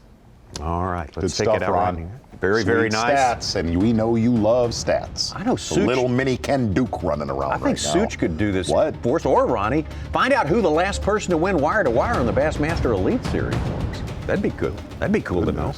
As we get out to Mark Menendez.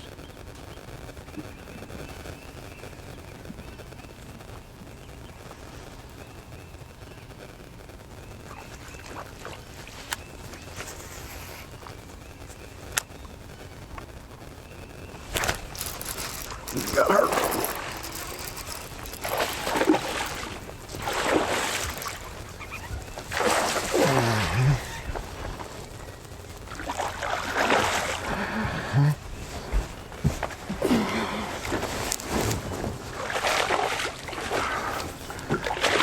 Good, come here. You're mine. Dang. Wow, one of the bigger ones we've seen this week. Indeed. Caught it on a swim bait, on a bed. That's awesome. Awesome. Shadowlicious, baby. Shadowlicious. Yeah, 6-pounder. Well, if this was just a true Big Bass Elite Series, yeah, he has been our guy all season long. Oh my gosh. Take a look at this from the St. Johns River. Mark Menendez came to play, obviously, to get his season started. How's that to start your morning? It was perfect, man, oh man. And he needed it. He needed that, and actually at the end of it all, he needed more. He did. We kind of had him coined as pretty much holding that trophy that day. Yeah. Yes. Yes. Yes, sir. Good stuff from Mark Menendez. That was some high energy, high weight stuff going on there. Giants this year, man. Get your hand. If not for a little bit of a slip up, he would be right in the mix. Hello. Our guys in the top of the Angler of the Year list had a little slip up at Lake Lanier. Yes, sir. You could tell he has targeted Giants all season long so far. Incredible stuff.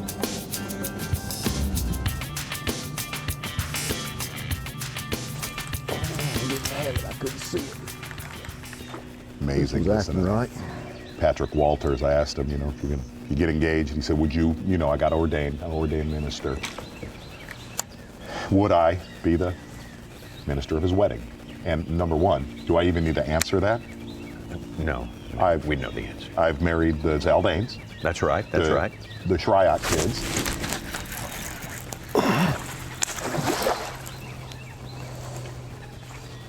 Take that incredibly serious. I know. You are. Right. In the mouth. In the mouth. In the mouth. In the mouth. In the mouth. Got him. Long devil. Who's that little pink craw he's got going there? I'd Legit like to now. see We that got a little closer up. We got a limit of them. They don't weigh nothing, but we got a limit of them.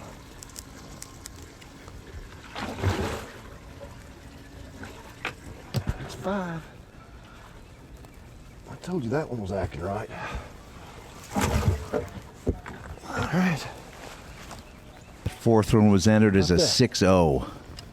Could vie for Phoenix Boats Big Bass. It looked like we knew what we were doing all day. It was a 5er. Not quite fat enough, not quite thick enough. Lean. Yeah. Okay. See if we can't slip around the corner right Next, now and get back with. Been a primetime performer all week long. Fair to say, Tommy Sanders fishing the Mid-Lake region, Lake Hartwell. Out Stetson Blaylock. Big bass, big stage, big dreams.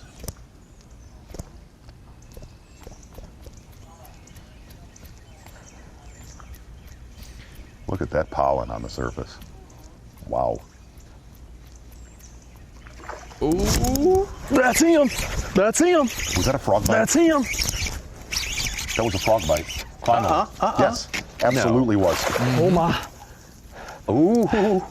That's a difference maker. Oh my goodness. Wow. Is that a frog? It is a frog. Thank you, Lord. You're right. You are right. Hombre. Oh, that's a good one. Mr. Poppin' Frog just came to the party. Poppin' pad crasher. Huh? Yes.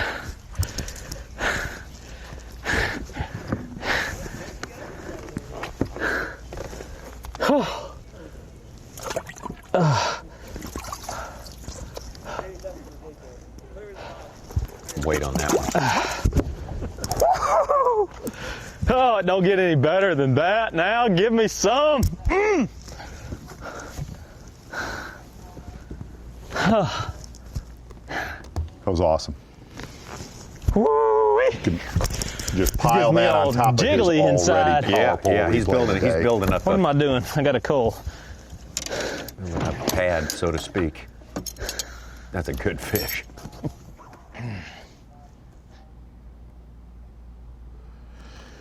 Man, if not for that slow first day, Ronnie Moore, you said it during our break.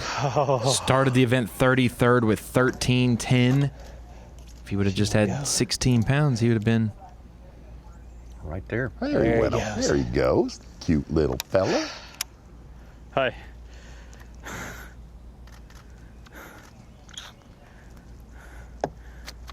Would you get a load of that?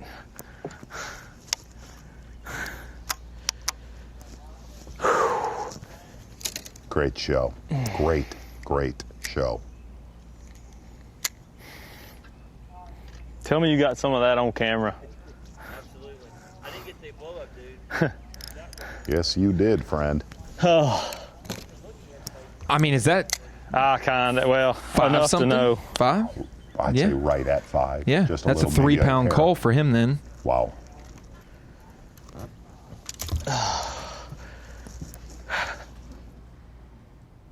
Well, heavy breathing. Let us all recover from that just a little bit. Davey Hite joining us right now. And Davey, we just watched Stetson Blaylock with his poppin' pad crasher pulling a 5-pounder there. I don't know if it's going to be enough to make a difference, but man, it just keeps, it's a show here either way. It's been enjoyable from start to finish here.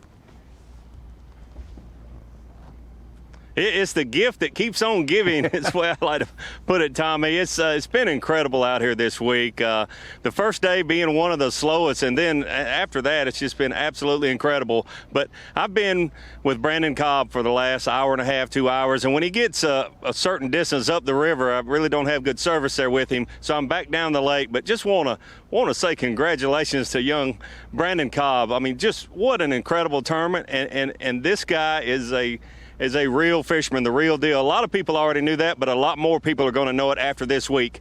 And talk with him throughout the week. It's real easy to say, gosh, there's 2 or 3 more tournaments on Lake Hartwell on Saturday.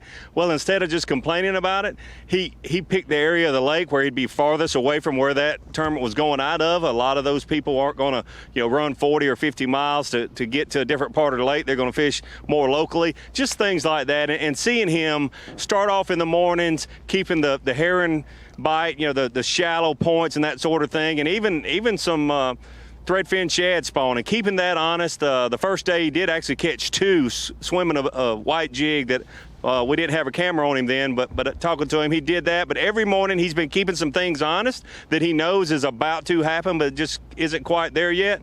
And then also with his choice of where he's fishing, and he's fishing docks, but he's looking for bedding bass. But he fishes those pockets that have the best docks and all on. Look right here. Look, just turn around and look at Lake Hartwell live and in action right now. Do you not want to go fishing right now? Oh my gosh, are you kidding me? I mean, this place is on fire. It is absolutely on fire. But back to Brandon Cobb, I mean, just incredible. What a great young fisherman he is, and the way he has just been steady, knowing this is a 4-day event. Looks like he's going to go wire to wire, but my goodness, what a great fisherman, what a great plan. Seeing him with that rod and reel in his hand, whether it be a spinning rod or bait caster, I mean, the dude is the real deal, and a lot of people are realizing that here this week. Davey, actually talk about the mag. Now, don't get me wrong. We just saw a giant from Stetson Blaylock just now. But talk about the magnitude of the lead that he's potentially going, how hard it is to win by the amount he potentially might win by in a tournament like this.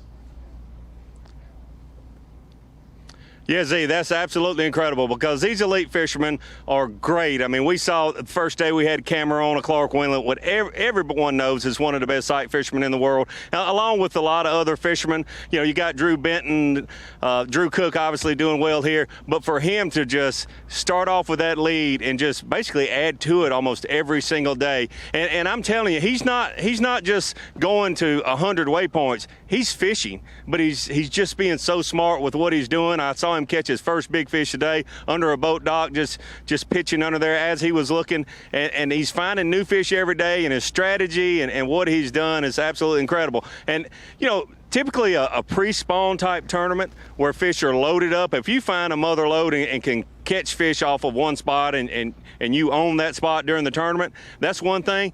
But he is covering about 15, maybe 20 miles of river. And just fishing, and Stetson Blaylock's in that same area, Micah Frazier's in that same area. There's a lot of great fishermen in that same area. It's not like he's out somewhere by himself or on one hole that we've seen in pre-spawn type tournaments, but it's absolutely incredible for him to do what he's done. And if he does win this thing going wire to wire, it's almost unheard of this time of year. Davey, if we can, let's all together tiptoe through the jewelry store. Yeah, right. We got to talk to young Patrick Walters, giving a little bit of a preview for Winyah Bay. And he said, look, might not be as much sight fishing, but you're going to see really strong weights there. Give us a little bit of a preview for next week, my friend. Well, there's a lot of water there to fish, and there's a lot of good stringers that have been caught already this year. There's been a lot of skepticism about, I don't know if that's a good fishery. It's going to be a tough place. The tough thing there is, where do you go? Where do you spend your 2.5 days of practice? I mean, there are hundreds of miles of river systems. You have the Waccamaw, you have the Black River, you have the Sampit River, you have the Big PD River, Little PD River, Cooper River, Santee River. There is the Cooper River is the most famous, but there are a lot of options. I had a friend that sent me a picture just last week of about a 9.5 pounder caught in the Little PD River. Wow. And there's a lot of options. I have another friend that won a tournament in the Waccamaw River about 3 weeks ago. Him and his partner had 21 pounds for 5 fish. So there are a lot of options. The problem is narrowing it down and locking into one area. And the angler that does that, I think will be fine. Years ago when I first started fishing bass, angler ran an hour one way. That's an incredible long journey and a run. But the equipment we have nowadays, people run an hour. and fish and run an hour back. And it's really not a big deal usually. Yeah, you're gambling a little bit, but you still got 6 hours to fish. And if you're around good fish, 6 hours is a lot of time. But here's the thing you got to do. You got to commit. And then that 6 hours will go by quickly for people that don't start catching them in the first little bit. You know, I've been there, done that. There'll be some people that stay close and play it safe and just survive that tournament, and there's nothing wrong with that. If you're finished with your 2.5 days of practice and you're not on them 100 miles away, don't just drive that 100 miles to think it's going to all magically happen on the first tournament day. There's nothing wrong with staying close, making a check, and going on to the next event. So we'll just see what some people do. I'd be willing to bet Patrick Walters is not going to be one of those guys that just tries to play it safe and make a check. He's very knowledgeable of that area, and he'll be tough to beat there next week, I guarantee you. We were talking with Patrick Walters, Davey, about the importance of a single day when you're looking at the points race, and as you head closer and closer to year's end. I mean, this is a place where you could have one of those days that at least for a time wrecks your year, right?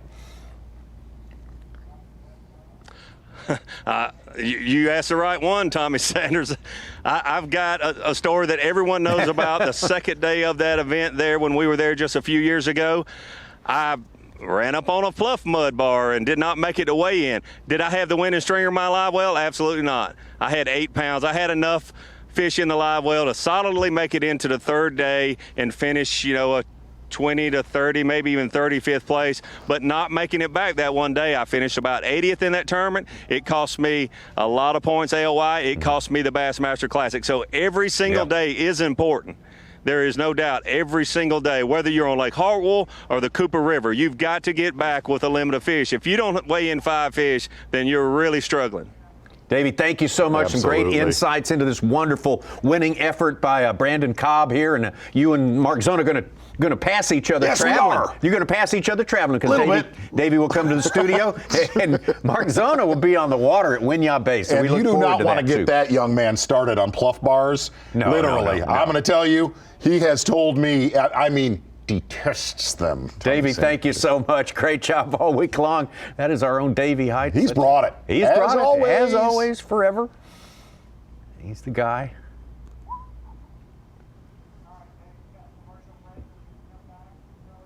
Drew Cook out here. Great stuff from Davey. Yeah, Great good stuff as always. You and him, the guys who make us most assuredly get it right week in and week out on the Bassmaster Elite Series. I taped a show with Davey week and a half, 2 weeks ago. He locked a mop jig in his hand. I'm going to tell you the last thing. About it once every 2 or 3 years, I truly get my teeth kicked in fishing.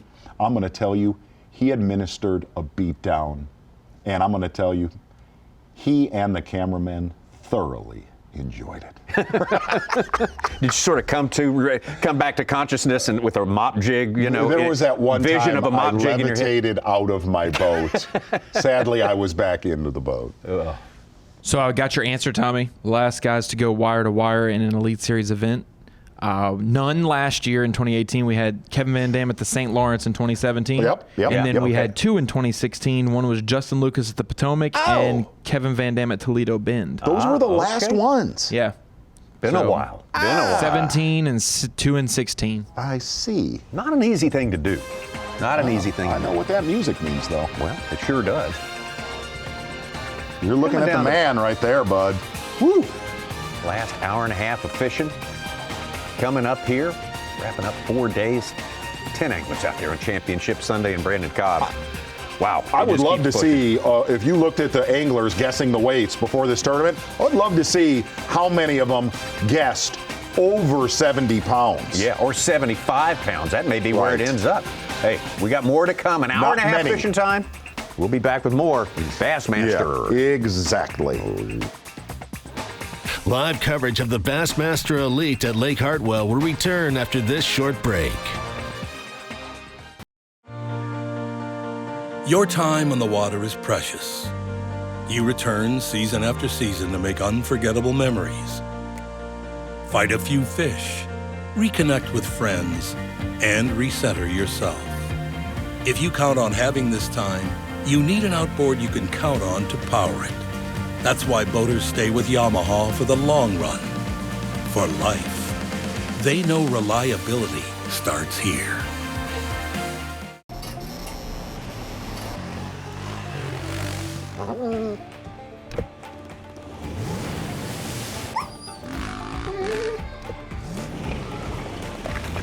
If you want to play, you need a Tacoma. If you want to know how the best anglers always seem to find fish, stay on fish, and be in the right place at the right time, don't ask them. Just look at the name on the side of their boat. The one that's built 10 million motors, shallow water anchors, and more. No angler's gonna tell you their secrets, but they don't have to, because you already know. Minn Kota, fish for more.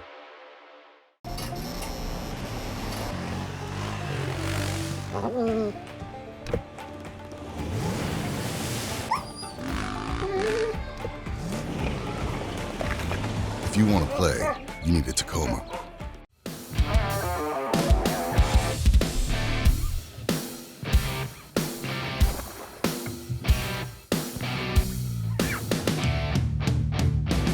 Chris Lane brings the pain. Casey Ashley, the native son, gets it done. Jordan Lee, back-to-back domination, unbelievable. It's the Bassmaster Elite at Lake Hartwell, being brought to you live by Lowrance. Hope your Sunday is going great. It certainly is going great for our leader here, Brandon Cobb. We got another. We're back to back here. We're back to back in the Palmetto State, going to Winyah Bay, coastal Carolina type fishing where those rivers meet the ocean. Georgetown, South Carolina, April 11th through the 14th. All 4 days featured right here all day long on Bassmaster Live. Can I do it, Tommy Sanders? Same time, yeah. How about an official TH Marine weather watch By for all the rest means. of the day? You really can't ask for anything more from that wind. It is actually going down 3 miles per hour down to 0, cloudy, 68 degrees. And it has turned into the perfect storm for anybody wanting to root around shallow, Tommy Sanders. It could be, in fact, negative wind by the time we get. Yes, sir. We haven't been able to talk to Dave Mercer, and I got to tell you something. Yeah. You know what? We try to stay unbiased, but I am biased. I am a big fan of one of those Canadian kids. I feel a kindred spirit. Which there's 3 to choose from. He's I'm like a curious to know baby which one. calf turning into a bull, and that is a one That's Corey not- Johnston. that- What? No, It's Corey no, Johnston. I don't is know. what That's that he's a talented fisherman, I can tell you that. That's right. Had himself a great tournament here, and I understand. I've got the hookup, if you know what I mean, the knowledge that he is standing by with our own Dave Mercer. Yes. There they are right there. And the old hooked up stage there, I like that. Good stuff. Dave, Corey, hi. What's going on at the weigh-in site? We are watching, I'm going to call it. I mean, he was that kid Cobb 4 days ago, and now he is King Cobb. I mean, what a destruction of this tournament. In a tournament, Corey, where you would have assumed that, you expect the weights to be really tight in this event, and they are. Outside of Brandon Cobb on top of the leaderboard. Yeah, you know what? He's a local kid. He's a stick, that's for sure, and he is absolutely crushing them out here. He knows this lake well, and he was my first pick for someone to win this tournament. Doing something that has not been done in quite a long time, and that's trying to go wire to wire. But while we were away, Stetson Blaylock, moments ago, Stetson, this time of year, it's unbelievable. His FLW Tour win, his dominance at Ultimate Match Fishing. I mean, what hooked up right now? Look there. I mean, he's on the same program that everyone else is on, but he's just doing it a little bit better. He's covering water, he's finding new fish, he's in these pockets, and a big part of this is finding clean enough water where you can actually put the trolling motor on 100, go find new fish that pull up every day.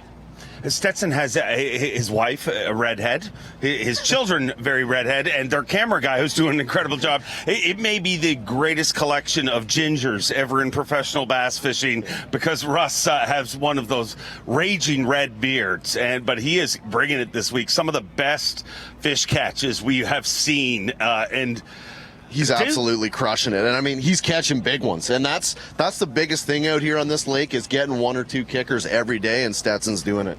And it just, what you're seeing, in my opinion, it's somebody totally in their element. Like, everybody is good at everything out here in the Elite Series, but when you get in areas, I think we'll see it with you guys when we get to 1,000 Islands. That's your way of fishing. You're great at other ways, but everybody has that. It's their bag, baby. Everyone's got that little thing, and coming over to the Elite Series, I mean, everyone can catch him. Stetson's just, he's been doing it for a long time, and he's one of the best. There's no doubt about it. Very driven to get an Elite Series title. The problem is, can he climb the mountain that is King Cobb? I mean, unbelievable. But he's got to feel like he's making a move. Yeah, he's been Stetson's been throwing a lot of topwaters, and that's something that I never got onto. Watch this is unbelievable. Oh, that is one of the greatest hits in the history of Bassmasters. Really, it looks like a tarpon coming out of the water with that eyeball just looking at you. Unbelievable, and another great fish. But that's some incredible camera work by Russ out there, obviously. And that's going to be, as soon as I saw that, I thought, dude, you are now in Bassmaster history. You know whether it's that, Larry Nixon fish jump, that was the beginning of the Bassmasters for years. There's iconic catches, and that is one of them. That's unbelievable. That right there is the greatest bite I've ever seen. It's unbelievable. Imagine what it felt like to actually get it. Yeah, I don't know. I didn't catch anything that big all week, so I don't know. Stetson fishing very comfortable. What can you tell me about this guy? You spent a lot of time fishing with him in the FLW Tour, obviously. Yeah, I fished against him a lot. He's taken a lot of my money in my career, and he's done it again this week. So he's a stick. There's no doubt about it. Great angler and having a great championship Sunday. But the question is, can anyone catch Cobb? I mean, he has been in control of this tournament since day number one and is trying to do something that just doesn't happen. And also, dude does not look like he could give a crap. Really excited. Don't get me wrong. Just so he probably wants chill, to. He's probably looking more forward to taking that trophy and going and playing video games against Shane tonight. They have not played. He told me on the dock this morning they don't play at tournaments. They're taking this serious now. No Fortnite during tournaments. That's different then. He's going to go 2 weeks here. 2 strong weeks. Going clean, dry. No Fortnite. I don't know how he will handle it, but I think maybe we should get a group together and we should maybe talk to them about how much they play video games. I think they got some problems, or maybe I should start and maybe I'll catch some bass. I don't know. We'll see. Well, Brandon Cobb has had an incredible tournament, and let's have a look at some of his fish catches today. It didn't start as simple as it was. You know what I mean? It seemed like it's just been easy, but this morning it did look like he stuttered a little bit. Yeah, Brandon knows this lake so well. I mean, you go to a lake that is in your backyard, you fished your whole life. He knows every single sweet spot, every pocket, every bay with grass, every dock that has a spawner on it, and that's why he has the huge lead and the huge advantage this week, in my opinion. He's been able to do something, too, that you're going to have to confront down the tail end of the season. Obviously, you and your brother are going to be big-time favorites when we go into Waddington, one of the guys to watch. It's so hard to look past all that pressure, you know what I mean? It's not just the pressure of the days of competition, it's the weeks and months leading up to it and the interviews and how often people talk to you about it. It is, and I mean, he has a lot of pressure on his shoulders. He's got the hometown crowd, his family's here to watch him, and I mean, there's nothing worse than having all that on your shoulders, going out the last day and not being able to catch him. But I mean, he's cracking them today, and it's looking good for him. It's looking really, really good for Brandon Cobb, and the way he fished all week, has been literally flawless. I mean, I don't think he's lost any fish that would have helped him. And, as the guy who hosts the weigh-ins, to be honest, I mean, I should not like stuff like this. This makes my job a lot tougher, if we have a blowout. But, I mean, when you watch something like this, you gotta... It's like watching a pitcher pitch a shutout. You know what I mean? It really is something really special to dominate an event like that, like he has. It's a celebration. You know what I mean? That's the ultimate feeling. It is, and in saying that, there's a lot of big fish on this lake, and this is the time of the day where a lot of these big females are going to pull up, and Stetson, you never know, he could pull up and there'll be a 4 with a 6 and catch them both, and he wins the tournament. But you know, it's looking good for Brandon. There's no doubt. I will say one thing, you know, we're just standing here, and since we started this segment, you can see, you know, the clouds are trying to break, and you're feeling like a little bit of sun, and it's been about 1 o'clock every day. We see this lake kind of light up, and you start seeing fish catches coming everywhere. I'm going to imagine, well, actually, I'm looking at my phone. There's a lot of fish catches coming in right now, so maybe it is starting to light up, but you would imagine that might be pushed back a little bit with the cloud cover? You know what? I don't know if it will be. This is the time of the year when the bass want to push to the bank, do their thing. I've seen so many females out there just ready to spawn. You know, they're hanging around outside the beds, and you know, it's the time of the day where they're coming, and it's a matter of the coming across the right bed with 2 big ones on it, and anything can happen. Well, speaking of big ones, the Mark Megalodon Menendez hunter himself, Mark Menendez, I mean, you know, he took that whole big bass, big stage, big dreams quite literally. I mean, he seems to be only hunting giants this year. I mean, every time we see him on Bassmaster Live, you know, obviously St. John's River, which you were part of that party yourself, but Menendez having an incredible year. He's been on fire. There's no stopping him, and you know, he's going to be in contention for that Angler of the Year. He's been around for a long time. He knows all these bodies of water, and he's one of the best. There's no doubt. Tell me about the new Elite Series. You know, you know, you've been to 3 events now, and there really is. We talk about it over and over again. There's something special going on here. You know what I mean? You've got a really hungry group of young guys, a hungry group of veterans. You know what I mean? That want to show the world what they've got. Yeah, you know, and I'm one of them, and we're excited to be here. The vibe is good. You know, everyone's very positive, and I'm looking forward to getting to that next classic. After seeing what this one was, it's going to be on fire, and I can't wait to be there and keep this season rolling.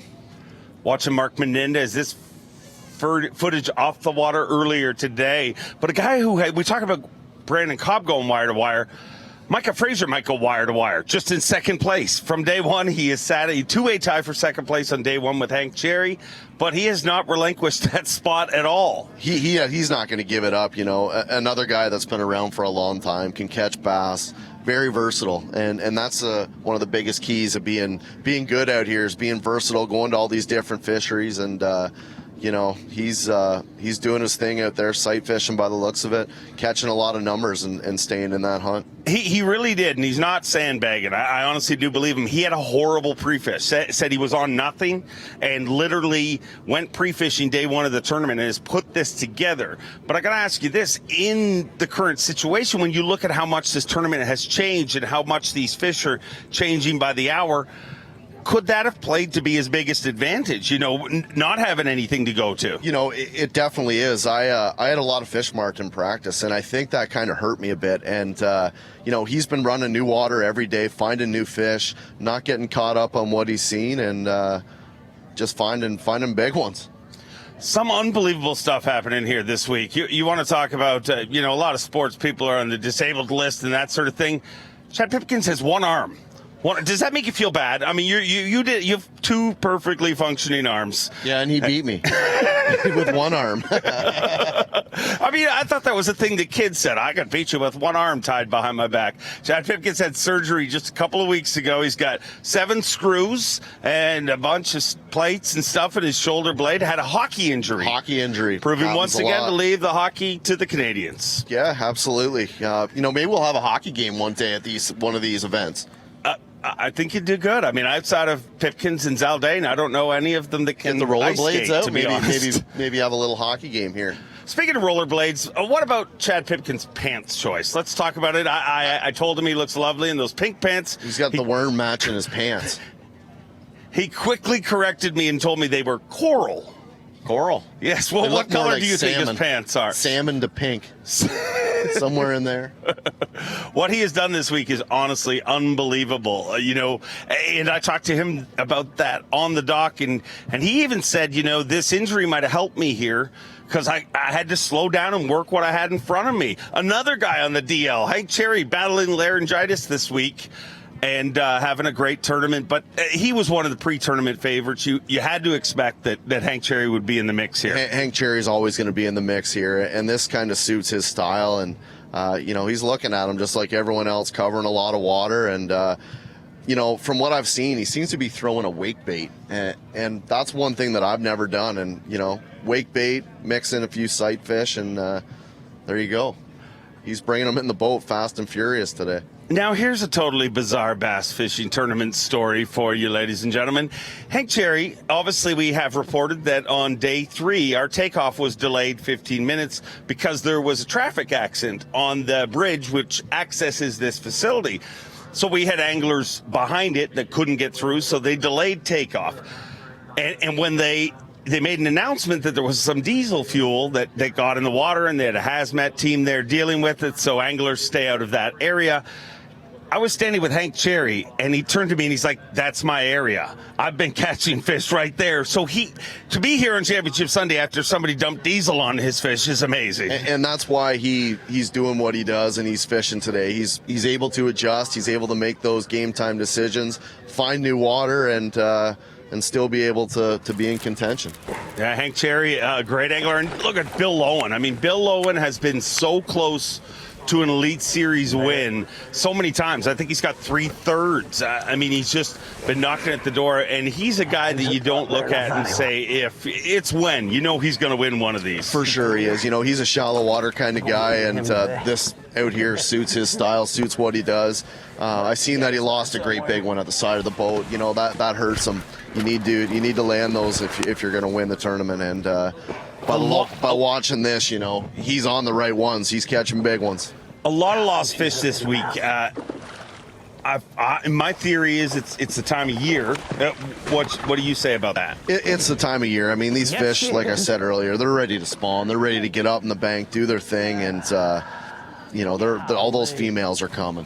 Yeah, so they're a lot of times they're not eating the bait. I mean, they're just swatting at it, just nipping it a lot, and it's funny when you watch them on the bed, and you see them roll on their side, pick up that bait, and like you said, they're just nipping it, and you're gonna miss them 3 or 4 times before they actually eat the whole bait and get it swallowed in their mouth.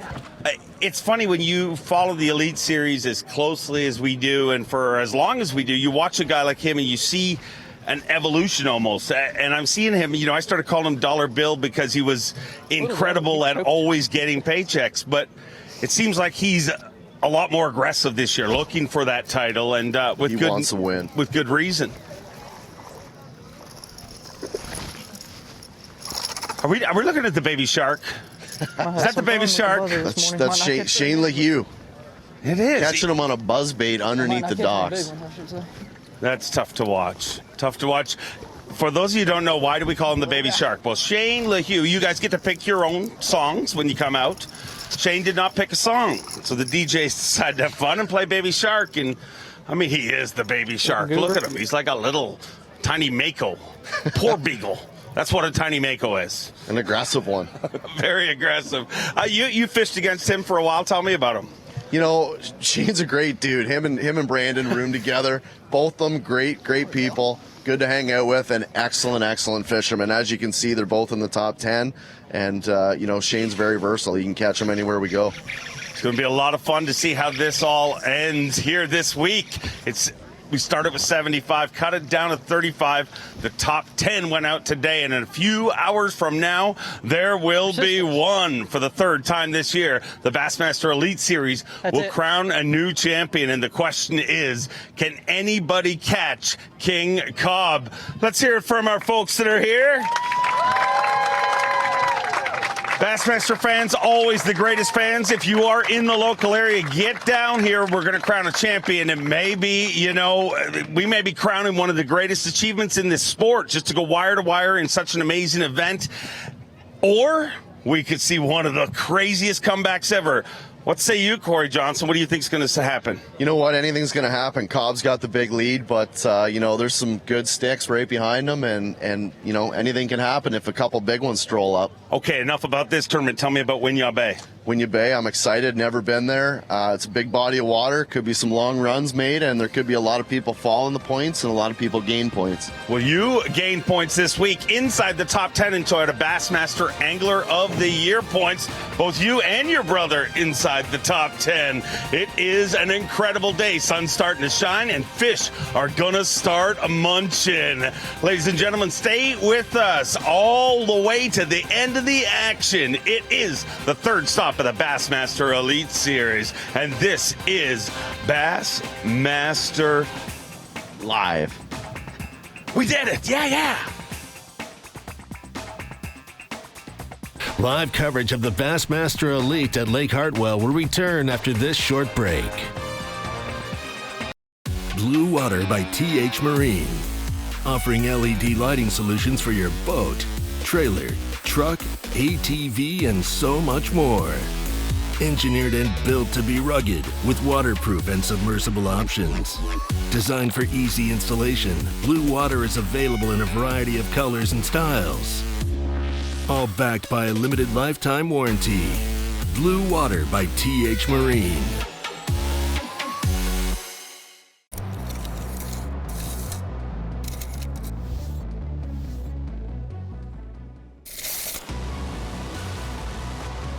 This reel allows you to cover more water, make more casts, giving you more opportunities to catch more fish.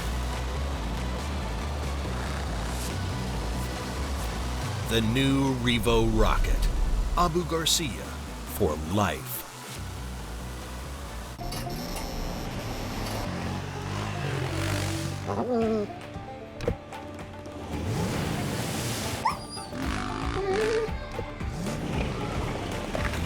If you want to play, you need a Tacoma.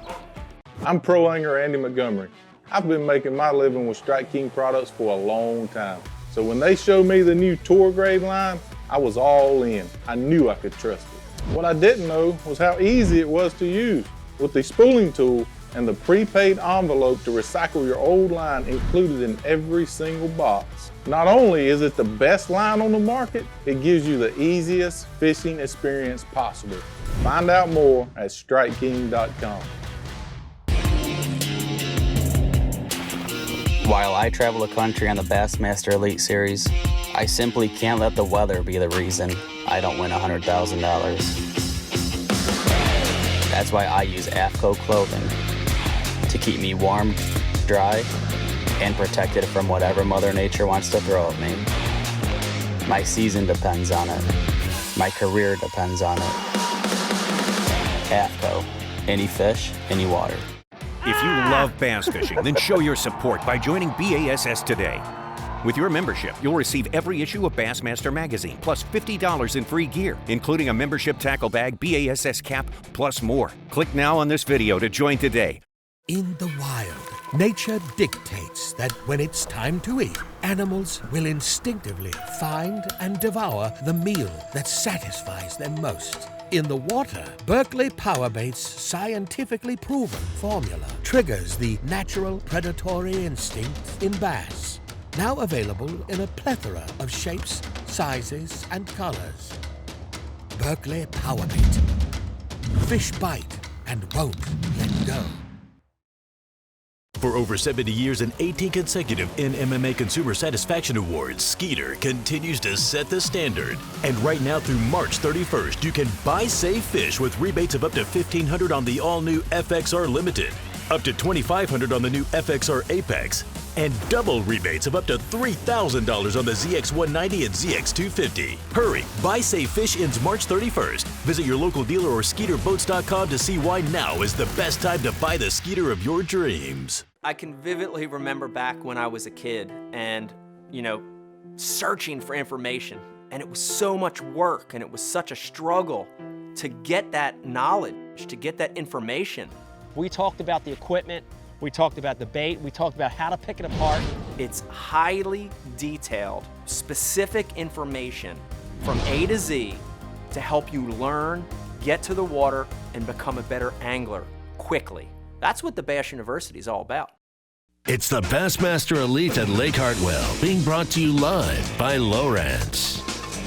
Get down to it, about the final hour of fishing for 10 anglers left out of the original 5 who began on Thursday. Bassmaster Elite here at Lake Hartwell, 3rd stop of the year. And Brandon Cobb, you can see right there, hanging on to a good, substantial, a lead that's going to be hard to overcome by anyone. Although, Ron Moore tells me that he thinks Stetson Blaylock catches a couple of 5s. Maybe we got maybe like a 9. Is that what you said?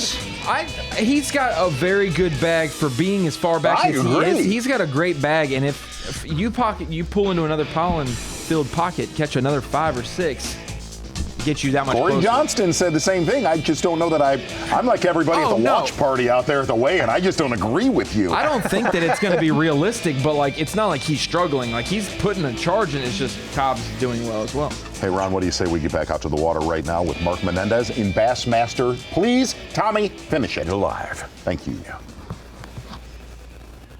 Well, Corey Johnson and Dave Mercer pointed this out. What a great year Mark Menendez is having. It's just a floral arrangement in your mouth. Well, okay. It's just ridiculous how good it is. Okay. I've never heard that term in my life. Well, get ready to hear it a lot, I guess. I mean, I think Menendez can win too if he has 26 pounds. You know. Mm-hmm. It'll be big. Yep, that's big. That's big. Stay down.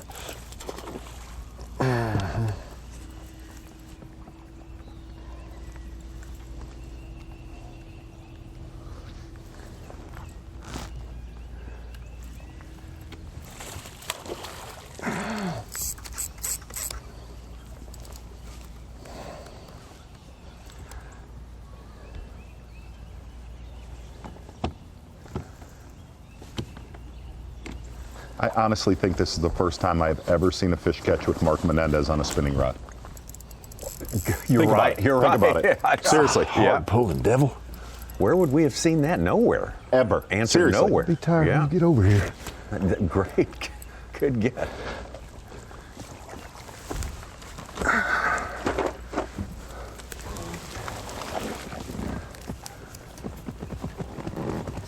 And you're mine.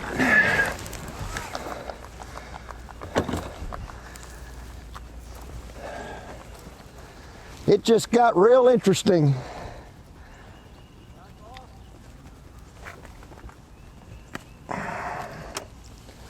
There's a 4-pounder. One there. 2.5 pound Now cull. we got some weight. Now we got some weight. Started the day in This is 10th man in, last a trade man of in the all field trades. now. Look at that, currently in 4th place. Wow. Menendez, 62 pounds. 63 just about. Pretty cool. Pretty cool. Back over to Shane LaHue. It looks like a bed. Sorry. No. Really? What the hell, Braid?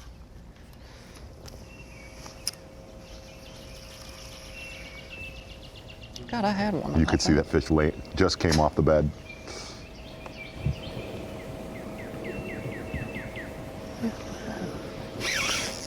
That fish swam off the bed to eat his bait right there. Was that him?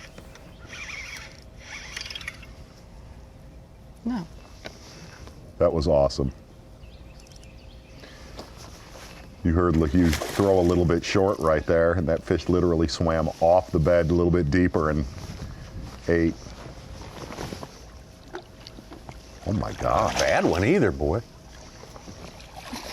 Stop.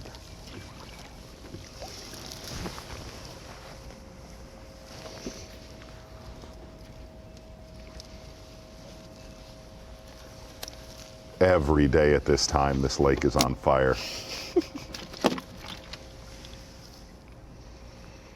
He's got one less than 2, so that should provide him with some ounces there.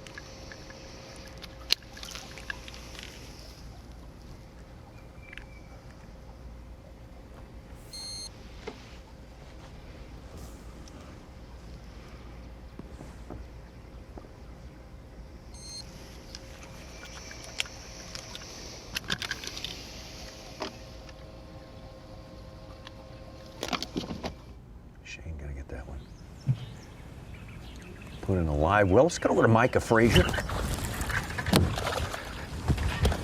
Got his weight over the 60-pound mark. Don't know if that will help. I don't even know if he'll help. Exactly.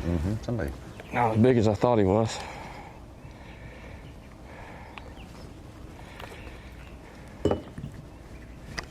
Three twos in his live well.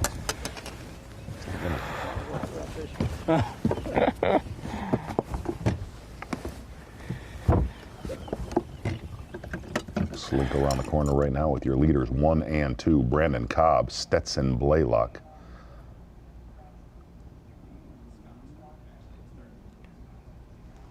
You know, one of the things that we take a lot of pride in, you spent a lot of times at the Classic. You did so many aerial live, drone footage live. It's all about really doing the customization yourself. Yeah. Exactly. Yeah. And I'll be honest with you, we've been flawless throughout the years. We have only lost 316 drones. Really? Just yes. Really cut down from the year before. You get shots like this. If you're with us at the watch party, we like to pan around, and then all of a sudden exactly right. Man, make that 317. That's the 317th drone we've lost here. There's number 317. Oh. Saw this in Jurassic Park. Kerry Barrett wants everybody to know, cameraman Kerry Barrett, that was not him. But trust me, I've watched him destroy them too, my friend. Drones crash. It's a fact of life. It is. Live with it. That's why they're unmanned. Stetson Blaylock. Overstreet tells a great story of the drone lifting off from like near Randall Tharp at the Gunnersville Classic and just ploop right in the water, and the string of cuss words from the camera operator. I think I'm gonna be able to catch these. Cuss words. Water. They don't look.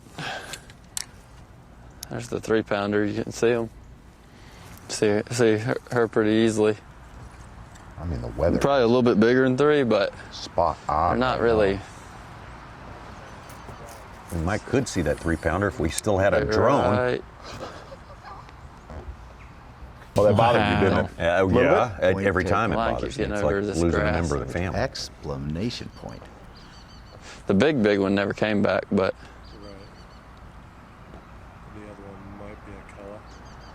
Yeah, oh, she's out here now. The 3-pounder. Just acting funny. I just don't. Oh, look at there. You see? There it is. Yeah. Look at that. That's like a 3-pounder, 3-something, but I just don't. Yeah. Just sitting. There's almost no chance she'll even look at this. Nah, turned away from it. Figured. Bad thing is, out of all 3 of them, that bigger one's the only one that even helped. Right. I think. So.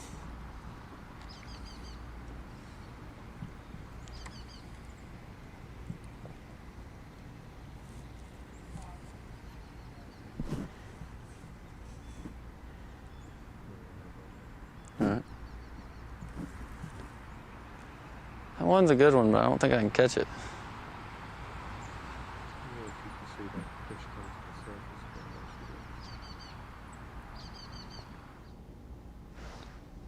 Will you come cast for me?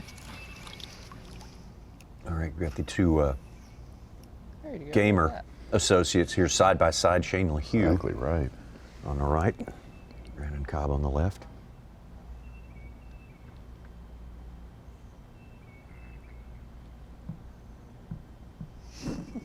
Interesting listen to Brandon Cobb when he was talking about his hooked up Shane LaHue.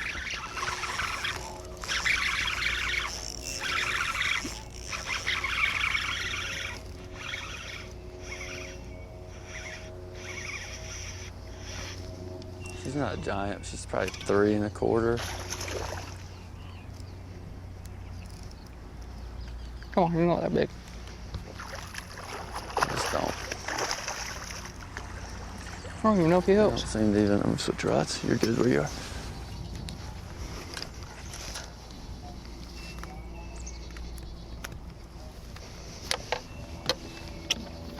keeper. Boy, that fish does not help with you. He's got some.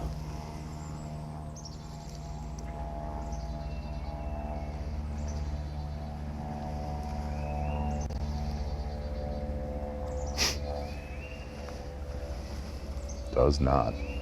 Oh, oh.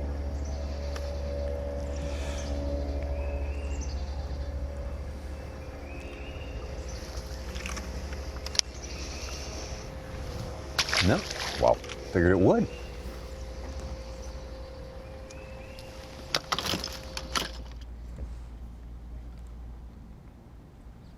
It's doing that weird thing where they just sit there. Oh, she's gonna swim up, see what's going on. The bait's up there, close. I don't know exactly where it is.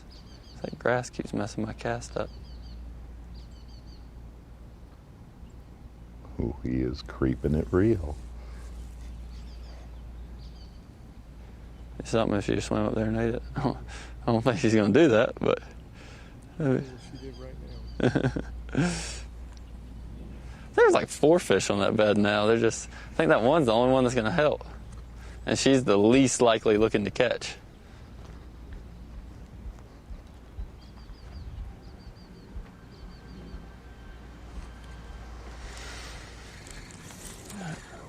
Pine needle or something on it.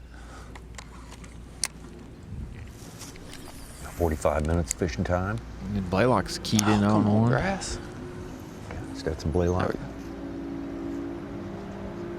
They put in that one we saw on the frog as a 4-4.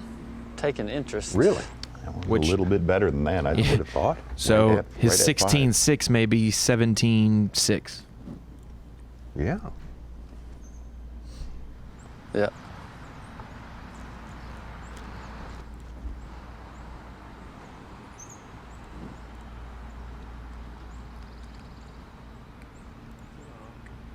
Mm-hmm.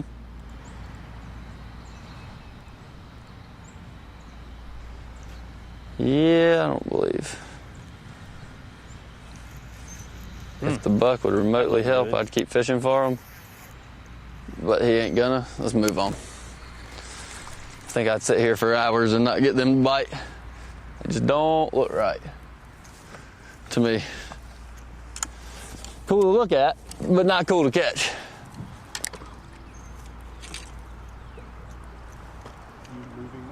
I'm gonna fish on out these docks here, yeah. That one's okay one, but it's not.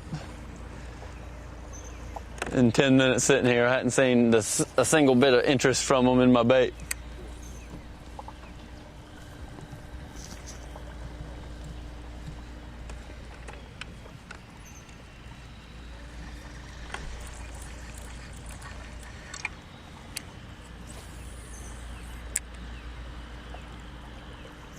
Let's go.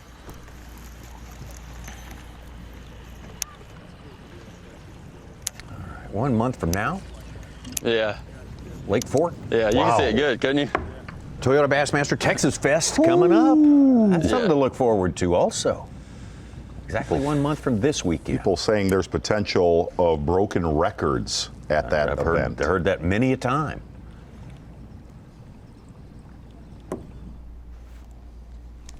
Slide back over to Hank Cherry, Bassmaster Live.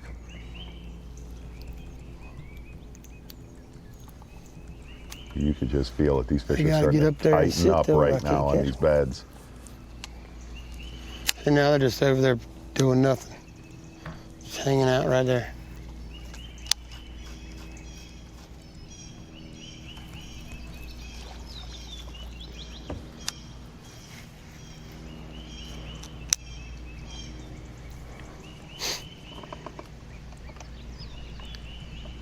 See, once they separate, one goes back, I can fish for one.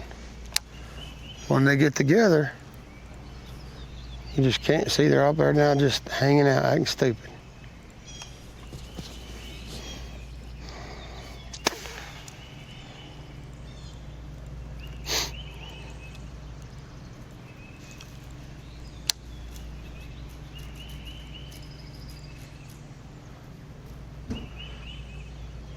See, that one just saw the bait. See, she swam over there.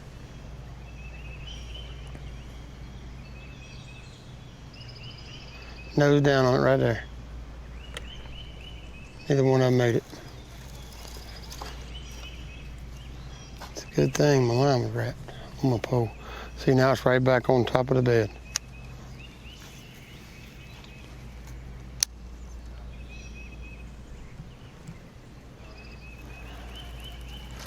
Still sitting there. Terrible casting Hank.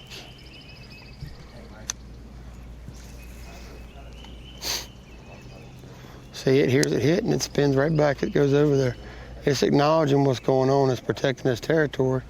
It just ain't worried too much about me.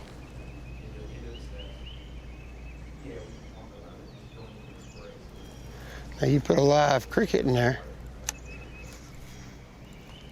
So that's another thing. See how deep it is?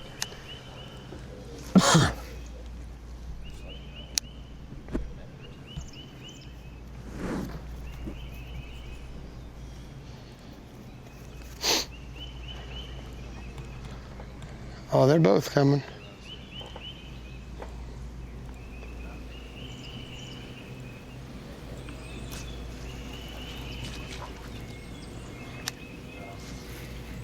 I'm trying not to get too aggressive, but I guess I might have to start popping them just to see if I can get one's attitude to change. There's another one back up there. I don't know if that's the big one or the little one. I just hit him in the head right there.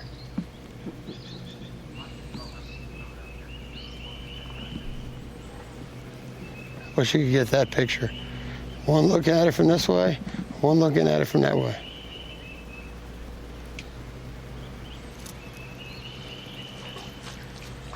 It's crazy.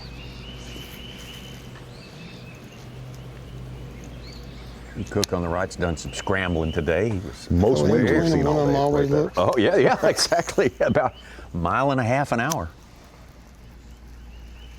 Ripping right along. Drew Cook has I've spent a never lot of time in the seen 10th one place look today. straight down Finally on. got it back on track a little bit. Nonetheless, a great tournament for him. Great points position for Drew Cook. No doubt. Said we're going to a lot of I know venues you're this year looking at he's it. I never just been guarantee to. you just eat it. He has, like Patrick Walters, got it done in the area of the country he needed to. Ooh. He tested himself last year fishing the Opens. He fished both divisions, all 8 tournaments. He fished the Northern? Yeah, he fished Champlain, I believe, was in the Northerns last year. He made it in the points via the Centrals, but got a top 20 in points in the Easterns as well. So, or vice versa, Very one of the solid. two. Right. Yeah, almost Solid, qualified though.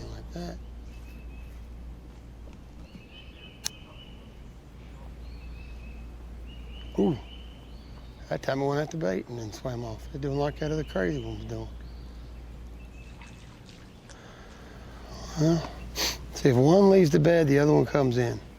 One leaves and the other one comes in. Then they do their stupid swim around thing. She's coming back over there. I mean, if I get it to where I can get one on the nose down on it and they swat it, I'm jerking. If I foul hook it, I'll throw it back, but don't got a huge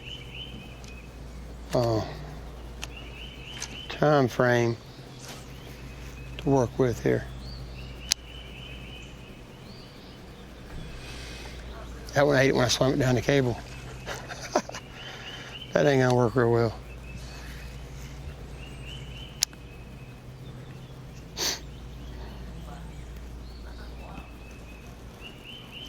See, now they'll go over there. Whether or not this can be caught, I don't know.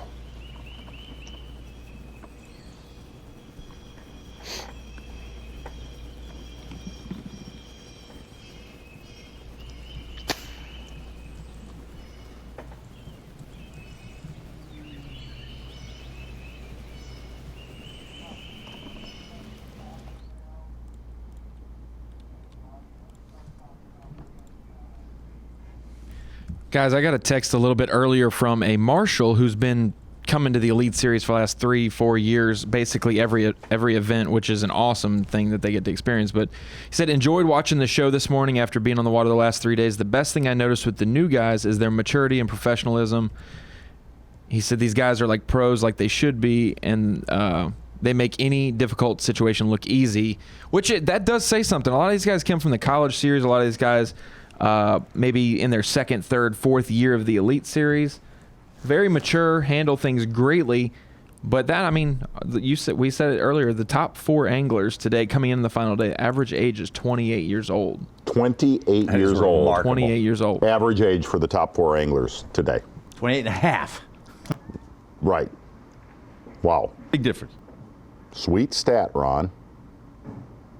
And then, I mean, the whole entire field as a whole, it's only 39 years old for the average age of the whole Elite Series. So a lot of these guys are young. You'll get to know some of their names, but like we talked about, Brandon Cobb's been on the FLW Tour for 5 or 6 years, and he's only 30, 31 years old. Stetson Blaylock's been a pro for 10 or 11 years, and he's 30, 31 years old. So Drew Cook's obviously straight out of college, so 24 years old. But 28, though, the average age. That's amazing. Yeah. That's like Major League Baseball, sort of. Right. So what am I doing with my life? I got 3 more years, I guess, to figure something out before I'm 28.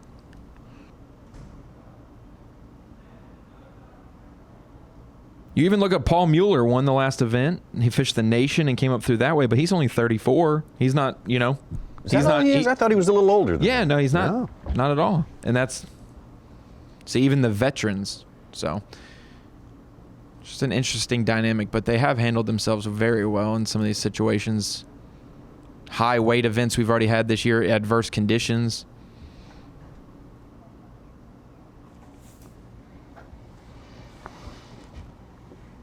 I mean, shoot, I've even been out on the Elite Tour for 6 years now, guys. Come on. Yeah. Has it been 6 years? Scarily, yes. Wow. This is year 6. What's the first event you worked with us? The Gunnersville Classic. Gunnersville Classic. Day 1 of the Classic. Yeah. Is that right? That was scary.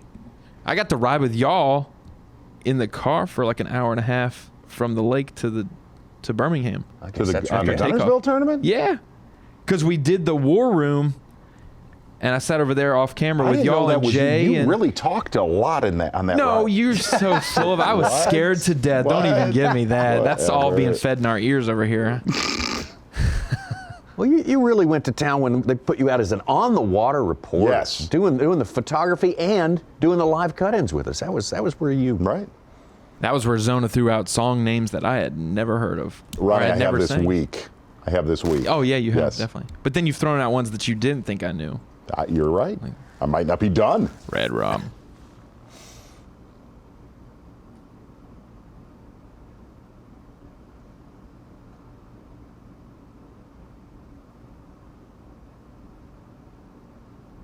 You talked about how cool it was that, like, LeHue competing against Whitaker, they fished together, you know, on the same team in college.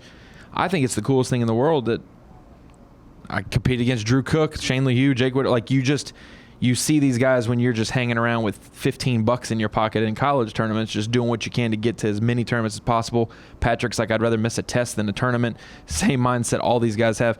I can almost pick it out now, and you can look at the college series now and see not who wants it the most, because they all want it, but who is willing to do whatever it takes. Right. Or go the extra length to put in the time, or just has that killer mentality. They don't just fish the cover in front of them, they're attacking the cover. It is cool to see. What was interesting is I will give you a crazy amount of respect for. I sent you an email. This was before the season started. And I've done this. We've talked about it when we have guys coming out of the Opens that qualify for the Elite Series. I asked Ronnie, I said, give me a list of the real deal coming from the Opens. It was spot on. We would never put that list of how he ranked their ability of fishing coming out of and it was deadly how spot on it was. Does not surprise me one bit. I appreciate you not exposing that list. Right. If you look at the standings, you could see the ranking of that list. We look at college, how big it plays in the makeup of this 10 here that we It have is the here. minor leagues. Yeah, and there's the day coming, Ronnie, I put it to you, when actual college fishing teams are going to like make the step up to actual sanctioning by some of the organizations like NAIA and Division III and so forth like that. Is that going to ever happen? There's going to be schools who, as a conference, band together and say, here's our ground rules. We're going to have an actual structure and organization. See, and that's the hardest thing, because a lot of the colleges that offer scholarships right now are the smaller Division II, III schools already, the Bethels, the Campbellsvilles, places like that don't have big programs in other sports, not the Auburns or Alabamas, even though those teams have great programs. Clemson has a great one. There's a couple UNC school or North Carolina schools that have consistent teams. So I think there might be a point, but there's 300 colleges that have teams that show up. Wow, 300. I mean, we had 137 teams in our championship for college, and that is only the top 10%. So think about, there was over 1,000 teams who competed last year just to try to make it. So they may be coming. And high school's even bigger. People wanted to talk about growing the sport. What do we need to do to grow the sport and get kids involved? We have 200 to 300 kids in the championship, and that's top 10%. That's saying that 2,000 to 3,000 people are competing already. High school and college, that is actually, and I've said this, I call B.S. on that cliche term. I've said that for years, growing the sport. That is actually doing that. We've almost reached capacity. It's one of those things where someone asked me about, I'm like, you have to make twice as many tournaments or put limits on tournaments because we have so much participation. Yeah, one school can send numerous teams, multiple teams. Had a great feature yesterday about Brandon Cobb, where he came from, fishing farm ponds, his family's convenience store. Absolutely phenomenal. Strong connection to rural South Carolina, small town South Carolina, and there he sits on top of the leaderboard. Well thought of guy. We listened to Davey Hite go on about Brandon Cobb today. We talked to Patrick Walters about all the great attributes this young man has, and boy, he is showing that he can fish during these 4 days on Lake Hartwell. Stetson Blaylock, Drew Cook, Mark Menendez, all trying to catch him. Doesn't look like it's going to happen, but meet Brandon Cobb.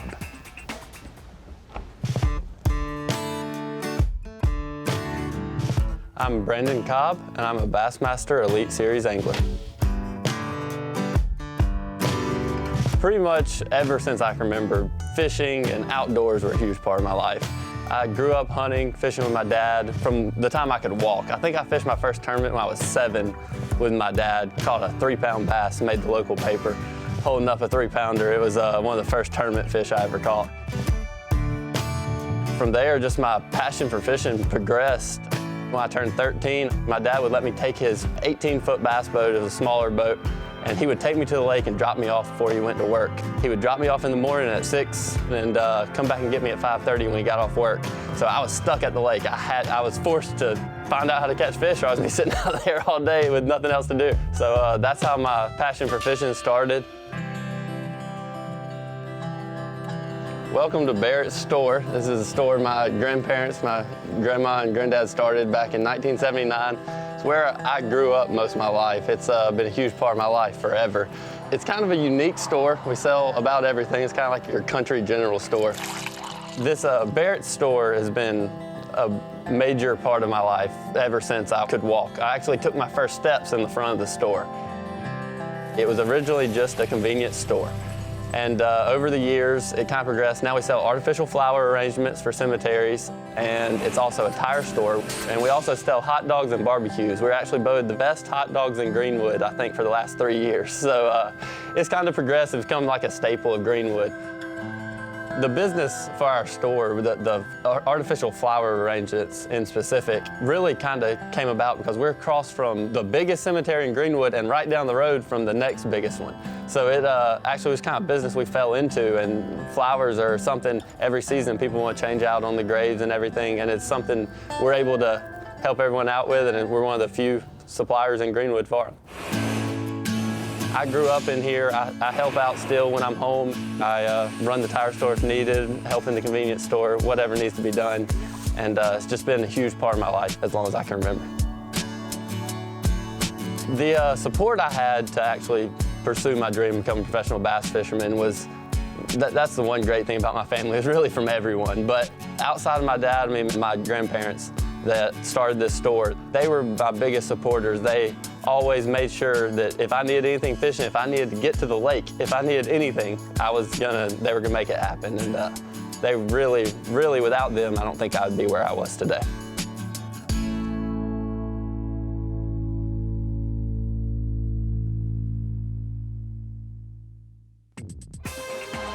The Bassmaster Elite at Lake Hartwell is brought to you by Nitro Boats, Power Pole, Skeeter Boats, Triton Boats, Talon, and by Yamaha. Your time on the water is precious. You return season after season to make unforgettable memories. Fight a few fish, reconnect with friends, and recenter yourself. If you count on having this time, you need an outboard you can count on to power it. That's why boaters stay with Yamaha for the long run, for life. They know reliability starts here.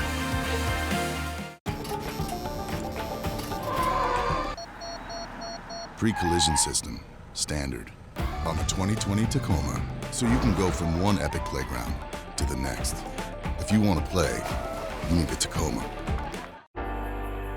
If you want to know how the best anglers always seem to find fish, stay on fish, and be in the right place at the right time, don't ask them. Just look at the name on the side of their boat. The one that's built 10 million motors, shallow water anchors, and more. No angler's gonna tell you their secrets, but they don't have to, because you already know. Minn Kota, fish for more. In the wild, nature dictates that when it's time to eat, animals will instinctively find and devour the meal that satisfies them most. In the water, Berkeley Powerbait's scientifically proven formula triggers the natural predatory instinct in bass. Now available in a plethora of shapes, sizes, and colors. Berkeley Powerbait. Fish bite and won't let go.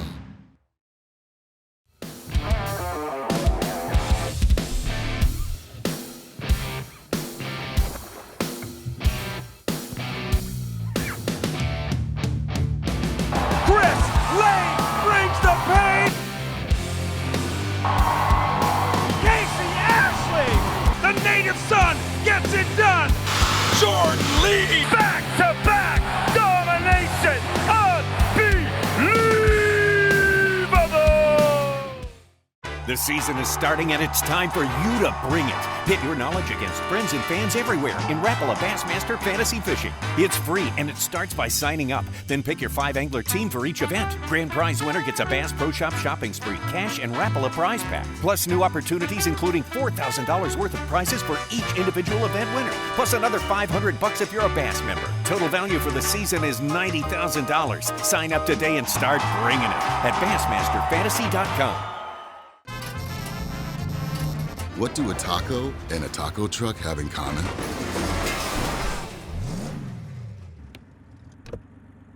Nothing.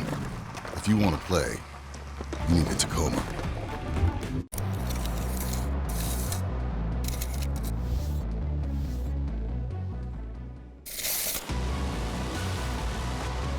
This reel allows you to cover more water, make more casts, giving you more opportunities to catch more fish. The new Revo Rocket, Abu Garcia, for life. Blue Water by TH Marine, offering LED lighting solutions for your boat, trailer, truck, ATV, and so much more. Engineered and built to be rugged with waterproof and submersible options. Designed for easy installation, Blue Water is available in a variety of colors and styles. All backed by a limited lifetime warranty. Blue Water by TH Marine. I'm pro angler Andy Montgomery. I've been making my living with Strike King products for a long time. So when they showed me the new tour grade line, I was all in. I knew I could trust it. What I didn't know was how easy it was to use. With the spooling tool and the prepaid envelope to recycle your old line included in every single box. Not only is it the best line on the market, it gives you the easiest fishing experience possible. Find out more at StrikeKing.com.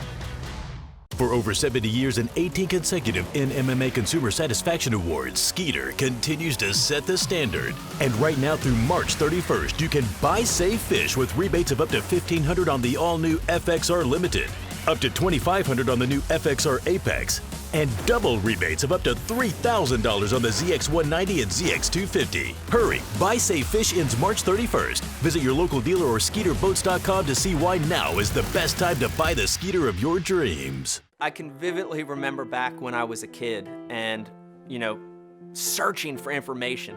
And it was so much work and it was such a struggle to get that knowledge, to get that information. We talked about the equipment, we talked about the bait, we talked about how to pick it apart. It's highly detailed, specific information from A to Z to help you learn, get to the water, and become a better angler quickly. That's what the Bass University is all about. It's the Bassmaster Elite at Lake Hartwell, being brought to you live by Lowrance. Oh, those final few, those last minutes of fishing here. Third stop of the year for the Bassmaster Elite Series, and our 10 guys out there have been futilely chasing Brandon Cobb all day long. Stetson Blaylock has made a valiant effort. He did some magic with a frog, and Drew Cook, big day to get himself back into the top 4. Mark Menendez, another guy who jumped up the leaderboard, but I tell you what, catching Brandon Cobb doesn't look, it's improbable. I'll put it that way, Mark Stone. Fair to say, but I'll tell you, that piece going in a break about his family's convenience store, absolutely fantastic. If you want to see potentially your hometown kid, Brandon Cobb, win his first Bassmaster Elite Series event, get out to that weigh-in with Dave Mercer, the whole gang. You have until 3:15 p.m. That's when it starts. Of course, the Grand will come up a little bit later. But, yeah, it's a fun place. And if you want to see a perfect facility for big-time bass fishing, Green Pond Our guy, Neil Paul. Can't say enough. Cannot say enough. Give a big howdy to Neil for us while you're out there. Be fun. Next week, going to Winyah Bay of coastal South Carolina.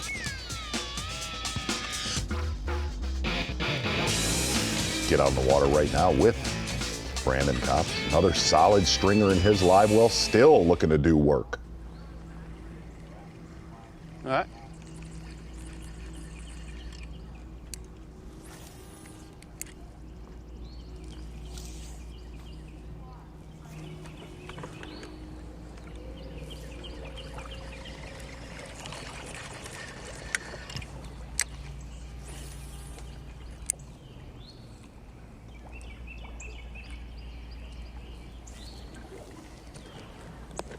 Boat waves beat this up a little bit. It's not terrible. It's been a good day. I feel like I've got enough, but if somebody had like an epic day, they could still catch me. I think I've got about 16 and a half, had a 5'10" lead, so they'd need a bag. A bag bigger than anybody's weighted in this tournament, but it is in here. I know it, so I don't feel completely safe.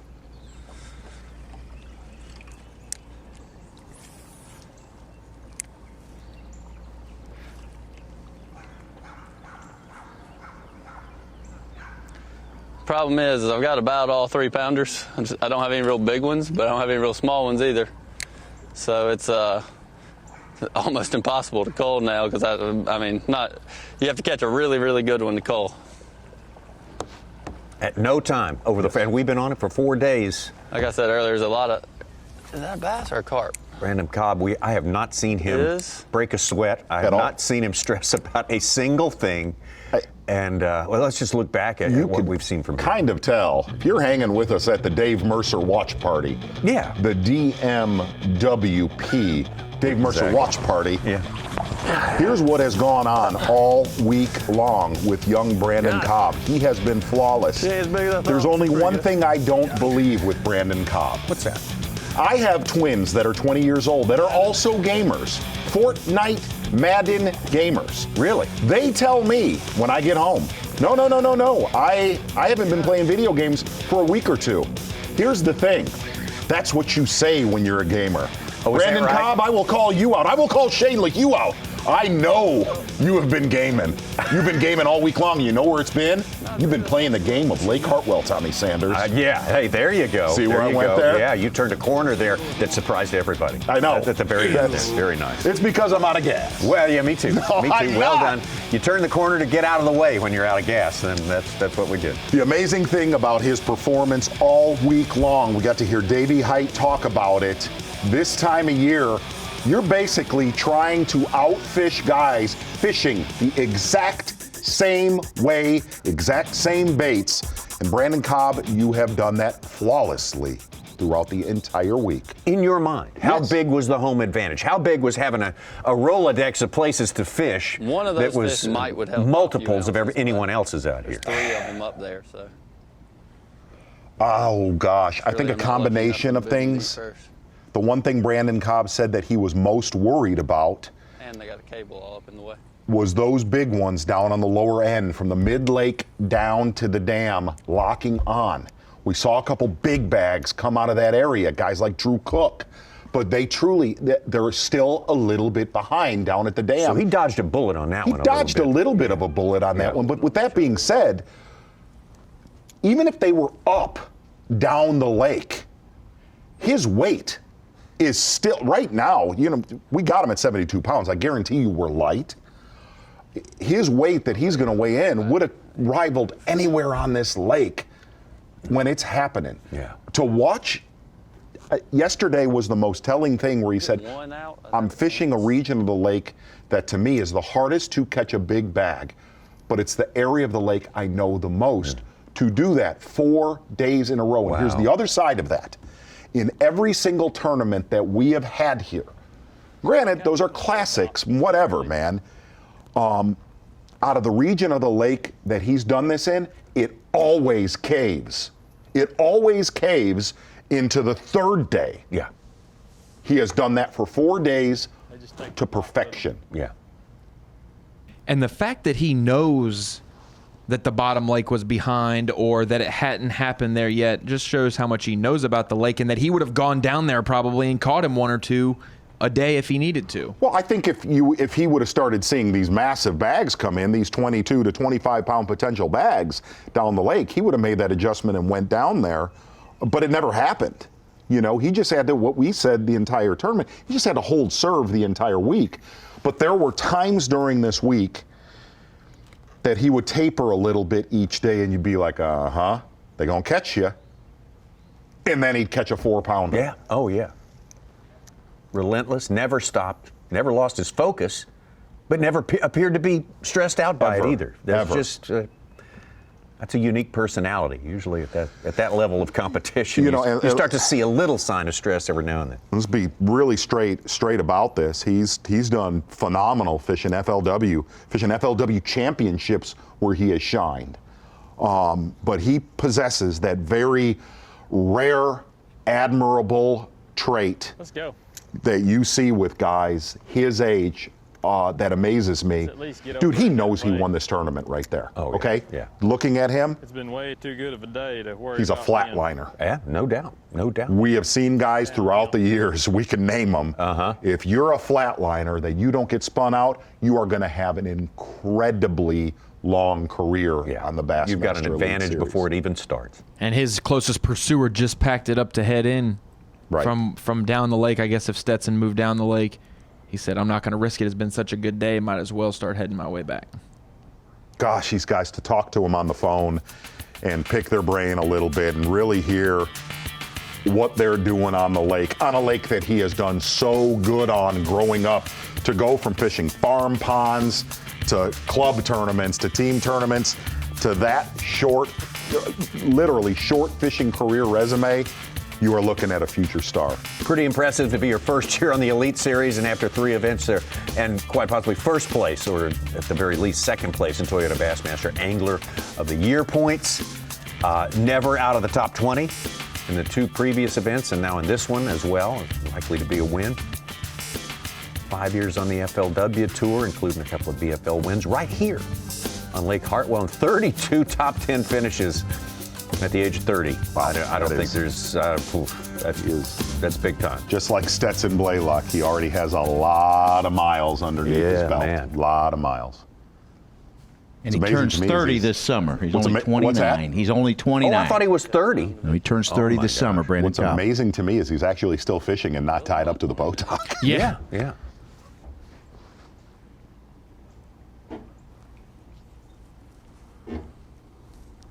One of our other studs on the Bassmaster Elite Series, we saw him on camera yesterday, I believe, Brandon Lester.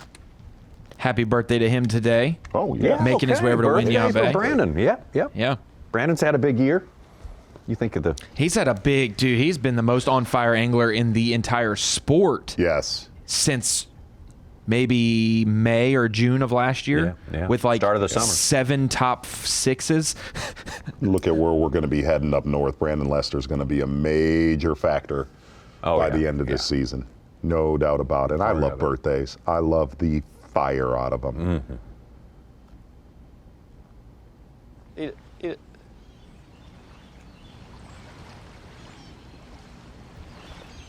You almost ate it. You're always a little biased about where you grew up and how good they are, but if I catch him, but North Carolina, South Carolina, Brandon Cobb might be young, but he's fished against pros his whole life. That's the thing. David Williams, Shane Lineberger, Matt Arias, they all fish BFLs against each other, so it's absolutely. Hey, and we did have those tournaments yesterday. It only took 14-5 to win the BFL yesterday. Really? We would have had maybe, I don't know the final number, we would have probably had 20 anglers. Wow, that is a unbelievable stat. That's what I was told today, that it was 14-5 to win. Underscores what you said, competing against the big guys. You gotta bring it every single day. You bring it. You have to bring it. It's not enough to make the top 35. You don't want to drop to the cellar of the top 35 by not catching them every day. I want one of those Barrett's hot dogs. I suspect nothing else would quite do.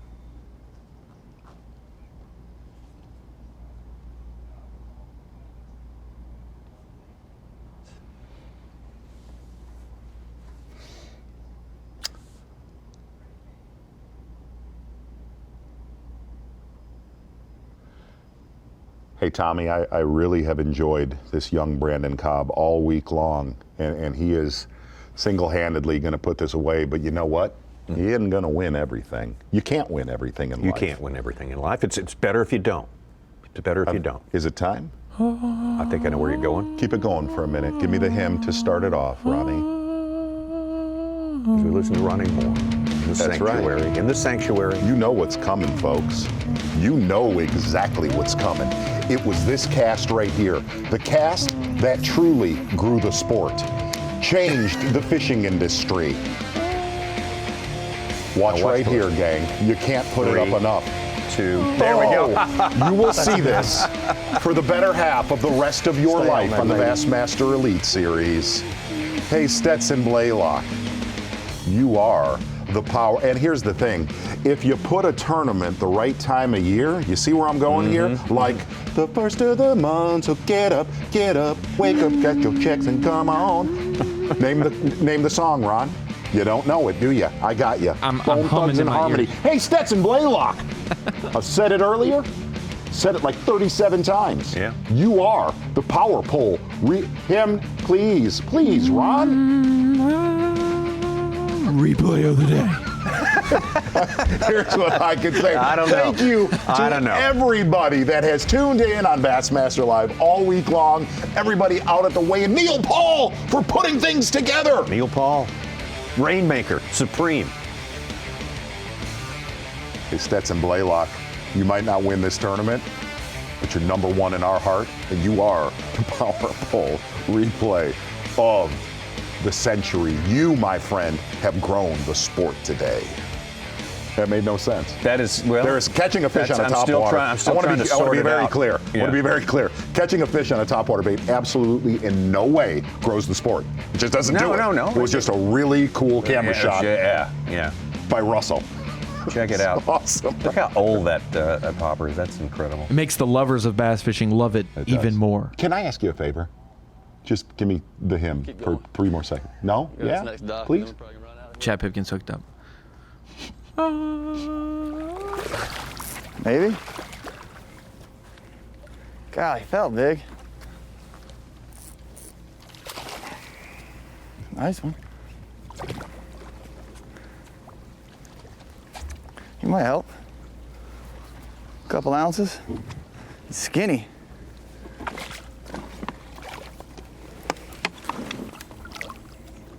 Come here, buddy. That is the ugliest fish. The ugly duckling, man. Look at that thing. I don't know what he weighs. He's got a fluke in his mouth or something.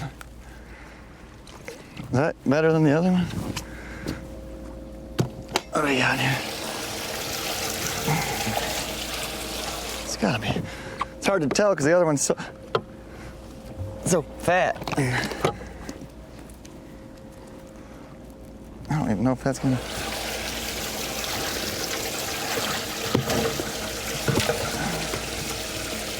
This one's bigger than this one, isn't it? I think it might be bigger than this one.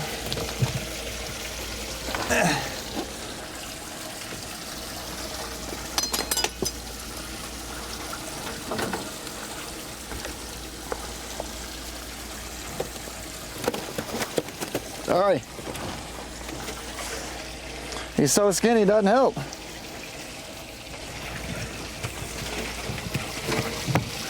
Get in there. He's definitely smaller than a largemouth, right? Yeah, smaller. Thanks, buddy. A little long, gangly one. Yeah, he was kind of beat up. Sir. I didn't know a fish could get caught in a hailstorm, but it looks like that's what happened to him. Well, I just caught 2. Just need to catch a big one. About 5 minutes before the live show ended. Final thoughts on the day and this event? Man, it's been fun. It's been a great event. It feels good to get on track. I really wish I could have caught a couple big ones with how the day started. Like I feel like I had my chances. You know, we almost got on one that was 4 to 5 pounds. Like it just wasn't ready. On that other big one, if I wouldn't have caught that little one, we might have caught that one. So it was just, man, I don't say missed opportunities. It's just been a great tournament here, and would have liked to bust a huge bag today, but it's been awesome. So caught a lot of fish, had fun. Looking forward to getting healthy and keeping on track, I hope. A lot of social media want to know how the wing's holding up. The wing is getting better. As long as I keep this elbow tight, I mean, it's getting better every day, getting more mobility, getting stronger.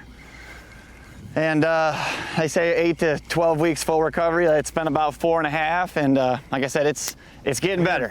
So appreciate the concerns, and as long as I can not do anything dumb next week, I'll have 2 weeks off, and then hopefully we'll be in pretty good shape coming into Fork, because I definitely want a good arm at Lake Fork. So we'll see what happens. It's been such a good tournament for me. This is, you know, I said it coming over here, this is one of my favorite lakes, and it's my absolute favorite time of the year to fish. You know, of course I want to win, but I dug a little bit of a hole the first day by only catching 13 pounds or whatever I had. And, you know, it's hard to come back from that with a guy like Brandon. He's a great guy and all. We've become pretty good buddies out here, and I'm glad he's on the Elite Series, and he's going to be good for years to come, and I'm sure he's going to catch him today too. So just being able to not give up has made this tournament just a blast to be a part of. Just going out there today, not really knowing what was going to happen with the weather, and not really knowing what was going to happen because I didn't have any more fish found, and just being able to put together a solid day, man, I'm pumped.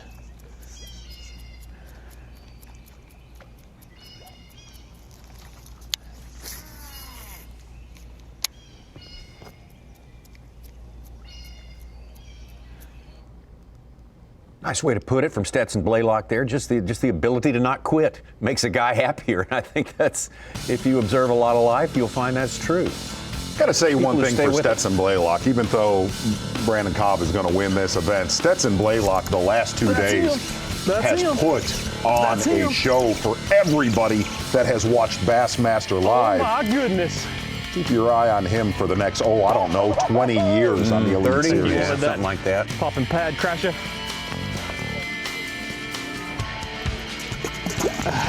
Again, big thanks to everybody that's joined us here on Bassmaster.com, Bassmaster Live all week long. Everybody at the weigh-in, and most of all, we have to say this, Neil Paul and everybody that has helped at the venue all week long. One of the best places in the history of planet Earth to have a Bass Fishing Elite Series. Absolutely. That's why the Bassmasters has been there with the World Championship 3 times in the last 11 years. It is Classic Town, USA, Anderson, South Carolina. There we go. One more time. Oh, grab it and go. Yeah. Nope. Nothing. Just cannot say enough about that there. But I will tell you, this lake show, from all the tournaments that we have covered on Lake Hartwell, you got to see how many live in this lake this week. And that fact right there means even more accolades to Brandon Cobb, because man, oh man, you put it the best. I mean, to do that when everybody's got a shot at doing something like that. This wasn't a restricted little members only deal. The best way to put it. He did not have one sneaky little spot. He did not have one sneaky little lure. He outfished the entire field, no doubt.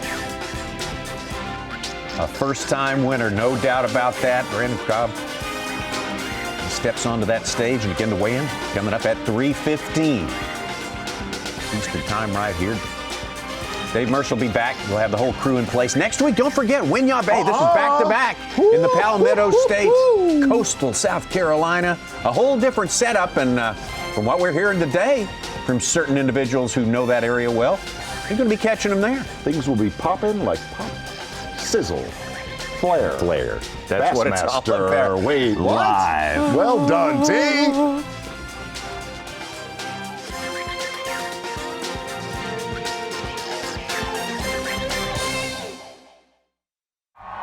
From Arkansas, Stetson Blaylock.